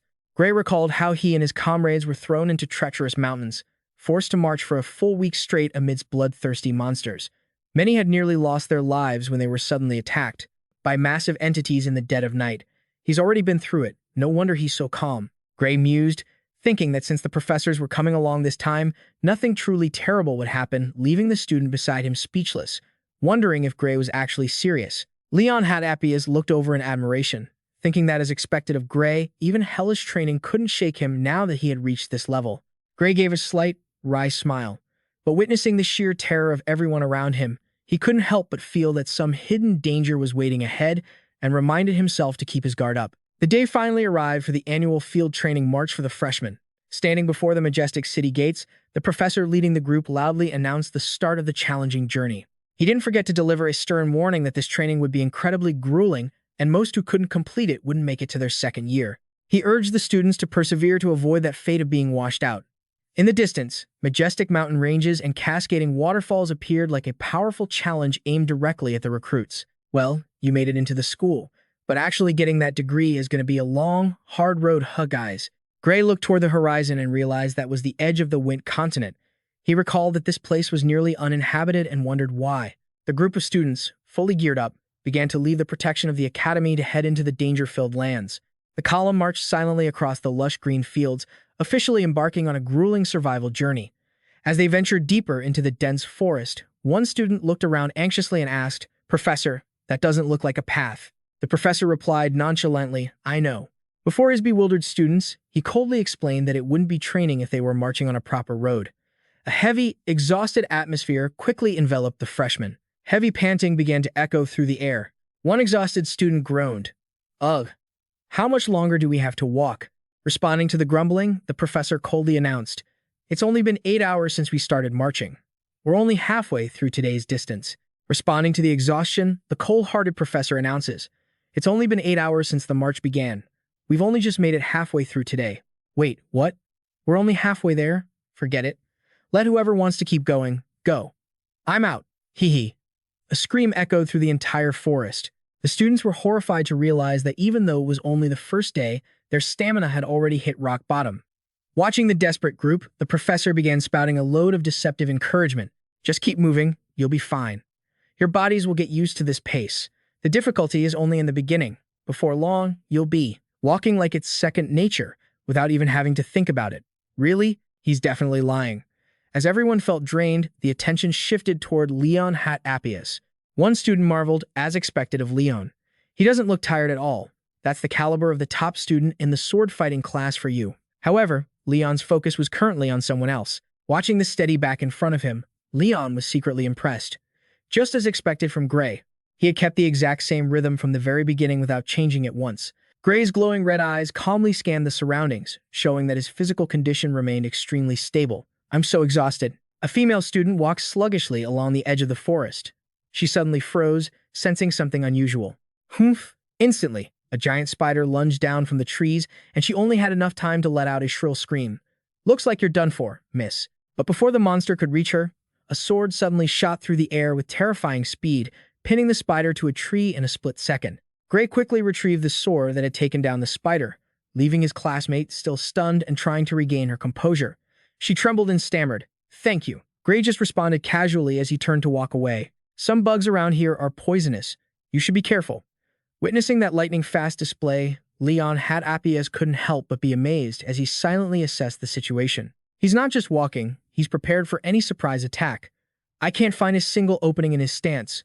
Leon Hat-Appius watched Gray's back with extreme admiration. He asked himself if he could walk for 8 hours straight while maintaining that level of vigilance.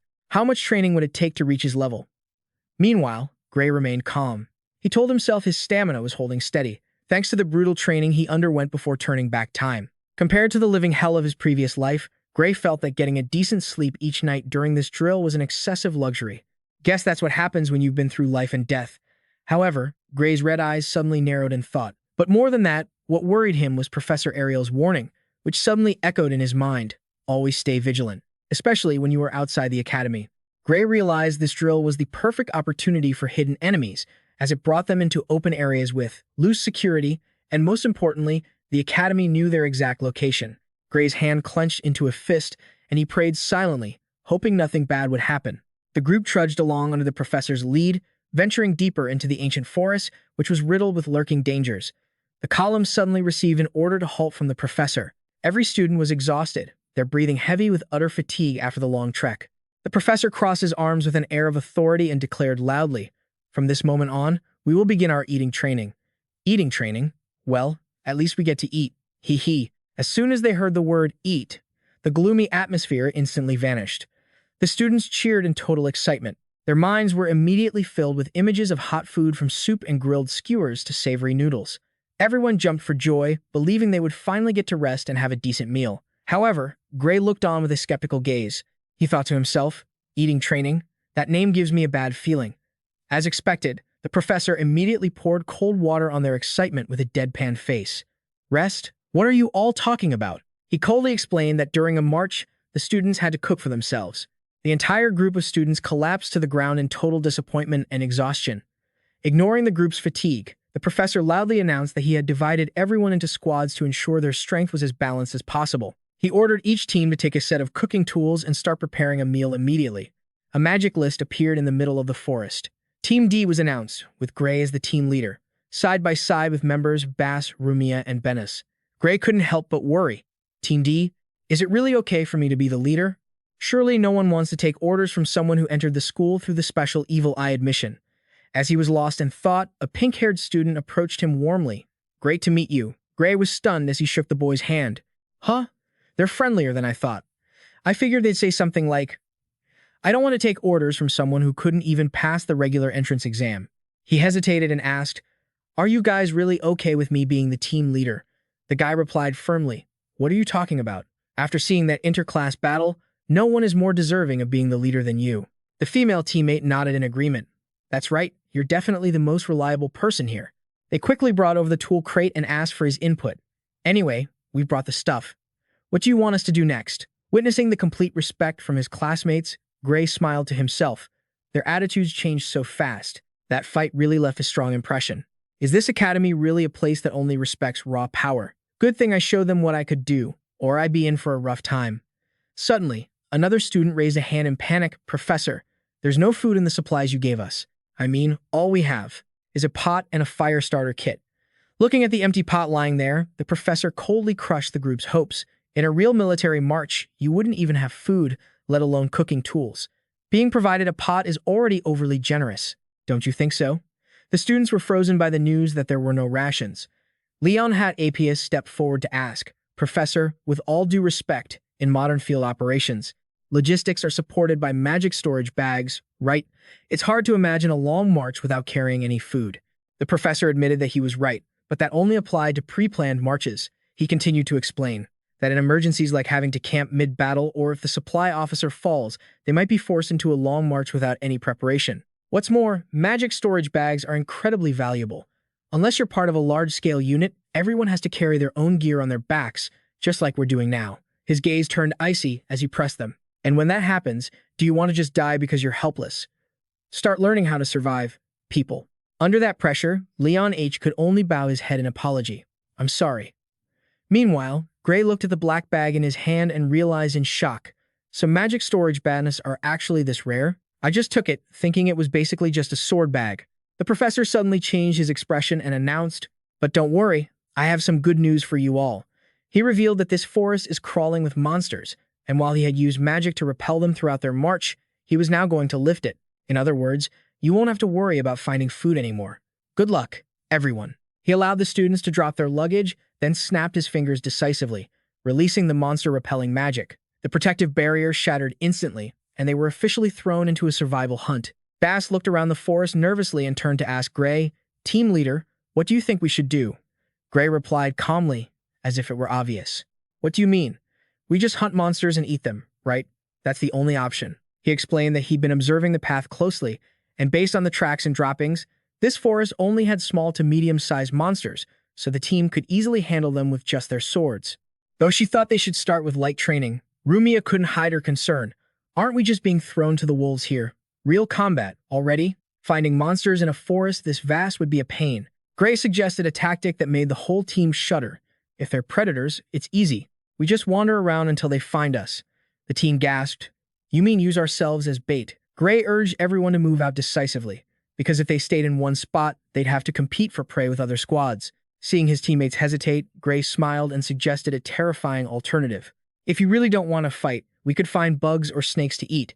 In forests without monsters, knowing how to utilize those as food is also very important. The image of bugs and snakes made Rumia shriek in horror.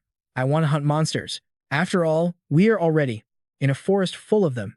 The team clicked their tongues and accepted his lead. Gray is the team leader. I'll follow his arrangements. Since Gray said so, they were all in. The team started moving deeper into the forest under the sunset glow. Gray suddenly stopped by an ancient tree. He knelt and touched the ground to feel every tiny vibration. He put a finger to his lips, signaling for silence. He whispered, It's here. His teammates were still dazed, not understanding what was happening, when rustling sounds erupted threateningly from the bushes. Suddenly, a giant bear with burning eyes lunged out with an earth-shattering roar, aiming straight for a team member who was frozen in fear.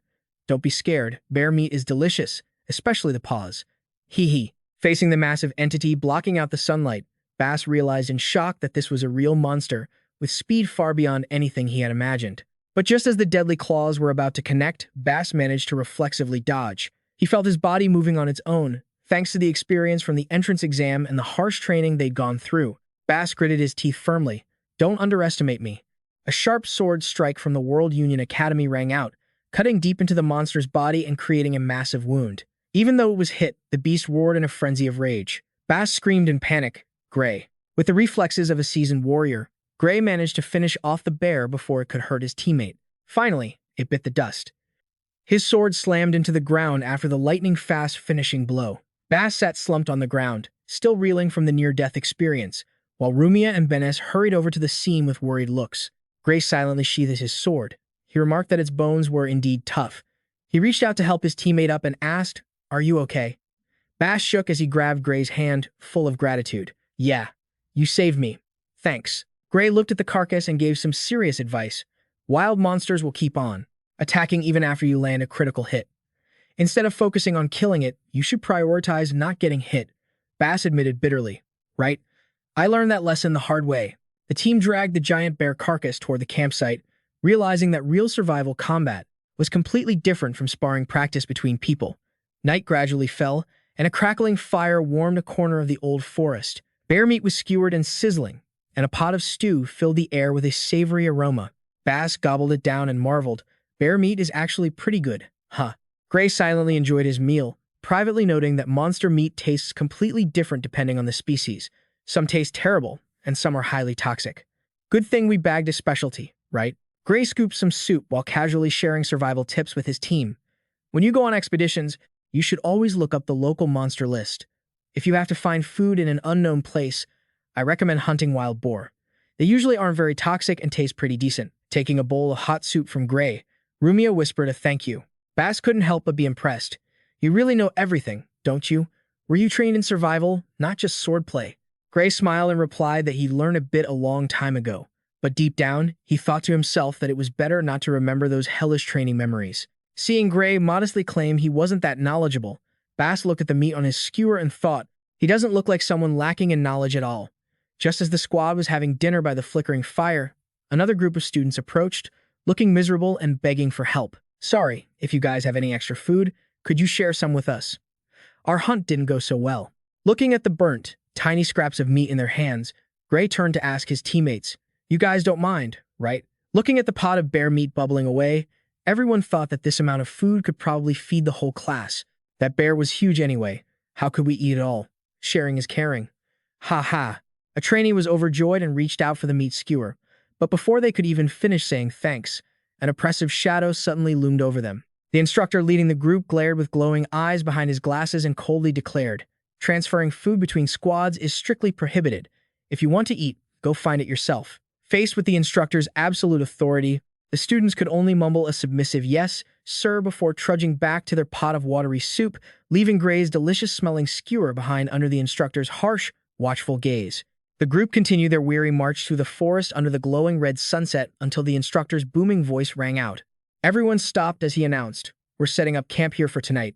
He clearly stated that from now on, this would be a real wilderness survival drill. Immediately, the exhausted students collapsed to the ground, dropping their bags and gasping in utter relief. Finally, a break. The meal from that bear earlier had helped the team regain a bit of strength. One trainee lay sprawled on the grass, thinking to himself, at least we got a decent meal. We're still luckier than most of the other teams. Even so, the fatigue still weighed him down, and he groaned. I'm wiped out anyway. Wouldn't climbing into a bed feel like being in heaven right now? Gray trudged along, carrying his gear, and when his teammate anxiously asked if this training would require them to keep hunting for food, he just jokingly sighed. For me, probably. Fortunately, the instructor announced that the academy had provided portable rations and individual tents for everyone. He ordered the squads to hold their formation, quickly collect their supplies to set up tents, and build campfires at the designated spots. But it didn't stop at just camping. The instructor also announced there would be surprise simulated attacks throughout the night. He required the teams to arrange their own watch shifts, asserting that as long as they could repel the attacks, any method was acceptable. Hearing they had to move further to their assigned spots, a blonde trainee whined about having to walk more and started whispering plans to be lazy if they were near other teams. Immediately, the instructor appeared with a cold expression. "I heard that, you know. I purposely separated the teams, so you wouldn't be able to slack off." The instructor firmly declared that the training had officially begun and urged them on. "You better hurry up. The slower you prep, the less sleep you'll get." The group of students rushed to haul their supply crates to set up camp. Night quickly fell under the full moon, and Gray's squad gathered around the crackling fire deep in the woods. Bass asked about how to split the watch shifts. "So, how many people should take the night watch?" Gray stared into the fire and replied, "I think one person is enough." Rumia stretched lazily, confessing that after a day of marching, she just wanted to sleep as long as possible. Gray analyzed the situation. If 2 people were on watch per shift, each member would only have half the night to sleep. That was impossible given their current state of exhaustion. He firmly decided that only one person was needed per shift. When Bass asked how they should decide the order, Gray explained that the first and last shifts were the easiest, as splitting the middle ones would constantly interrupt their sleep. Gray firmly took the second shift, looked around, and asked, "So, is anyone willing to take the third shift?" Bass smiled, "I'll volunteer. You saved me earlier, after all." After Gray thanked him, Bennis finalized the list. "That means Rumia is on first watch." Rumia cheered happily. "Thank you so much." Bennis didn't forget to remind her to wake up the next person as soon as her shift ended. The silent night enveloped the old forest under the bright, full moon. Rumia sat alone by the crackling fire, focused on her guard duty while everything around them had drifted off to sleep. Inside the tent, Gray was sound asleep, taking advantage of this precious rest to recover his strength after a long, grueling day of marching. However, a lurking shadow began to move. Quiet footsteps stepped onto the grass, closing in on the group's campsite. A hand gripped a sharp knife handle tightly, the blade glinting as it reflected the flickering firelight while the intruder closed in on the sleeping targets. While Rumia was dozing off by the fire, a strange noise from the darkness made Gray suddenly open his eyes. He jumped up, grip tightening on his sword hilt, and silently surmised that he'd just heard something unusual. If it were a monster, it would be much noisier and more chaotic. This was definitely a human, and someone who didn't want to be detected was right here. Gray peeked through the tent flap and saw Rumia still completely unaware of the looming danger. He wondered if it was just an illusion, but immediately dismissed the thought upon noticing unusual traces. "No, there's no way. Someone is definitely here." Gray questioned if it was just the instructor checking on the watch, but he decided he couldn't afford to let his guard down. Ariel's warning flashed in his mind. "Since you took down Varian, you might become a target. Be careful, especially when you leave the academy." Gray tightened his grip on his sword, realizing he'd better treat the intruder as an assassin and act accordingly. He had to stay alert. That was the only way to keep his head in this wilderness. Realizing that staying in the tent was too risky against long-range attacks, Gray silently slipped out from the back to avoid being detected. Under the bright, full moon as clear as day, he thought to himself, "A full moon. This makes it easier to spot the enemy, but it also makes it much harder for me to stay hidden." Gray faded into the shadows of the trees, his hand never leaving his sword, reminding himself to move with extreme caution. Gray stepped carefully, the crunch of dry leaves under his feet reminding him of the harsh training he'd endured with the archer Jacob Bloomfield. Back then, his mentor had strictly taught him that walking normally by pushing off with the back foot created too much unnecessary noise. To move in absolute silence, he had to set his toes down first, starting from the pinky to the big toe, and only then the heel to minimize sound. Jacob had further instructed that even if he accidentally stepped on a dry branch or fallen leaves, as long as the rhythm wasn't consistent like a human's footsteps, and instead sounded like natural forest animals or the wind, he would never be discovered. To master this skill, Gray had once had to walk barefoot through treacherous mountain ranges to learn how to blend into nature. Back in the present, amidst the silent night, Gray applied that technique perfectly to quietly tail the shadow creeping toward the campsite. Just as the intruder stopped by a rock, Gray appeared behind him in a flash. He coldly pressed his sharp blade against the intruder's neck and growled, "Don't move, and answer me right now. Any sudden movement and you're dead." He firmly commanded, "Talk. Who do you work for and what's your name?" Gray suddenly froze when he realized who he had pinned down and could only gasp in shock. "Huh?" The man, with his panicked expression and sweat-drenched face, turned out to be the professor leading the training squad. Gray quickly withdrew his killing intent and asked to confirm if this was just a surprise attack for training purposes.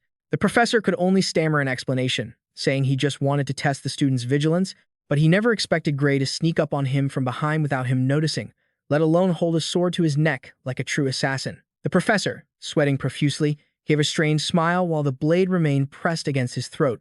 At this point, it's hard to tell who was teaching whom. Even so, Gray didn't let his guard down. He silently calculated that it was possible the guy was just impersonating the professor to make him lower his guard. But if he really wanted to kill him, he should have brought a much more dangerous weapon. Gray's crimson eyes narrowed in suspicion before he slowly lowered his sword. It'd be a real headache if you were an infiltrator. Sir, sensing no hostile intent from the man, he silently sheathed his sword while the professor remained shaken. The two of them headed back to the campsite together. Just then, Rumia suddenly appeared with a sword in her hand. She shouted in a panic, "Professor, Gray, what are you two doing here?" The professor scratched his head, explaining that he just wanted to check if the squad was keeping a proper watch, but didn't expect Gray to detect him before he could even get close. He crossed his arms, looking satisfied, and showered them with praise. "Your group's vigilance is perfect. I have never seen first year students set up a camp this well." Rumia could only stammer. Vigilance, wondering how that could be, since Gray should have been fast asleep. The professor grew suspicious too and asked if Gray was even assigned to this shift. Gray coolly interrupted him. "Professor, did you step on a branch or something on your way here?" The professor paused for a moment before nodding in confirmation. Oh, right, I did." Gray thought the sound sounded human, which is why he woke up. The professor was astonished, asking, "Are you telling me you detected an attack just from that sound while you were sleeping?" Gray just offered a faint smile and replied modestly, "It was just a coincidence, sir. Maybe I just wasn't in a deep sleep yet." "You really can't argue with a guy like that." The professor burst into a hearty laugh. "Ha ha ha. After our sparring match the other day, now this. You just keep surprising me." He looked at Gray thoughtfully, wondering if the academy had anything left to teach a genius like him. After a moment of contemplation, he firmly declared, "From now on, you're banned from night guard training. If you handle everything on your own, the other students won't learn a thing." Gray asked with concern if missing one person would affect the group's overall performance, but the professor quickly dismissed it. He took out a glowing magic ledger and announced that their group would not receive any simulated attacks between 1 and 3 in the morning. "I'll just assume you're on duty during those hours." He noted it down, confirming that Gray's night watch training score would be perfect without any conditions, then snapped the book shut. The professor turned and walked away, not forgetting to tell the others to continue their shift, with the exception of Gray. Walking through the darkness, he couldn't help but wonder in shock. He got right behind me without me sensing a single trace of his presence. I guess that's what you call being on another level, isn't it? He wondered if Gray had ever belonged to an elite assassination unit, but immediately dismissed it due to his young age. However, the undeniable reality of his skill level still left the professor deeply troubled.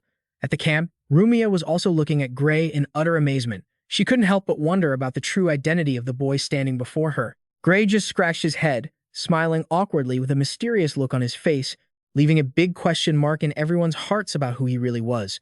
The next morning, the professor announced loudly, "Everyone, move out." The group of freshmen continued their trudging march through the old forests with heavy packs on their shoulders. After being suddenly woken up by the night drill, everyone looked visibly exhausted and completely drained. Someone rubbed their eyes and groaned, "So sleepy," while another sluggishly added, "I couldn't get a wink of sleep at all because of that night drill." Contrary to the rest of the group, Gray remained astonishingly alert. He quietly kept up a steady pace amidst the sighs of his classmates. The group moved through wildflower patches and dense canopy as the sun began to fade. Time flew by quickly, and the sky soon turned to the brilliant orange of late afternoon. The professor looked toward the horizon and remarked, "I guess it's almost evening, huh?" He stopped and loudly announced some good news. "We'll set up camp here for the day. Finally, a chance to let loose." Hearing the order to camp, one student cheered joyfully. "Wait, we're camping? Does that mean we finally get some rest?" But another student looked extremely worried. He shivered, speculating, "No way. If we set up camp this early in the evening, doesn't that mean there's going to be some crazy training added on top of it later?" Faced with the students' anxiety, the professor calmly reassured them, "Relax, today's training is over." He further revealed that the academy had already set up sleeping tents for everyone and told them to rest until the food was ready. The students were so moved they stared in disbelief. They almost cried with relief, knowing they were finally getting a real break. A silent night fell over the forest under a bright, full moon. Inside the tents, the students were fast asleep after an exhausting day. But Gray remained wide awake. He stared at the tent ceiling, silently evaluating this unusual generosity from the academy. Gray thought to himself, if they're really giving us this much time to rest. His crimson eyes showed clear vigilance as he reached a firm conclusion. It means tomorrow is definitely going to be hell. He sighed. I knew it. But man, the academy is really playing the take one step back to take two steps forward trick on the students. Leon Hat Appius smiled at Gray with a knowing look and said, I think you'll be fine. Gray felt a chill down his spine, wondering, why do I get the feeling he's looking this way? That night, a loud call echoed throughout the camp. Everyone gathered around. A professor dressed in a chef's outfit brought out a large platter of food and announced, dinner is served. Before the students lay banquet tables overflowing with mouth-watering dishes. From grilled meats and sandwiches to steaming pots of soup, the crowd of students cheered in sheer excitement. The professors generously scooped food from the massive pots, saying, you can even come back for seconds. The students cheered in delight, watching the students eat so heartily that some even shed tears of joy. The professor, with a mustache, smiled kindly. You've all done very well to endure the grueling 2 days of training that just passed. Get some good rest tonight to shake off all that fatigue. The whole group thanked him in unison. But immediately afterward, the professor's face darkened, a sinister smirk hidden in the shadows. Thinking it's easy to get a free meal from us? You kids are still wet behind the ears.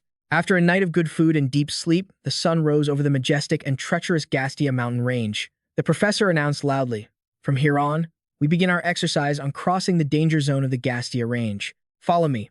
The group of students hoisted heavy supply crates onto their shoulders and began to form a line, heading into the deep, dark mountain forest. The team trudged through the dense canopy under the professor's lead. One student whispered to their friend, at first, looking at these mountains, I was terrified, but at this pace, I think we can handle it. The friend agreed. Yeah, I guess getting that good rest yesterday really paid off. Watching the group still moving steadily, they noted that, so far, no one had given up. Just as expected from those who passed the academy's entrance exam, the lead professor suddenly changed his expression, his voice turning stern as he declared, but the real training starts now. He revealed that in just about 2 kilometers, the group would enter the territory of the water lizards. Images of ferocious monsters with hardened scales appeared, accompanied by the warning that they were far stronger than any creatures they had hunted for food before. In fact, most students would be wiped out before they could even do anything. These threats made the freshmen tremble. They feared and wondered what they could possibly do to deal with such terrifying monsters. I think the best strategy is 36, run away, size. To answer their concerns, the professor explained the goal of this 2-week training session in this dangerous zone was to move without being detected. He said, fortunately, in the dry season, the water lizards usually move less to conserve energy, so as long as they didn't make loud noises, the creatures wouldn't notice their presence. However, the professor gave one crucial warning. In this dry season, they were absolutely desperate to drink anything to quench their thirst. The professor leaned in close to the students, his eyes gleaming with a threatening intensity as he revealed that what they were craving was their blood. He coldly stated, if you are discovered, consider yourself dead, and demanded that everyone move with extreme caution, absolutely no loud noises. Gray moved silently, his noiseless footwork bringing back nostalgic memories of his training days hunting monsters with the legendary archer Jacob Bloomfield in his previous life. Watching Gray move so smoothly and silently, the professor couldn't help but be impressed, noting that he must have had prior experience hunting monsters. He reminded Gray, even if this exercise seemed too easy, he must absolutely not be overconfident. However, when he turned to look at the other students, the professor could only sigh in frustration at the annual familiar sight. The recruits were fumbling awkwardly and causing endless noise in the middle of the old forest. Well, they've never experienced anything like this, so how would they know? The lead professor roared in anger. Too slow, way too slow. He warned them that as long as they didn't make loud noises, they would be fine.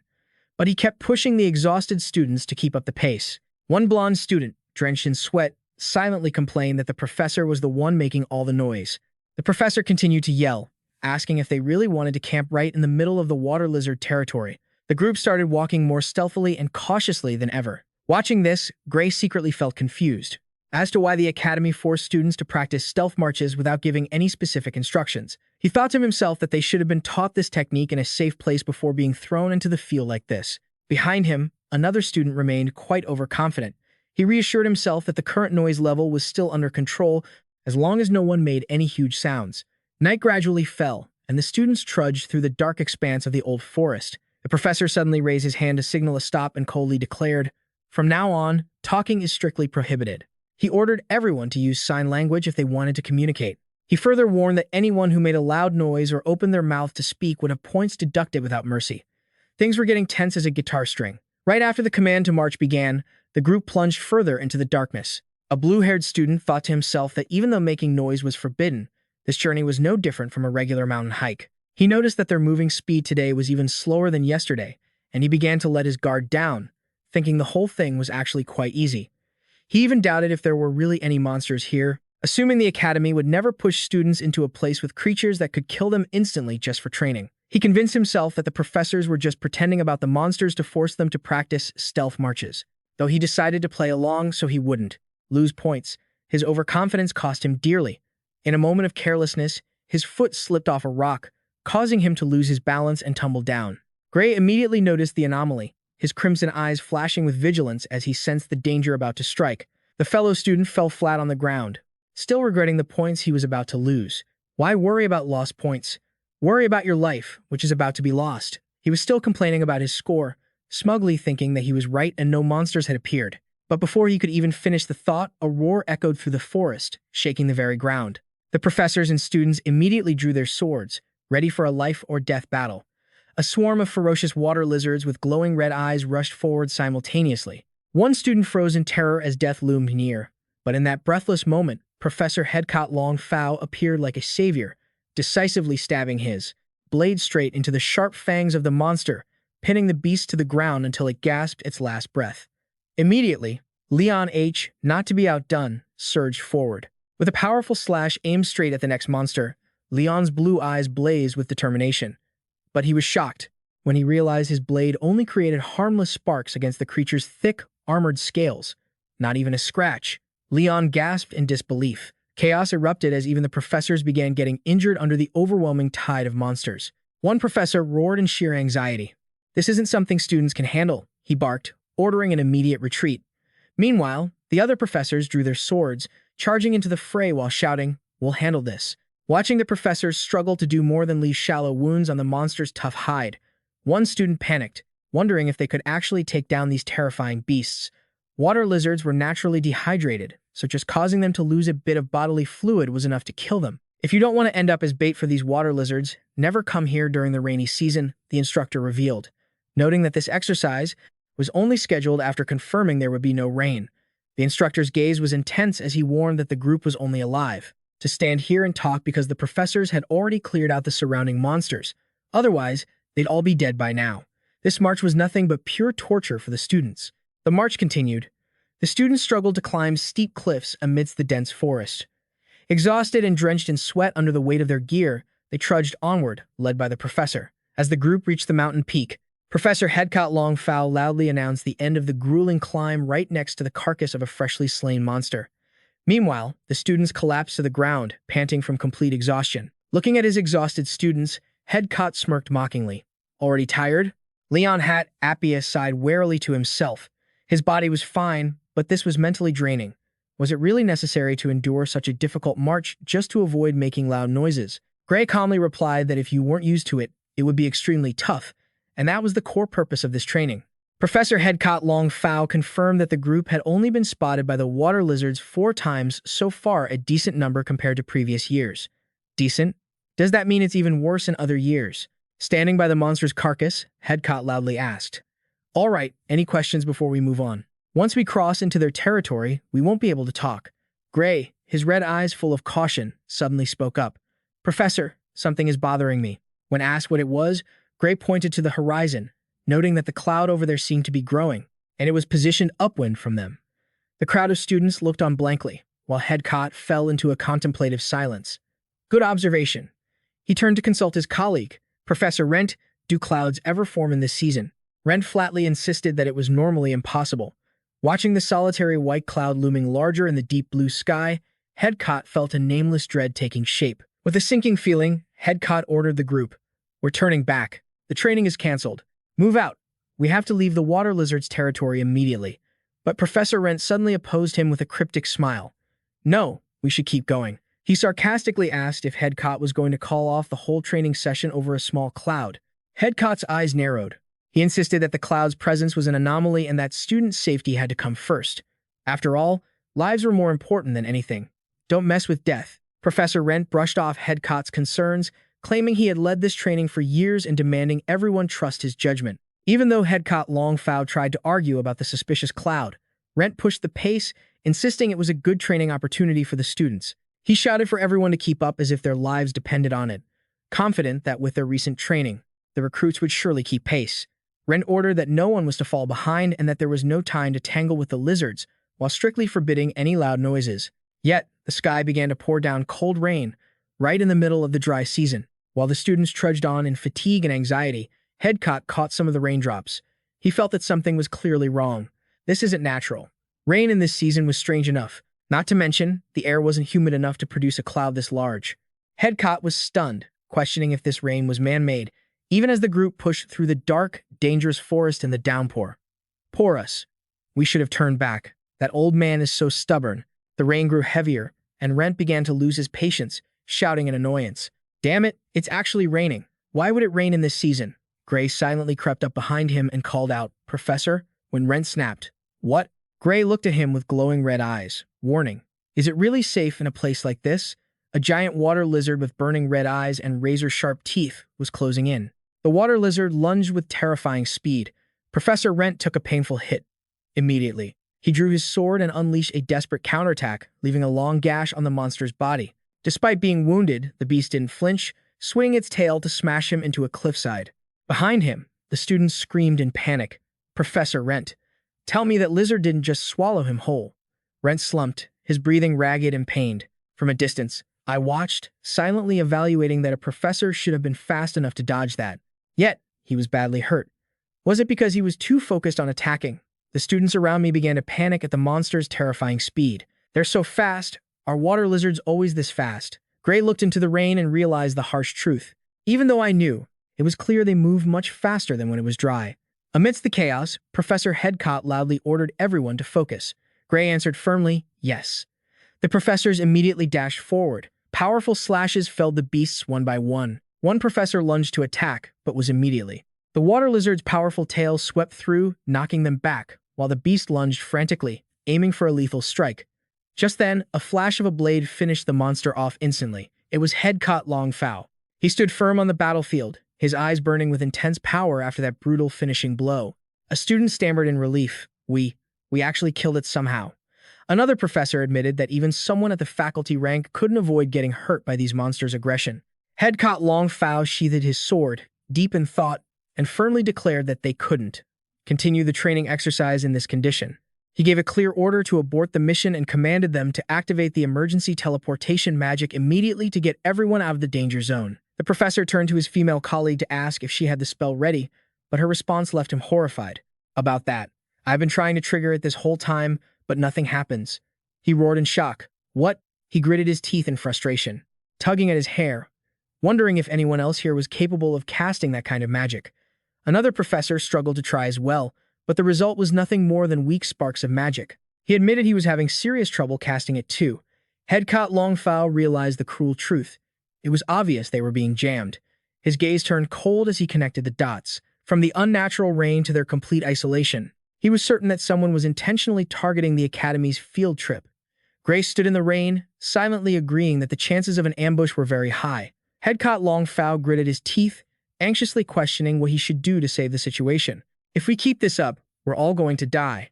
Who the hell is pulling these strings? Headcott Longfow looked worriedly at the pouring rain. He concluded that trying to break through the water lizard's territory now was nothing short of suicide. He decided their only option was to camp out and hope the rain would stop. Another professor questioned whether this was artificial rain and if it would ever actually stop. Headcott Longfow admitted he wasn't sure, but he believed staying put would give the group a better chance of survival than constantly fighting monsters while exhausted. While another professor used blue recovery magic to treat a colleague's wounds, he reminded Headcott that they were only lucky to have no casualties in the last battle by pure chance. Headcott Longfow nodded in agreement, but he feared that the water lizard's range would expand while it rained, and there was no guarantee this position wouldn't be attacked again. Standing in the downpour, Headcott Longfow was drenched in sweat, silently telling himself he had to find a way to get everyone out of this dire situation. Gray approached from behind and called out softly, Professor? Headcott Longfow started, turning to look at his student with surprise. Gray insisted, as long as I have recovery magic, I can fight too. Isn't there any way we can break through? Headcott Longfow pondered this deeply. He admitted that with Gray's terrifying dark power, the chance of getting through the monster territory was high, but he worried if Gray's body could withstand the backlash. Seriously, you just fought, and you're already asking to take on more lizards. Where are you going to keep getting recovery magic to learn from? Gray gripped his sword, his red eyes burning with determination as he looked at his master, asserting that even if they stayed here, no help was coming. He believed that taking action was better than sitting around waiting to die. Headcott Longfao sternly reminded him that even with recovery magic, Gray would have to use that power multiple times a day, something Professor Ariel had strictly forbidden him from ever doing. Gray clutched his aching chest. He nonchalantly viewed this as a training opportunity and believed that as long as they made it back to the academy, top-tier healers would be waiting. Headcott Longfao snapped back. He insisted that Ariel wouldn't object if it were a wound easily healed by normal magic, and demanded to know if Gray truly understood the severity of the problem. Gray looked the professor straight in the eye and challenged him. "Do you have any other way to get these students home safely?" He looked at the trembling, exhausted freshman in the rain. "Or are you planning to let everyone here die just to protect me?" Wow, this student asks tough questions. Even my own dad wouldn't know how to answer that. Headcott Longfao stood stunned, sweat dripping down, faced with his student's direct question. In his mind, Professor Ariel's warnings echoed hauntingly. Gray will willingly sacrifice himself if necessary. That is what creates his strength. Ariel looked into the distance and pleaded, "So please, don't let him do anything irreparable." Headcott Longfao had only been able to answer back then, "I understand." Back in the present, amidst the heavy rain, he looked at the students huddled in the cold, paralyzed by fear, and whispered, "Right." Headcott Longfao bowed his head, speaking with difficulty. "I'm sorry, it breaks my heart to say this, but could you lend us your strength?" Gray smiled slightly. He was about to agree, but an authoritative voice suddenly cut him off. "Can you really not decide anything on your own?" A professor with a mustache appeared from behind. He coldly criticized that the boy might have performed well in the competition, but to entrust everyone's lives to a single student? Keep that joke to yourself. Headcott Longfao immediately retorted. He insisted that with Gray's power, he could handle the water lizards all on his own, as he had witnessed it. Many times during training, Headcott Longfao looked at the group and pleaded, "That's why. Why don't we take a gamble just this once? Bet on his strength. Better to take the risk than wait here when we have no other options." Gray stood tall in the rain, a burning red aura beginning to coat his body with overwhelming killing intent. Professor Gouch coldly dismissed Headcott Longfao's suggestion. "I will not allow it."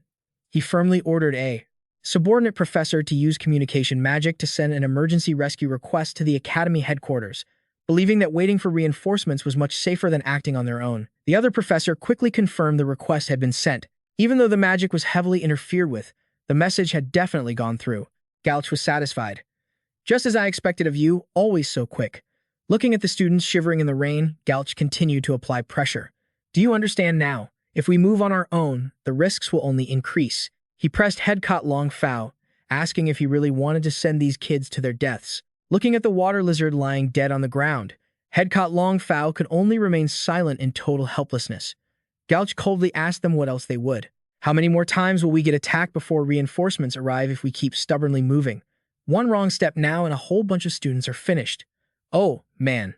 Headcott Longfao tried to speak up, but Gouch immediately cut him off, insisting that staying in the safe zone was better than wandering outside. He ordered everyone to keep dead silent because the monsters could sniff out the sound of their voices.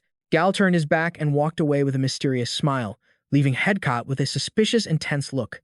Behind the ancient tree, the group of students was still trembling, waiting in vain amidst the quiet night. Gray silently observed the scene, his crimson eyes showing obvious suspicion, locked onto Gouch's back. That professor stood nonchalantly with his arms crossed, a triumphant smile hidden in the shadows. But right in that quiet moment, a horrific incident suddenly struck, causing all the students to widen their eyes in shock.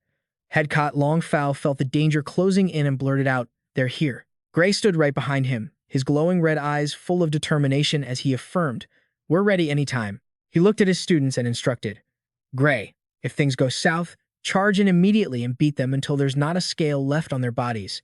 A giant water lizard suddenly lunged from the rain. Headcott Longfao immediately swung his sword to engage. Headcott's sharp blade rained down on the beast repeatedly. Headcott Longfao and his colleague exhausted themselves, pushing back the monsters to protect the injured. The monster collapsed with a tragic shriek. From the shadows, a series of glowing red eyes appeared again. The water lizards had been drawn by the noise of the battle. Headcott Longfao gritted his teeth, realizing the situation was getting worse by the second. Gray quietly reached for the hilt of his silver sword, ready to dive into the fray. Headcott Longfao looked at his students and declared clearly, "Our mission is to protect the students." He flashed a confident smile and commanded, "Watch closely. This is how the professors of the World Alliance Academy fight." Headcott's eyes crackled with blue electrical energy as he and the other professors simultaneously dashed forward to attack the 7 monsters. Witnessing the top-tier display of power, one student gasped in shock. So strong, so incredibly strong. Even while facing 2 monsters at once, the professors are handling everything perfectly. The students standing on the sidelines were left stunned. So this was the power of the professors, he clearly ordered. First, let's thin out their numbers. Focus on taking them down one by one. His colleague immediately responded decisively. Understood. Headcott Long Fao, with cold and focused eyes, poured all his strength into a decisive strike aimed straight at the enemy's weak spot. A lethal strike pierced straight through the water lizard's neck. Seeing the monsters collapse one by one, the students couldn't hide their excitement and cheered. We did it. Standing amidst the ruined battlefield, Headcott Long Fao silently noted there was only one left. Leon Hat Appius watched quietly and couldn't help but be amazed that the professors were virtually unscathed after such a fierce skirmish. Teaching really takes things to a whole new level. While the injured professor was still being actively treated with azure magic, he and his colleague lunged forward together, targeting the final beast with unwavering faith. We can really end this here. Headcott Long Fao, with his eyes crackling with blue electrical energy, led a lightning-fast charge with terrifying speed. The 2 professors coordinated rhythmically like a deadly pincer, but they didn't know that behind them, 2 pairs of malicious eyes were staring. Those were Gouch and his accomplice, planning to ambush the pair. Little did they know, Gray had already spotted their intentions. Without a second of hesitation, he coldly swung his sword, severing both of their arms. That's a wrap, their arms have departed without a farewell. The victim writhed in pain on the ground, shrieking horribly. Ah, my arm, my arm. Amidst the torrential rain, Headcott Long Fao maintained a terrifyingly calm expression. He swung a blue blade to finish off the charging water lizard and whispered, "Thanks, Gray." The other professors quickly took a defensive stance and firmly declared, "We'll hold the lizards back." The monster carcasses lay sprawled on the ground, blood mixing with rain soaking the area.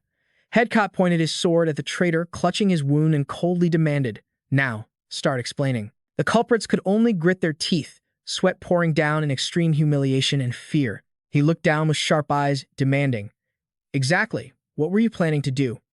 The traitor knelt on the ground, holding his severed arm and howling in pain. "I was just trying to fight the water lizards, and he dared to cut off my arm." "That's right, arrest this criminal immediately." Before that clumsy act, Headcott Long Fao felt only contempt. How pathetic. Are they trying to pin the blame on us? Might as well chop off the other arm so he can stop arguing. He looked straight at the 2 villains and asserted that almost everyone here had realized their murderous intent. He turned to the students standing silently in the rain and continued, "These swordsmanship students aren't so blind that they'd miss an obvious fact like that." Headcott Long Fao coldly remarked that plots of assassination or kidnapping aimed at the Academy's people weren't rare, as the organization had too many enemies and was filled with high-value individuals. Headcott Long Fao exposed the entire cruel plot.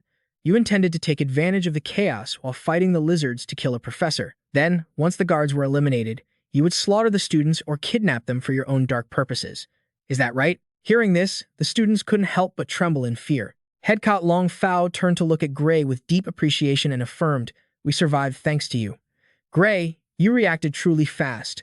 Gray smiled slightly and replied, "What are you saying, Professor? Didn't you notice from the very beginning that these people were trying to kill us?"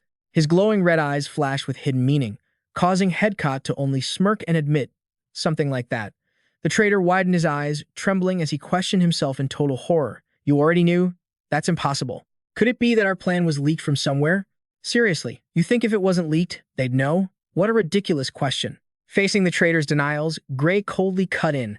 "I didn't need to know anything beforehand, but if you observe a person's movements or their eyes closely, everything becomes very clear. The way you moved, that was absolutely not the behavior of company. Someone trying to protect the students or other professors." Gray admitted that until halfway through, he just thought the man was incompetent. But ever since the rain began, Gouch's movements had become overly unnatural. Gray pointed out the absurdities, like the way he tried. He took hits that he could have easily dodged, just to play the victim. Seeing his scheme exposed, Gouch could only grit his teeth in frustration as he was forced to kneel at the feet of Headcott Long Fao. The professor turned to him, worried, "Gray, are you all right?" Gray sheathed his sword and calmly replied, "I only use my power for a split second, so the damage isn't too serious. It just feels like some severe muscle soreness right now." Hearing that, Headcott breathed a sigh of relief. "That's a relief. It would be a huge headache if you had to be carried out. Heh. Suddenly, Gouch let out a sinister chuckle, leaving them both feeling suspicious. Right after, He erupted into a maniacal laugh that echoed through the dark forest. Headcott snapped, "What the hell is wrong with you? Have you finally lost your mind?" Gal looked up with an evil glint in his eyes and sneered. "It seems you still don't realize it, do you? It's already too late." Gray frowned impressed. "What are you talking about?" Gal leisurely analyzed the situation to drive them into despair. "Look at the reality. We're trapped right in the middle of the water lizard's territory, under this torrential rain. A high-level teleportation seal has cut off all escape routes, and reinforcements definitely won't arrive in time." He leaned in close, flashing a cruel smile, and delivered the final blow. "So, even if you've seen through our plan, it's already too late. All of you are going to die here." Gouch's threatening tone made the surrounding students tremble in absolute terror. However, he suddenly changed his attitude, looking at the monster carcasses, and declared, "But our goal was never to kill you. If you follow us, you'll understand." He claimed to have prepared an escape route for everyone. Headcott Longfow replied coldly, "Then let's hear it." Gal smirked maliciously. "Fine, but there's one condition." His eyes scanned Professor Wren, Headcott, Longfow, and Gray. Then he made a wicked demand. "Stab yourselves in the heart. Right here, right now." He screamed, insisting he couldn't take anyone along who might hinder the organization's plans. Gal offered a fake promise. "If you do that, everyone else will live." Standing at the edge of life and death, Gray and Headcott Longfow stood in a stifling, tense silence. Gal scoffed with contempt at their silence. "What's the matter? Don't tell me you're hesitating because your own lives are too precious." Before he could finish, a surge of blazing red dark energy erupted. Gray's sword was already pressed against his opponent's throat, accompanied by a stern command, "Don't move." "So, you realize there was another traitor in the group trying to slip away." The crowd of students screamed in shock. "He's so fast. Did he close the distance from behind in just a split second?" Even while being held, Gouch smirked arrogantly. "Do you think taking a hostage is going to help you?" Even so, Gray stared straight at him with blood-red, murderous eyes and decisively exposed him. "You're actually capable of using teleportation magic, aren't you?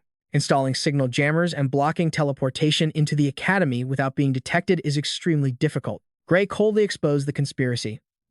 "But if the professor in charge of magic is on your side, making communications and teleportation unusable becomes far too easy, doesn't it?" At that moment, Headcott Longfow also appeared from behind. "You're way too sharp for a student." Headcott Longfow radiated a chilling bloodlust. He loudly ordered the traitor to activate the teleportation magic immediately and send all the students and professors here back to the mountain pass. "If you refuse, I'll gouge out one of your eyes. And if you're still stubborn after that, I'll take the other one. Then, I'll start cutting off your fingers 1 centimeter at a time." Gray, standing behind him, added his own stern threat. "Don't even think about taking them anywhere else, and absolutely do not leave anyone behind. One small, suspicious move, and I'll take your head off right now." Seeing the traitor still hesitating, Headcott Longfow pressed the tip of his sword closer into the man's eye and coldly declared, "Still planning to refuse? Then you leave me no other choice." Headcott Longfow's eyes glowed with deep blue electricity as he channeled all his strength into his sword, preparing to carry out his brutal torture. Terrified by Headcott's resolve, the traitor shrieked in absolute panic. Trembling, he placed his hands on the ground and yelled like a madman, "Teleport." Immediately, a massive, brilliant yellow magical wave erupted, engulfing the entire group and whisking them away from the danger zone in a blinding pillar of light. A burst of brilliant yellow magic erupted in the middle of the school grounds, returning the entire first-year Swordcraft exploration team, leaving the Sentinels in shock. The chaotic crowd rushed over, shouting, "What happened? Is that the first-year exploration team? What is going on?" Headcott Longfow immediately reported the emergency situation to the officials.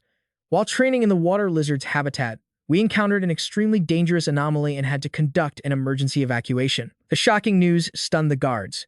"An emergency evacuation?" Headcott Longfow growled, revealing the cruel truth. The cause was an assassination plot staged by members of the faculty. The students also spoke up in unison, filled with rage. "That's right. They tried to kill us." The whole team was almost wiped out, but Gray and Professor Headcott saw through their plot and saved our lives. Faced with an unprecedented scandal, the Academy officials could only stutter in terror. "This is unbelievable. What are we supposed to do?" An elderly professor hurried to stabilize the crowd, ordering everyone to stay in place and anxiously asking if anyone was severely injured and needed immediate medical attention. Watching his comrades collapsing in pain and the atmosphere of grief hanging over them, Gray silently observed the scene and quietly concluded that the situation seemed to be temporarily under control. To assist with the investigation, officials were forced to take strict measures against everyone present. "I apologize, but I have to temporarily restrain everyone," The cold sound of magical handcuffs echoed as they explained this was to prevent any whistleblowers from destroying evidence or escaping, adding that they would thoroughly interrogate each person after this. Immediately after, Gray's personal file was placed on the conference table, and he found himself sitting in a dark interrogation room, facing a high-ranking official under the light of a lamp, starting the questioning about what really happened in the forest. In the suffocating interrogation room, the traitors were dripping with sweat, their faces showing absolute panic under the cold questions, no longer able to keep their usual composure as the naked truth was being laid bare. Outside, hundreds of students gathered in silence, witnessing the most shocking event in the Academy's history. Gray and Leon H. stood with their arms crossed, their sharp, icy gazes tracking every movement. A wooden gavel struck with a sharp crack, followed by an imposing voice that roared for order, blanketing the massive auditorium in a stifling, breathless tension. The headmaster spoke in a stern, heavy tone, effective immediately. We are announcing the disciplinary ruling regarding the conspiracy to assassinate and kidnap the first-year swordsmanship expedition team. One by one, he exposed the identities of the perpetrators. The incident had been orchestrated with Professor 1, the expedition's supervisor, acting as the ringleader. That wasn't all. The list of culprits grew even longer. They were aided by 2 other accomplices who were also faculty members at the Academy. Within a closed simulation environment of their own creation, these individuals plotted to murder and kidnap the students. Due to the extreme gravity of the situation, they firmly declared there would be no leniency whatsoever. Therefore, according to Academy law, all 3 would be sentenced. The gavel slammed down once more with finality, accompanied by a death sentence that echoed throughout the hall, leaving everyone present in a state of stunned disbelief. However, death wasn't the end for these criminals.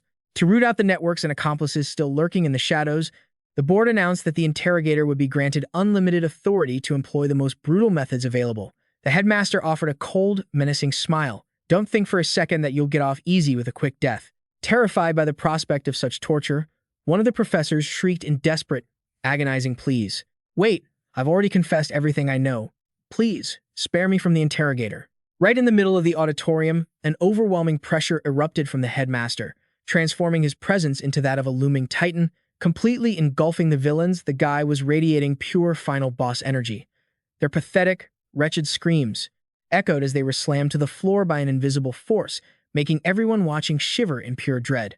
The headmaster coldly ordered the guards to drag them away. Afterward, he turned his cold gaze toward Gouch, affirming that while he was just as guilty as the others, his choice to abandon the plan at the last minute to help the students escape had provided his only path to survival. Talk about a lucky last-second pivot. Otherwise, he'd be toast. The headmaster announced that this was the reason Gouch received a reduced sentence, and once the interrogation process was over, he would spend the rest of his life in the penal legion. Gal bowed his head, accepting his fate. Yes, sir. Watching from afar, Leon H. wondered if Gouch was the only one who had escaped the death penalty. But as he watched Gouch's retreating back being escorted away by cloaked guards, he remarked coldly, even so, surviving isn't always the better outcome. Under the deep crimson sunset outside the Academy, Leon Hat-Appius let out a weary sigh. Man, you barely even started school and you're already caught up in this kind of mess. Gray smirked slightly, admitting that he himself was slowly getting used to being dragged into endless trouble. Gray is totally that protagonist who logs into drama every single day. It's like trouble just finds him. He looked up at the majestic architecture of the Academy and muttered bitterly, but I never imagined there would be so many criminals hiding among the Academy's faculty. He lamented the irony that a place touted as the world's greatest educational institution could hold such dark, twisted truths.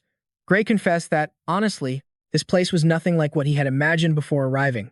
He clicked his tongue, admitting that was to be expected. Hearing all this, it's like this server is just a villain-filled hideout in disguise. He revealed that some people even say the World Union Academy isn't really an educational institution, but rather a place for selection.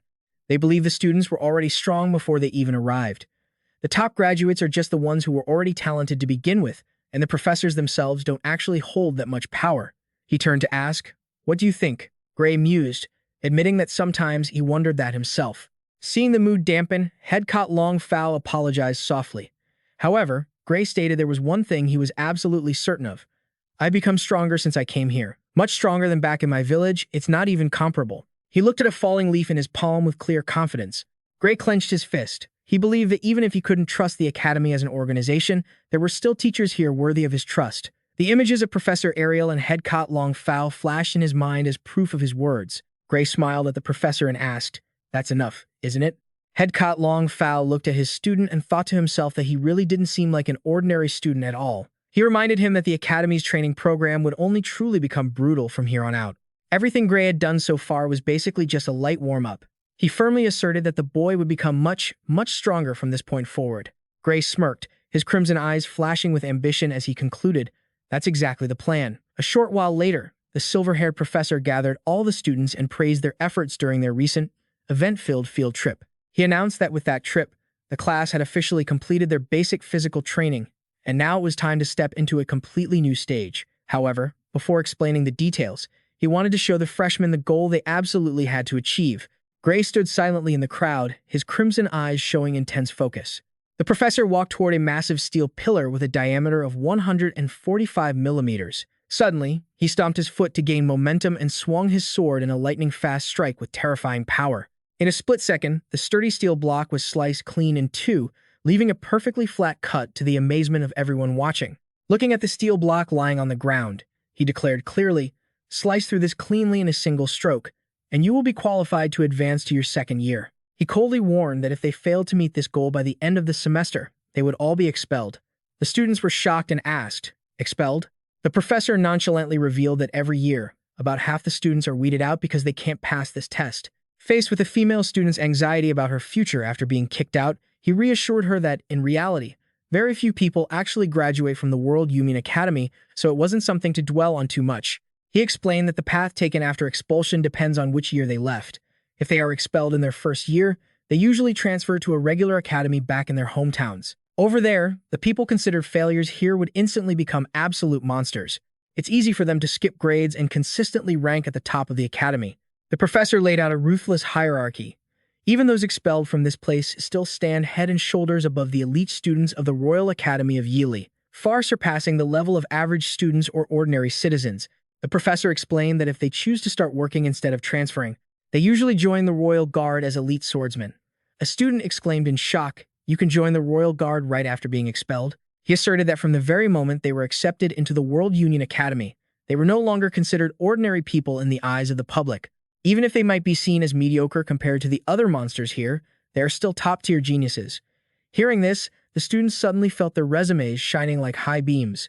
Gray mused to himself that just as his master Ariel had said, this academy was the right place for him. The gap between this place and the rest of the world is insane. Instead of worrying about expulsion, the professor demanded the students focus on cutting through the steel pillar in front of them. A student skeptically asked if it was truly possible to cut through such a thing, and the professor encouraged him. "Just try and you'll find out." The boy nervously took the standard-issue sword and gathered his strength for the strike. He put his entire life's strength into a powerful slash. However, the moment the blade touched the steel pillar, it created an overwhelming shockwave of recoil. The sword rebounded, causing him to fall backward, screaming in pain as his arms were numb from the intense vibration. The professor looked down coldly, reminding them that failing to cut through was expected, but dropping the sword was unacceptable because a swordsman must hold onto their weapon even when facing death. Looking at the steel pillar, Gray wondered if there were any regulations regarding the type of sword used.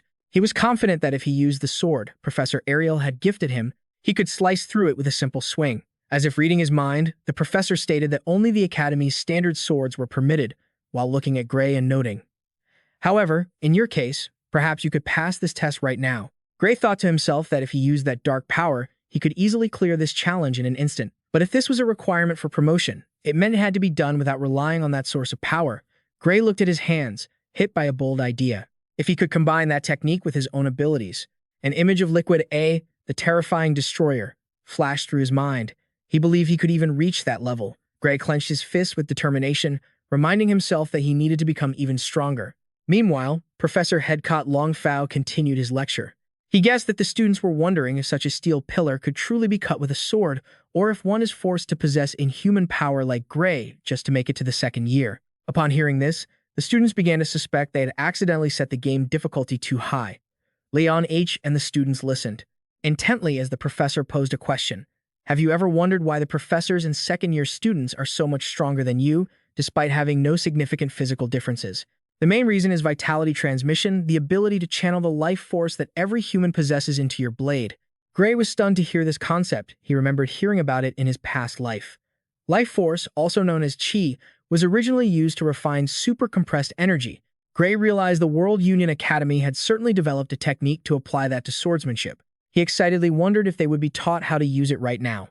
The professor casually announced, "Luckily for you, in this era, you don't need to understand those complex theories to actually use it." He held up a sword and explained, "This life-draining magic sword will forcibly suck out your life force and channel it directly into the blade. Once you get used to this feeling, you'll be able to channel your life force into an ordinary sword as well." He nonchalantly asked if anyone wanted to come up and try, but the terrifying name of the weapon made the students below tremble. A male student fearfully exclaimed that he would never touch something with such a horrifying name, while the girl next to him was also hesitant, wanting someone else to try first to gauge the situation. Gray looked at the sword with skepticism regarding its bizarre name, but he told himself that if this thing helped him become stronger, it was worth the risk. Gray's eyes lit up at the sight of forbidden gear, brighter than the game's graphics. Just as Gray was about to raise his hand, someone else quickly stepped forward, making him freeze in surprise. It was Leon. Leon had Appias carried intense determination. He bitterly remembered his own helplessness when attacked by the water lizards. Leon Hat Appias told himself that if the top student was so pathetic, he would never be able to catch up to Gray. The professor inwardly judged that Gray would certainly withstand this test without any issues, but that wouldn't help in demonstrating it for the other students, so he decided to call Leon's name. "Give it a try," Leon H. firmly replied. "Yes, Professor." The moment his hand touched the weapon, Leon H. was shocked to feel the energy in his body being drained frantically. The professor immediately gave a serious warning. "Do not hold that sword for too long. The moment you grab it, perform a test strike immediately. Then sheath the sword and let go." Leon Hat Appias gritted his teeth, gathered his strength, and replied, "Yes, sir." Then he stomped his foot to gain momentum and unleashed a lightning-fast slash with a thunderous roar aimed straight at the steel pillar. The sword embedded deep into the steel pillar, creating large cracks. Leon Hat Appias panted, stunned by the immense power he had just unleashed. Even though he still couldn't cut through the steel block completely, he couldn't believe such a powerful slash came from him. But the moment Leon H. had the intention to conquer this power, his expression suddenly shifted, and he collapsed onto the arena floor. To everyone's shock, amidst the quiet, a desperate scream of worry rang out. "Leon Hat Appias! Leon Hat Appias!" He groaned in pain while collapsing on the floor, his hands still trembling as they clutched the hilt. The surrounding students rushed over in extreme panic, calling his name. The professor walked over calmly to reassure everyone. "Don't push yourselves too hard. Everyone goes through this at first. Just let him rest." A student nervously looked at the professor and asked, "Professor Ren, what is actually going on?" He explained that the exhaustion of life force is only temporary. With just a little rest, Leon H. would be able to stand up again. He looked down at his student, who was slowly regaining consciousness, and couldn't help but praise. "You didn't even let go of the sword, truly worthy of a top student." Just then, the professor turned to look at Gray with a challenging gaze. "By the way, Gray, do you want to give it a try?" Without a moment's hesitation, Gray replied firmly, "Yes." That decisiveness left the surrounding students completely stunned. He saw that scene and still didn't hesitate. It wasn't just about skill. His determination was truly on a whole different level. Gray stepped forward and grabbed the magic sword. He immediately felt a strange surge of energy. Drawing the shimmering blade from its scabbard, Gray silently assessed the situation. It really felt like something was draining his strength. This definitely wasn't something a person could endure for long. Standing before the massive steel pillar, Gray focused intently and whispered, "Let's begin." A thunderous boom erupted as the blade collided head-on with the solid steel, sending sparks flying across the arena. The blade sank deep into the pillar, leaving massive cracks spreading from the point of impact. Gray gripped the hilt tightly, sweat pouring down as he was hit with the brutal reality. This feeling was completely different from drawing a regular sword. It felt as if all the blood in his body was freezing solid. "So this is what it means to have your vitality drained." The professor couldn't help but exclaim in amazement, "Unbelievable. This is the first time I've seen a freshman who didn't immediately collapse. It seems there really is a gap in quality among the students." Gray silently felt that he was doing better than he had expected. He wondered if it was thanks to the professor's grueling training sessions. Memories of his body being torn apart and enduring constant injuries flooded back. Gray told himself that perhaps he was just so used to being put through the ringer that his stamina had become this resilient. Seeing his student still standing, the professor excitedly suggested, "Gray, do you think you can do it again?" Gray answered resolutely, "I'll try." He gathered his strength, his red eyes focused intently to execute the next slash. But just as he began to move, Gray was shocked to realize his limits had hit rock bottom. "Oh, this isn't good, this is impossible." Waves of pain and exhaustion crashed over him. Gray clearly felt his consciousness fading. He tremblingly gripped the hilt, sweat dripping down in utter helplessness as his body refused to obey his commands. Gray gritted his teeth, telling himself to at least sheath the sword. He forced himself up, pouring his remaining strength into completing the final act of a swordsman. Gray's shaking hand struggled to slide the blade back into its scabbard. The sound of the sword clicking home was the last thing he heard before he completely collapsed and face-planted onto the arena floor. The professor walked over, scratching his head with an awkward expression. "I was only half joking, you know. I didn't expect you to actually push yourself that hard." Looking at his motionless student, the professor mused, "But now I understand how you could reach that level of strength at your age." While Gray and Leon were still lying motionless, recovering their stamina, the professor casually suggested the class take a moment to chat. He pointed at the split steel pillar and declared, "As you can see, sword techniques that consume vitality possess terrifying power. Even a complete beginner holding this sword for the first time can destroy a steel pillar to that extent." He emphasized that the World Alliance Academy was the only facility teaching this technique, something they would never find in any other dojo or national academy.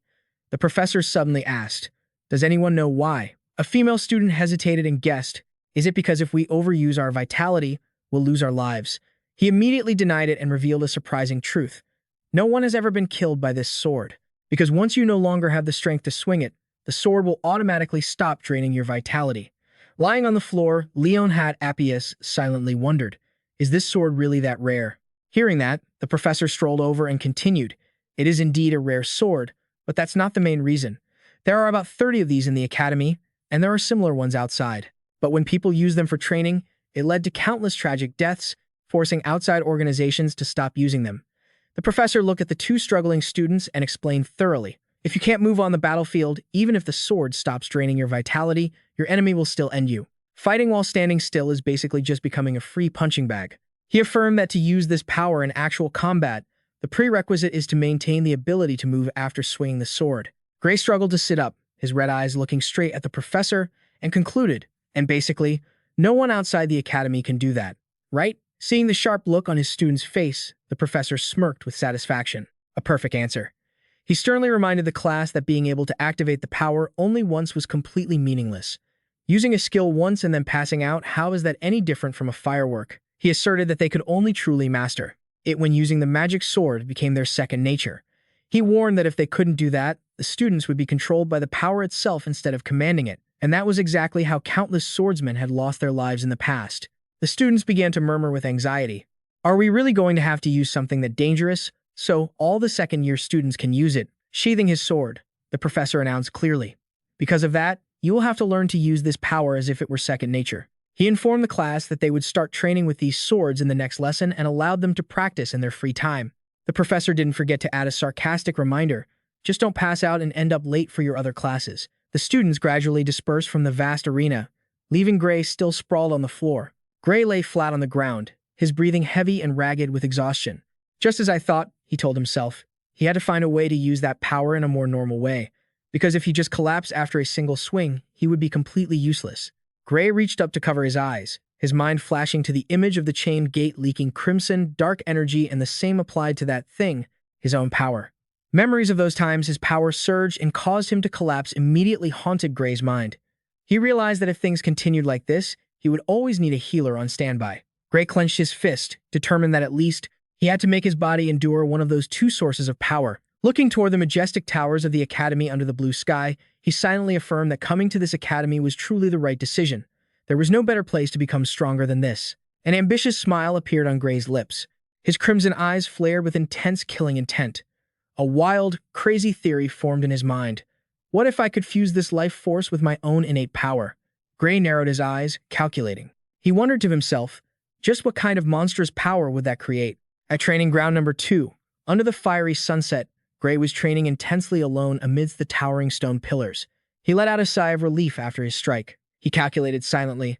3 minutes of rest per sword swing. At this rate, his life force recovery speed was just barely enough to offset what he was spending, making the training incredibly inefficient. Grinding like this would make my mana bar scream for mercy. Still, Gray narrowed his crimson eyes, clearly sensing progress. But I feel like I'm finally starting to get the hang of it. He stared at the sword in his hand, wondering if it was finally time to test it with a normal blade. Gray knew well that if he kept going without resting, his body would surely collapse from exhaustion again. But I don't want to lose this sensation while it's still fresh. Gray gripped his sword hilt with determination. Suddenly, a call of "wait" from behind made him spin around in surprise. A fellow student came running over, panting. Gray asked, bewildered, "What's wrong?" The student quickly explained that Professor Ariel had requested to be present the first time he used the life force magic sword himself. The student suggested, "Gray, wait just a moment, let me go get the professor." Gray nodded slightly. "All right." Still, he couldn't help but wonder, huh? But isn't she super busy? The image of Ariel buried under piles of paperwork appeared, making him doubt if they could just casually summon her like that. The student revealed that Ariel had already predicted Gray would grasp that feeling today, so she had cleared her schedule in advance. Hearing that, Gray just wanted to ask if she was hacking the game. He was shocked by his master's terrifying ability to see the future, so she even predicted the exact moment I'd master the feeling, as expected of the heavenly eye. Ariel stepped forward with a mysterious person in a hooded cloak. She said softly, "Sorry to keep you waiting. Let's continue the training." Gray eyed the mysterious figure behind her with suspicion. Who was that? Ariel calmly explained that since Gray had built up a lot of fatigue, she brought this person to be ready to heal him if any accidents occurred. Gray nodded. "I understand. I'll ask for their help if I need it." He stepped toward the stone pillar, proposing to warm up with the life-draining magic sword once more to regain his rhythm. Ariel smiled in agreement. "Of course. I'll just stand by and watch, so do whatever you like." Gray thanked her, gripped the hilt, and stomped his foot firmly to gain momentum. A powerful sword swing crashed down, triggering a shockwave that shattered the stone pillar into pieces. Gray mused, "That's it. That's the feeling." He understood that he just needed to replicate that exact sensation while using a standard sword. Under Ariel's sharp gaze, Gray drew his standard sword, his crimson eyes focusing intensely on channeling the life force from deep within his body. Suddenly, a surge of deep blue energy erupted violently from his heart, snaking through his veins and coursing down Gray's arm. The energy was so powerful, his muscles tensed, feeling as if they were about to explode. Before Gray could figure out what was happening, his body hit the red alert zone. He rolled his eyes back in shock, feeling an abnormal transformation spiraling out of control. He could only gasp in terror. Huh. Gray was horrified to realize the energy surging through him wasn't normal life force. This isn't life force. Is this another power inside me? His crimson eyes constricted as he felt his life force and that mysterious power beginning to merge. Deep within his mind, the chain gate shook violently, accompanied by a roar. "Give me more." Tendrils of dark energy began to leak through the cracks. A blast of crimson dark energy erupted, swallowing Gray's body in chaos. He gritted his teeth and shouted, "Damn it, my life force is being drained automatically." Gray's face twisted in pain, his veins bulging as he completely lost control. I can't control it anymore." Witnessing the situation crossing the limit, Ariel coldly ordered the assistant standing nearby, "I'm sorry, but you know what to do." The person responded clearly, "Understood." A giant demonic arm formed of dark energy reached out threateningly, but it was immediately shattered to pieces by the assistant's slash. The demonic entity crumbled and dissipated into thin air under the pressure of the collision. The last of the dark energy finally faded away completely. Ariel crossed her arms, deep in thought. Yes, I predicted this would happen. She noted that special powers don't usually harmonize well with ordinary life force. The white-robed professor nodded in agreement. It seems so. Ariel revealed that many previous Heavenly Eye special admission students had also struggled to harmonize their life force with their unique abilities. At this moment, the professor slowly removed the hood, revealing a beautiful face with long blue hair and pointed ears. It was Rafa Elysia, a professor specializing in healing magic. Rafa began casting, but she couldn't help but worry, as Gray's power just now was truly abnormal. A green aura covered his wounds, causing the blood to stop flowing immediately. Rafa focused intensely to activate a special healing magic, called Force Regeneration, compelling the destroyed cells and bones to heal instantly.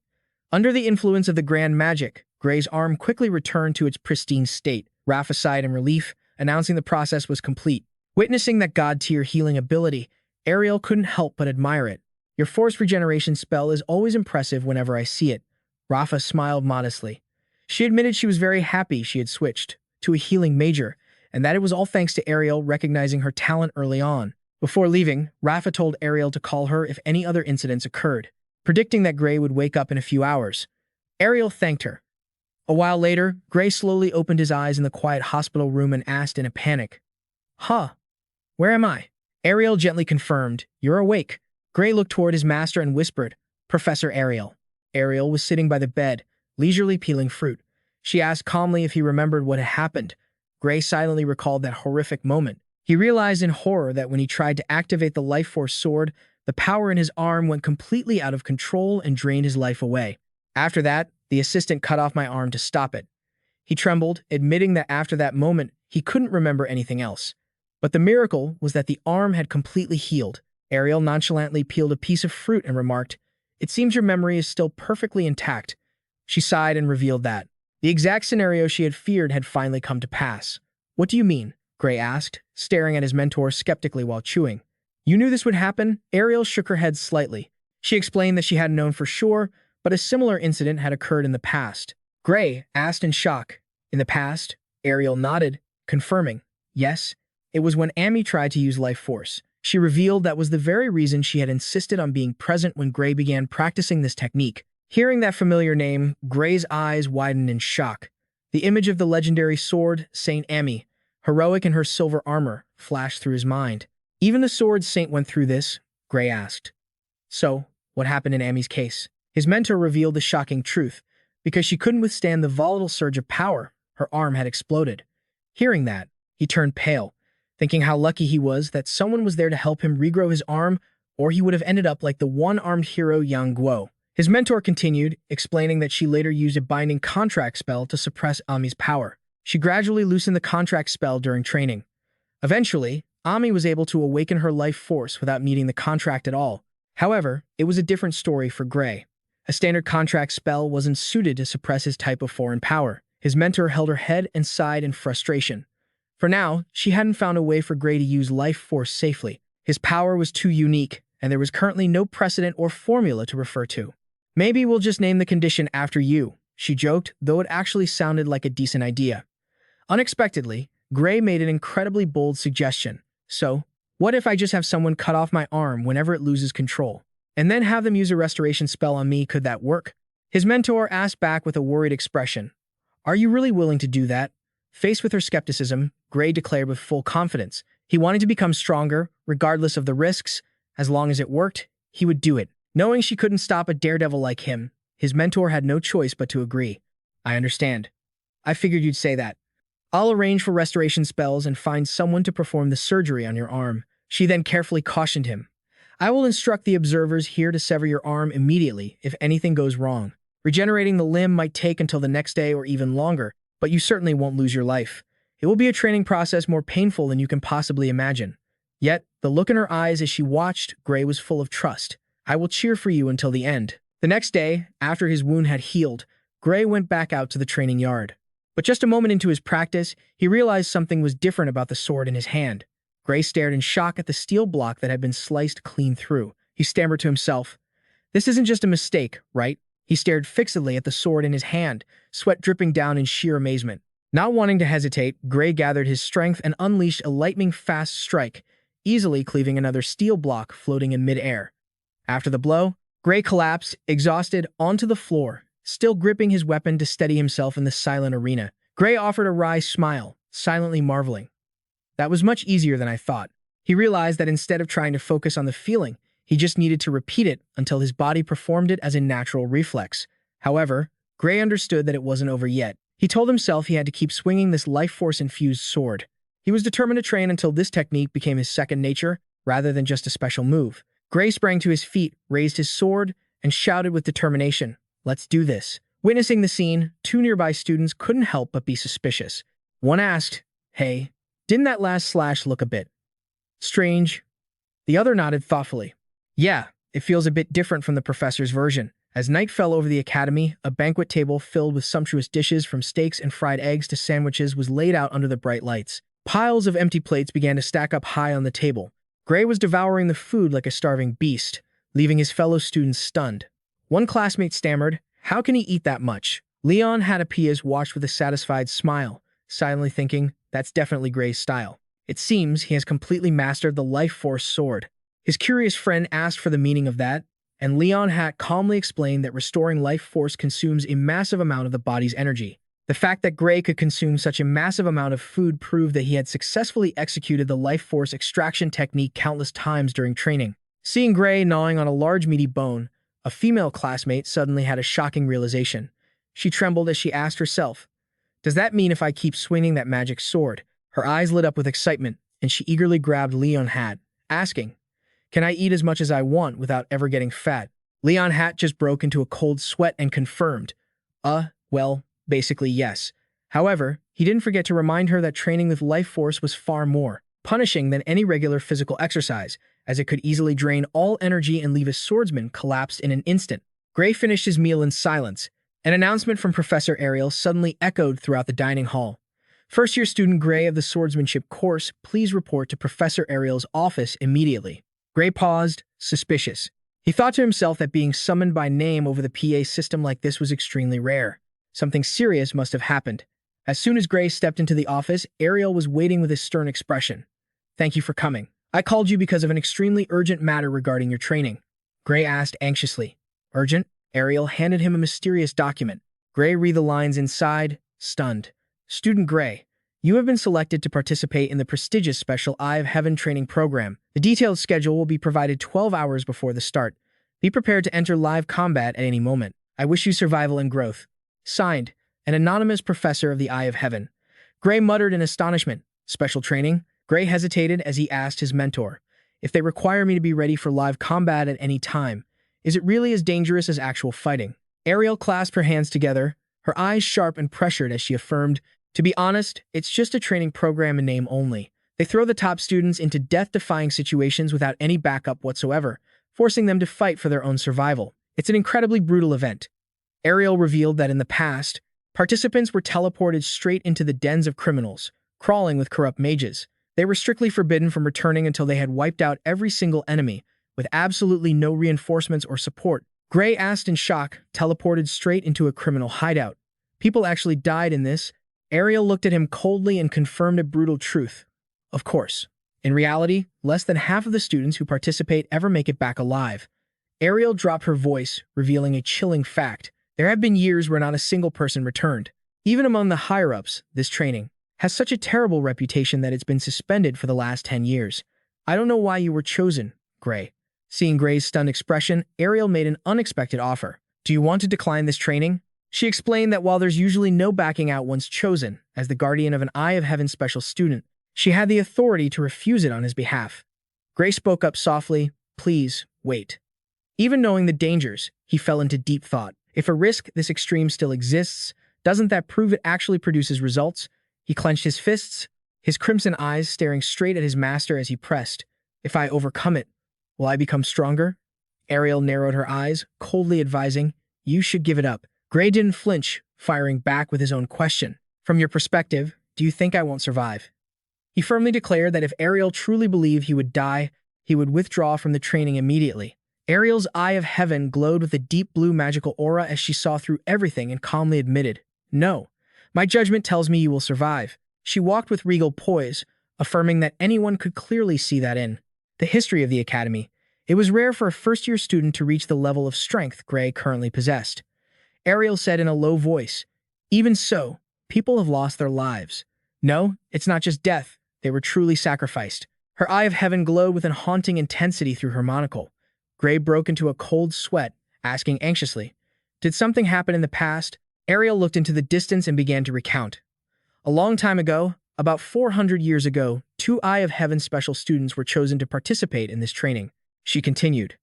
They were also from the swordsmanship course like you, and both were outstanding geniuses among the first years. Hearing the number 400, Gray went numb, sweat dripping down in shock.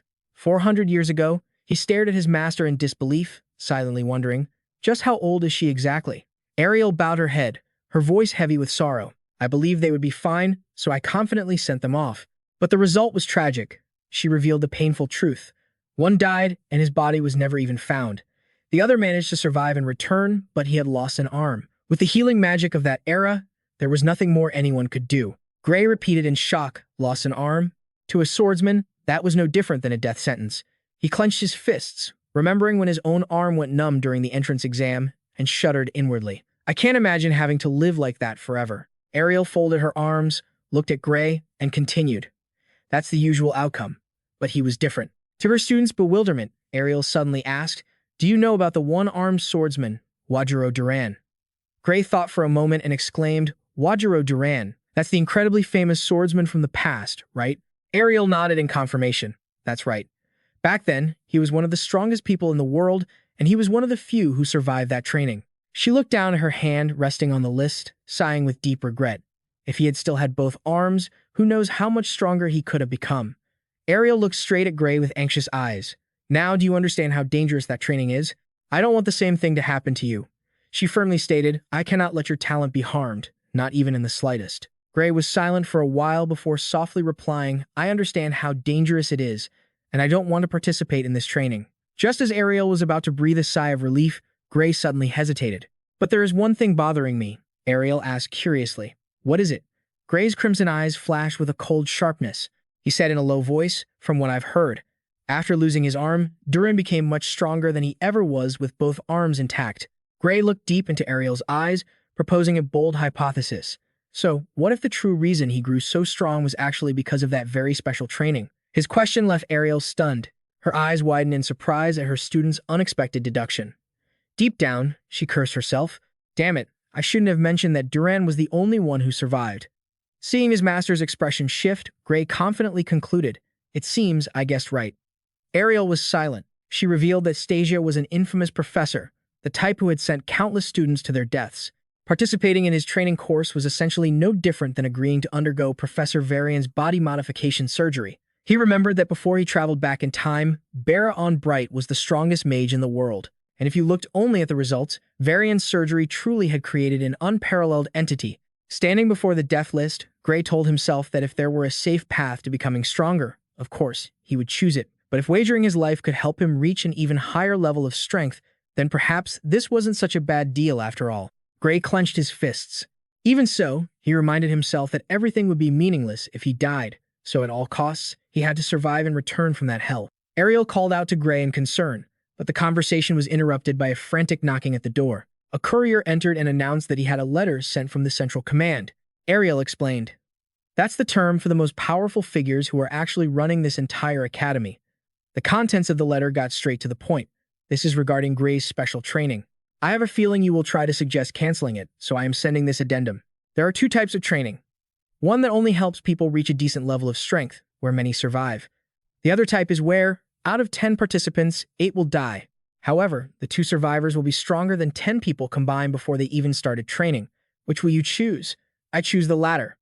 The letter continued to strike a fatal blow. Therefore, by my authority, I am elevating this special training order to a special directive from Central Command. The independent management authority you hold over the special entry students comes only from the headmaster, the head of the education department. You do not have the power to oppose a special directive from Central Command. Therefore, you cannot prevent Gray from participating in this training. I am very much looking forward to seeing how Gray will grow after this, for the further awakening of the students and for the future of this world. Professor in hiding Stasia Ariel stared at the paper in shock, sweat pouring down as she muttered in her mind. A special directive from Central Command. What on earth is happening? I have never heard of Central Command issuing a special directive for a single first-year student. Why would Stasia go this far just to force Gray into that training? Gray, standing nearby, saw his master's strange expression and couldn't help but feel worried. Gray asked, Is something wrong?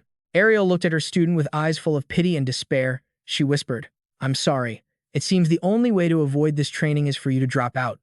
Gray silently took the letter, his crimson eyes showing deep contemplation as he looked at the fateful words. He thought to himself, if we are talking purely about graduation results, this is the best academy in the world.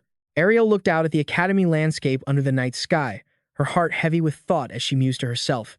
Even though this is the best place, it is also the place that has crushed countless geniuses. She questioned whether bringing Gray here as a special entry was a mistake, because with that talent, he could have succeeded anywhere. Ariel had even considered using her connections to find him another master if he decided to drop out right now. But Gray firmly interrupted. I won't drop out.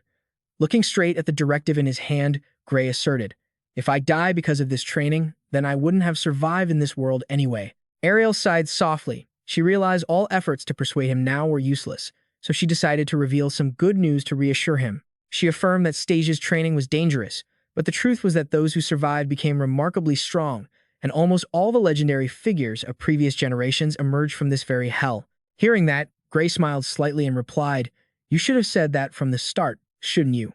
Ariel glanced at him with a pout, admitting that if she had said it sooner, he definitely would have jumped in without hesitation.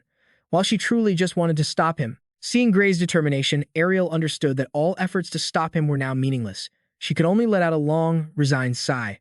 Ariel looked at Gray with gentle eyes and a final piece of advice. Just come back safely. that's all. Gray clenched his fist, his crimson eyes gleaming with confidence as he finalized his decision. That is exactly my plan. The list of students participating in the special training was officially announced, including Gray and Leon Hadapias from the first year, second-year valedictorian Luino Hem, and PB, who ranked at the bottom of the third year. Standing before the four students, who were filled with suspicion, the cold official announced that Professor Stasia would not appear in person and all of his orders would be relayed through a mysterious representative. The cloaked representative began to reveal the brutal details of the mission. The objective of this training was to attack a human trafficking base operated by the Blood Rinker organization. Because their supply lines had been raided by other units, this base currently had no remaining stock, meaning there would be no risk of civilian casualties. However, the representative emphasized that the opponents this time were not mindless training dummies, but a real criminal organization. Naturally, they would charge at them with the most insane killing intent. The representative's cold statement made the atmosphere in the room suffocating. The mission requirement was to eliminate every last one of them and completely wipe out the facility. Ending the briefing, when asked if there were any questions, Luino spoke up skeptically. I have a question. Doesn't this seem more like an actual military campaign than a drill? The representative nonchalantly admitted that the Academy could easily assign this task to professional soldiers, but the opportunity to fight and take down flesh-and-blood enemies was extremely rare. And this will be an incredibly valuable experience. The person added a harsh truth. Even for seasoned soldiers, throwing just 4 people into a combat zone like this means the chance of surviving and returning is extremely low. Pons nervously raised a hand, anxiously asking if there would be any professors accompanying them to ensure their safety. Facing death in an environment with no guarantees was the core goal of this training. The hooded representative coldly declared that there would be no safety measures provided for the students. He glanced at a student's necklace and stated firmly, "The necklace you're wearing has defensive magic on it, right? That is also prohibited." He leaned over and looked at Pons with intense pressure, asserting that it was not uncommon for third-year students to far exceed professors in combat ability, so never consider professors as combat support tools. The entire survival protection system had been turned off with absolute admin privileges. Gray stood there in shock, thinking, students are stronger than teachers? Any more questions? The representative asked amidst the suffocating silence of the group. When no one spoke up, his eyes glowed with a bewitching star symbol, and he declared, "It seems not. Then you will be transported to the combat zone in 2 hours." He ordered everyone to use this short time to plan and prepare thoroughly. Luino, Pons, and the other members all showed obvious signs of tension. Meanwhile, Gray clenched his fists, his crimson eyes flashing with killing intent, ready to plunge into hell. Pons flipped through a pile of documents and announced, "Here is the data on our destination." As he looked at it, he nervously muttered, "Damn it, we're about to head right into the middle of enemy territory." Gray looked at the map and asked, "That's the lair of the criminal gang, right? Isn't there an anti-teleportation barrier?" The mysterious representative smirked in approval. "You catch on fast." The truth was that the place was usually sealed off by a powerful anti-teleportation force field. He revealed that the Academy had found a loophole and destroyed it from a distance, while confirming that a barrier of that level would take more than 10 hours to re-establish. With a wicked smirk that highlighted the long scar on his cheek, he countered, "Sounds like some good training, right?" Pons was breaking out in a cold sweat from the tension. He hesitated and suggested, to increase our survival odds, even a little, should we discuss our strategy first?" Luino immediately retorted.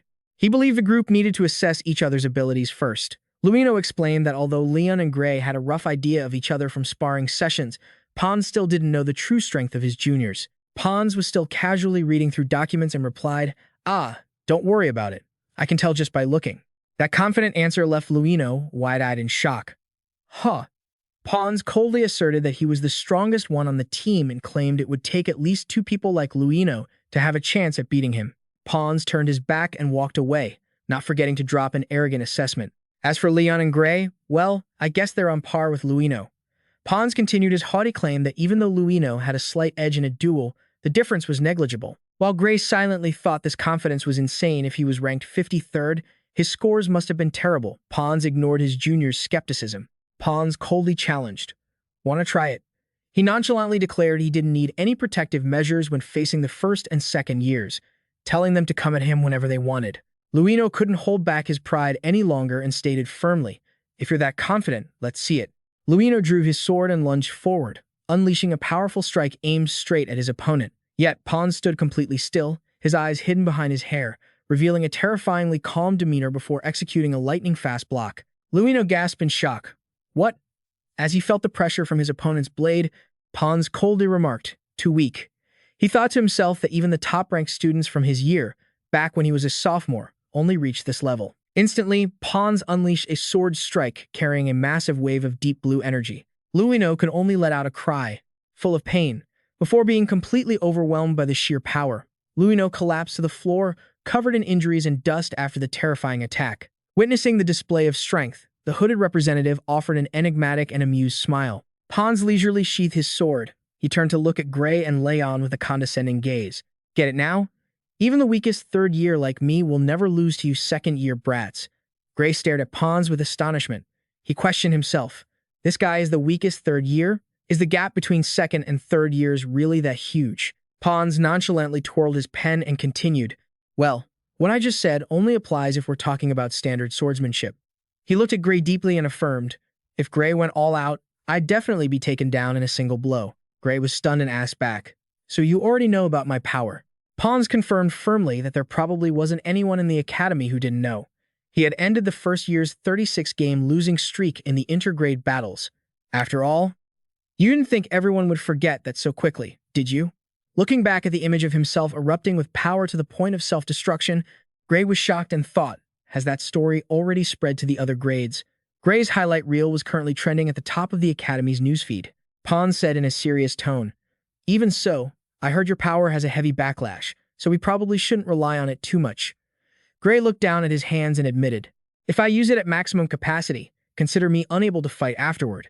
Hearing this, Pawns advised, then it's best not to use it, unless absolutely necessary. If something appears that even I can't beat, while you're already down, that would be a huge problem. Gray replied resolutely, I understand. The group stood in the silent room, preparing themselves for the life-or-death mission ahead. 30 minutes before the teleportation process began, the desk was still cluttered with maps and battle plans. Pawns rested his hands on the desk, observing the maps and documents before speaking. All right, we've got a rough idea of the enemy's positions.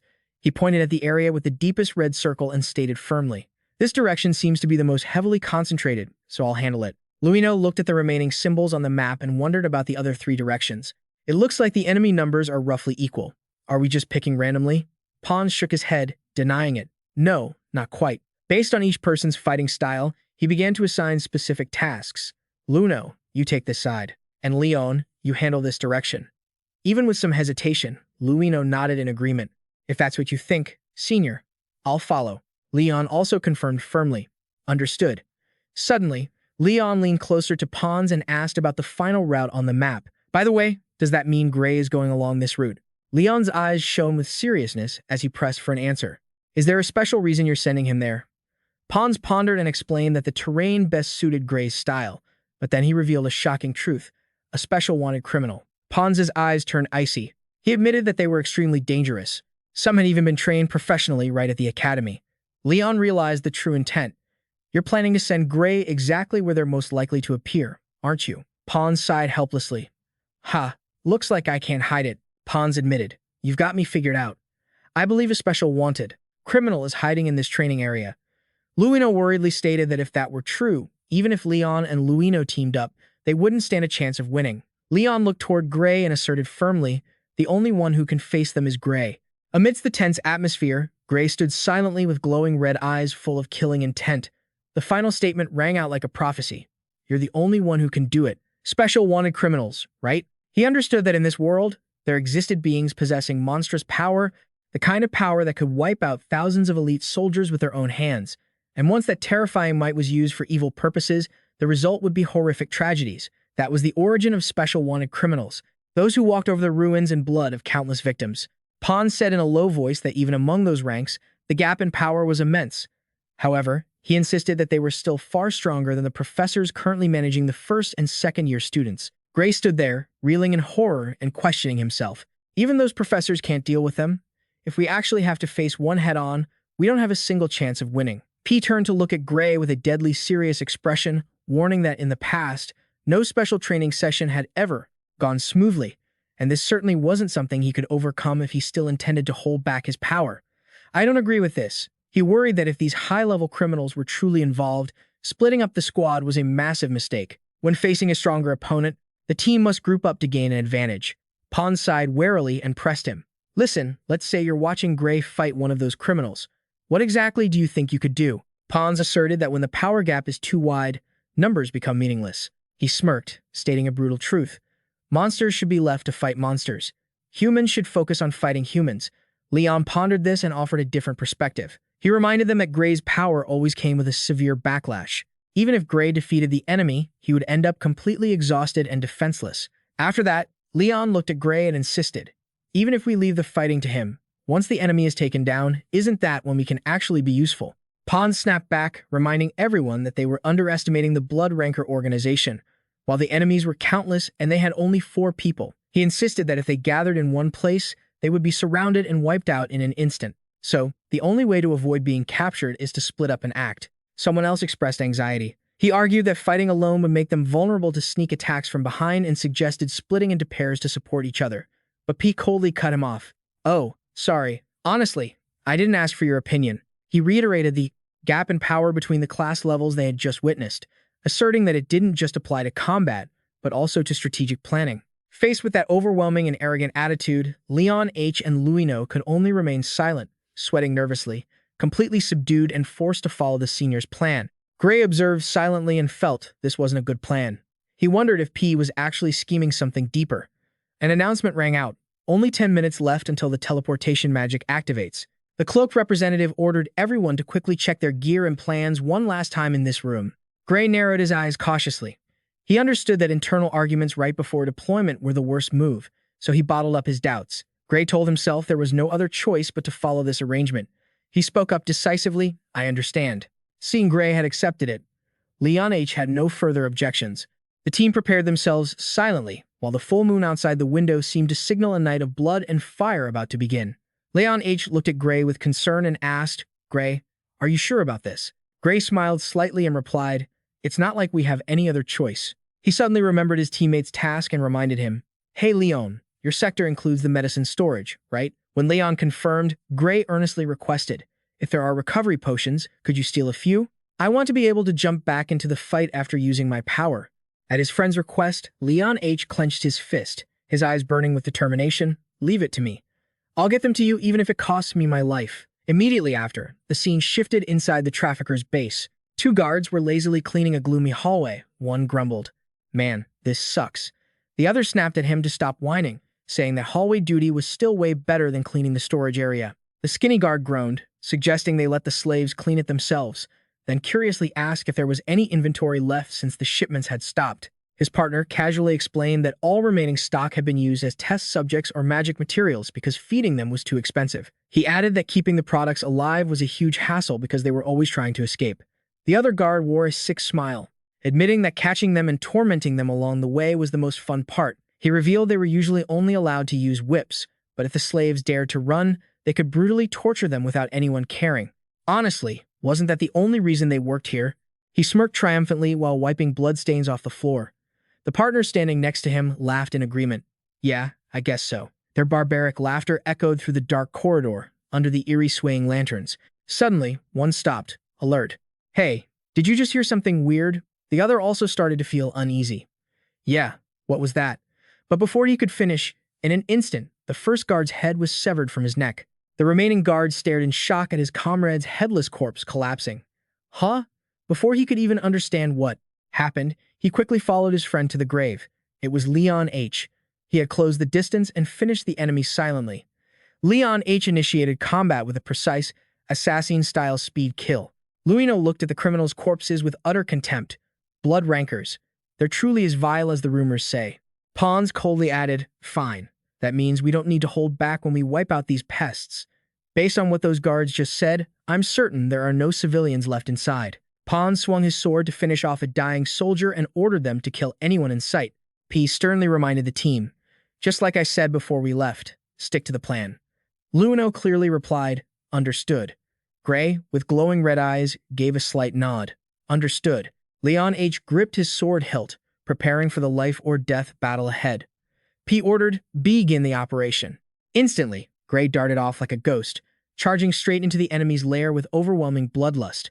Gray sped through the dark corridor, his red eyes gleaming with a chilling intent. The guards immediately spotted his presence and shouted, found him. It's the intruder. One of them narrowed his eyes with contempt. Sneaking in here all by yourself? You've got a death wish, kid. A thug with a sinister grin stepped forward. "Let me handle this guy. I've been super stressed lately, and I need to blow off some steam. I haven't had a chance to kill anyone in a while." But before he could even swing his blade, the criminal had his head cleanly sliced off by Gray, leaving his comrades frozen in terror. The rest of the gang stood paralyzed, staring in shock as the body hit the floor. Huh? What the hell just happened? One of them stammered, shaking uncontrollably, his face drenched in cold sweat. "Deet." I couldn't even see his blade move with the naked eye. Standing in the center of the circle, Gray kept his cool, judging them with a skeptical look. "They're disappointingly weak. Is this some kind of trap to make me let my guard down?" Hearing a commotion, a larger group of criminals rushed in. The leader roared, "Where's the intruder?" Seeing Gray standing there all alone, they started laughing arrogantly. "Huh? Just one kid? Haha." However, a soldier in the back noticed something off. He turned pale, pointed at Gray, and screamed in pure terror. "Look at his uniform," but before he could finish, Gray took him out with a single strike. A red-haired criminal gasped in shock as he recognized the outfit, his voice trembling.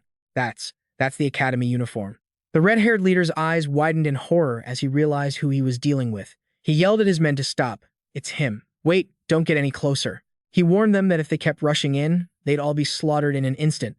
A subordinate with a head wrap asked blankly, "What's the matter, boss?" But the only answer he got was the look of pure dread on the leader's face as he finally realized who that was. Right then, a criminal from behind lunged forward frantically, screaming at the top of his lungs. But Gray remained as calm as if nothing were happening. In a flash, Gray unleashed a brutal counterattack. He spun around and finished the attacker with a lethal strike before the guy could even make a sound. The whole gang was stunned to realize he was a student from the prestigious World Alliance Academy. Despite the fear, the guy with the head wrap tried to calm his crew, insisting that no matter how strong Gray was, he was still just a lone swordsman. He confidently declared that with their superior numbers, they could easily surround and wipe him out. The others chimed in, filled with aggression. They drew their weapons and screamed, "Charge, kill him." Gray stood silently in the middle of the circle, ready to face the rain of weapons coming his way. The criminals swarmed him like moths to a flame. A mage roared, "Get out of my way." He unleashed a barrage of E-bullets directly at Gray. Gray nimbly dodged them, his red eyes narrowing in suspicion. These E-bullets, they're completely different from the super compressed ones. He wondered to himself if only he, Professor Ariel, and Bera really knew the theory behind that magic. Watching the enemy's strange attack style, he judged them as still too weak, not even worth worrying about, but it didn't feel like they were holding back. Looking into the crazed, glowing eyes of his enemies, Gray realized a chilling truth. They were genuinely determined to take his life at any cost. The next wave of attacks rained down, but Gray casually neutralized them all. He recognized the ruthless intent in every move they made. They didn't hesitate to take a life. These movements were clearly the work of people well accustomed to killing. Based on the killing intent they radiated, Gray estimated that every single one of them had taken at least 10 lives. A criminal with a white head wrap charged in with a savage grin, swinging his sword straight at Gray. But in the blink of an eye, Gray finished him off. The criminal was taken down before he even knew what hit him. Standing alone in the hallway, Gray couldn't help but wonder, why are they so pathetically weak? Gray closed his eyes, then realized his mistake. Every student at the academy had passed an incredibly brutal entrance exam, so comparing these thugs to them was a huge oversight. Even the weakest student in the class could wipe out this trash in seconds. Despite being outnumbered, he confidently affirmed that he could handle this mission on his own. Within moments, all the criminals were down, leaving only the red-haired boss. The guy panicked and shouted, "Wait, I have a proposal." Gray looked at him with cold, disdainful eyes, thinking he didn't care about anything this guy had to say, as it was bound to be nonsense. However, Gray suddenly changed his mind, thinking he might be able to squeeze some info out of him regarding the special wanted criminal. The NPC villain activated his emergency survival negotiation mode. The redhead quickly tried to persuade him. "Yeah, it's not a bad deal, is it? Trust me, a guy like you could become one of the Blood Clan's elite executioners." Gray pondered this, repeating the words. "Elite executioner. I've never heard of that before. Is that a good job?" The criminal excitedly claimed it was the best job, even the best position in the entire Blood Clan organization. He explained that most of the time, you don't have to do anything at all. You only step in when some overpowered intruder shows up to take them out. Besides that, there was absolutely no work to be done. He added that elite executioners even get better treatment than the base commanders. Based on the power he just displayed, he guessed Gray was definitely a second-year student and insisted a second year from the World Alliance Academy could easily snag that position at any minor base. He squinted crazily, promising fine wine and women whenever he wanted. claiming life here was much better than suffering through the endless hellish training at that damn academy. He urged Gray to abandon that place and join them right away. He smirked temptingly. There's no point in trying to climb to the top, right? If your goal is just to torment the weak and nameless, then even my strength is more than enough. But with power like yours, you could live like a king in the Blood Clan organization. What else could you possibly need? It's fun here, you know? He grinned sinisterly, claiming this place offered thrills that he would never find in the world above. Gray coldly asked, and if I refuse? The redhead's expression dropped instantly. He threatened, if you want to, killing us is easy enough, but you'll end up dead too. Gray narrowed his eyes, alert as he heard the revelation. The elite executioner in this hideout is way stronger than you. After all, he's a former third-year student of the World Alliance Academy. Back when he was there, people said he was even stronger than the professors. The criminal smirks, offering a final, vicious choice. Which one will you choose? A life of luxury among the vampires, or kill me and then die at his hands? Gray stands silently in the gloomy hallway, facing the high-pressure challenge from his enemy. That's the end of the video. If you guys enjoyed it, don't forget to hit the like button so the bear can keep bringing you more great stories. Thank you, and goodbye everyone.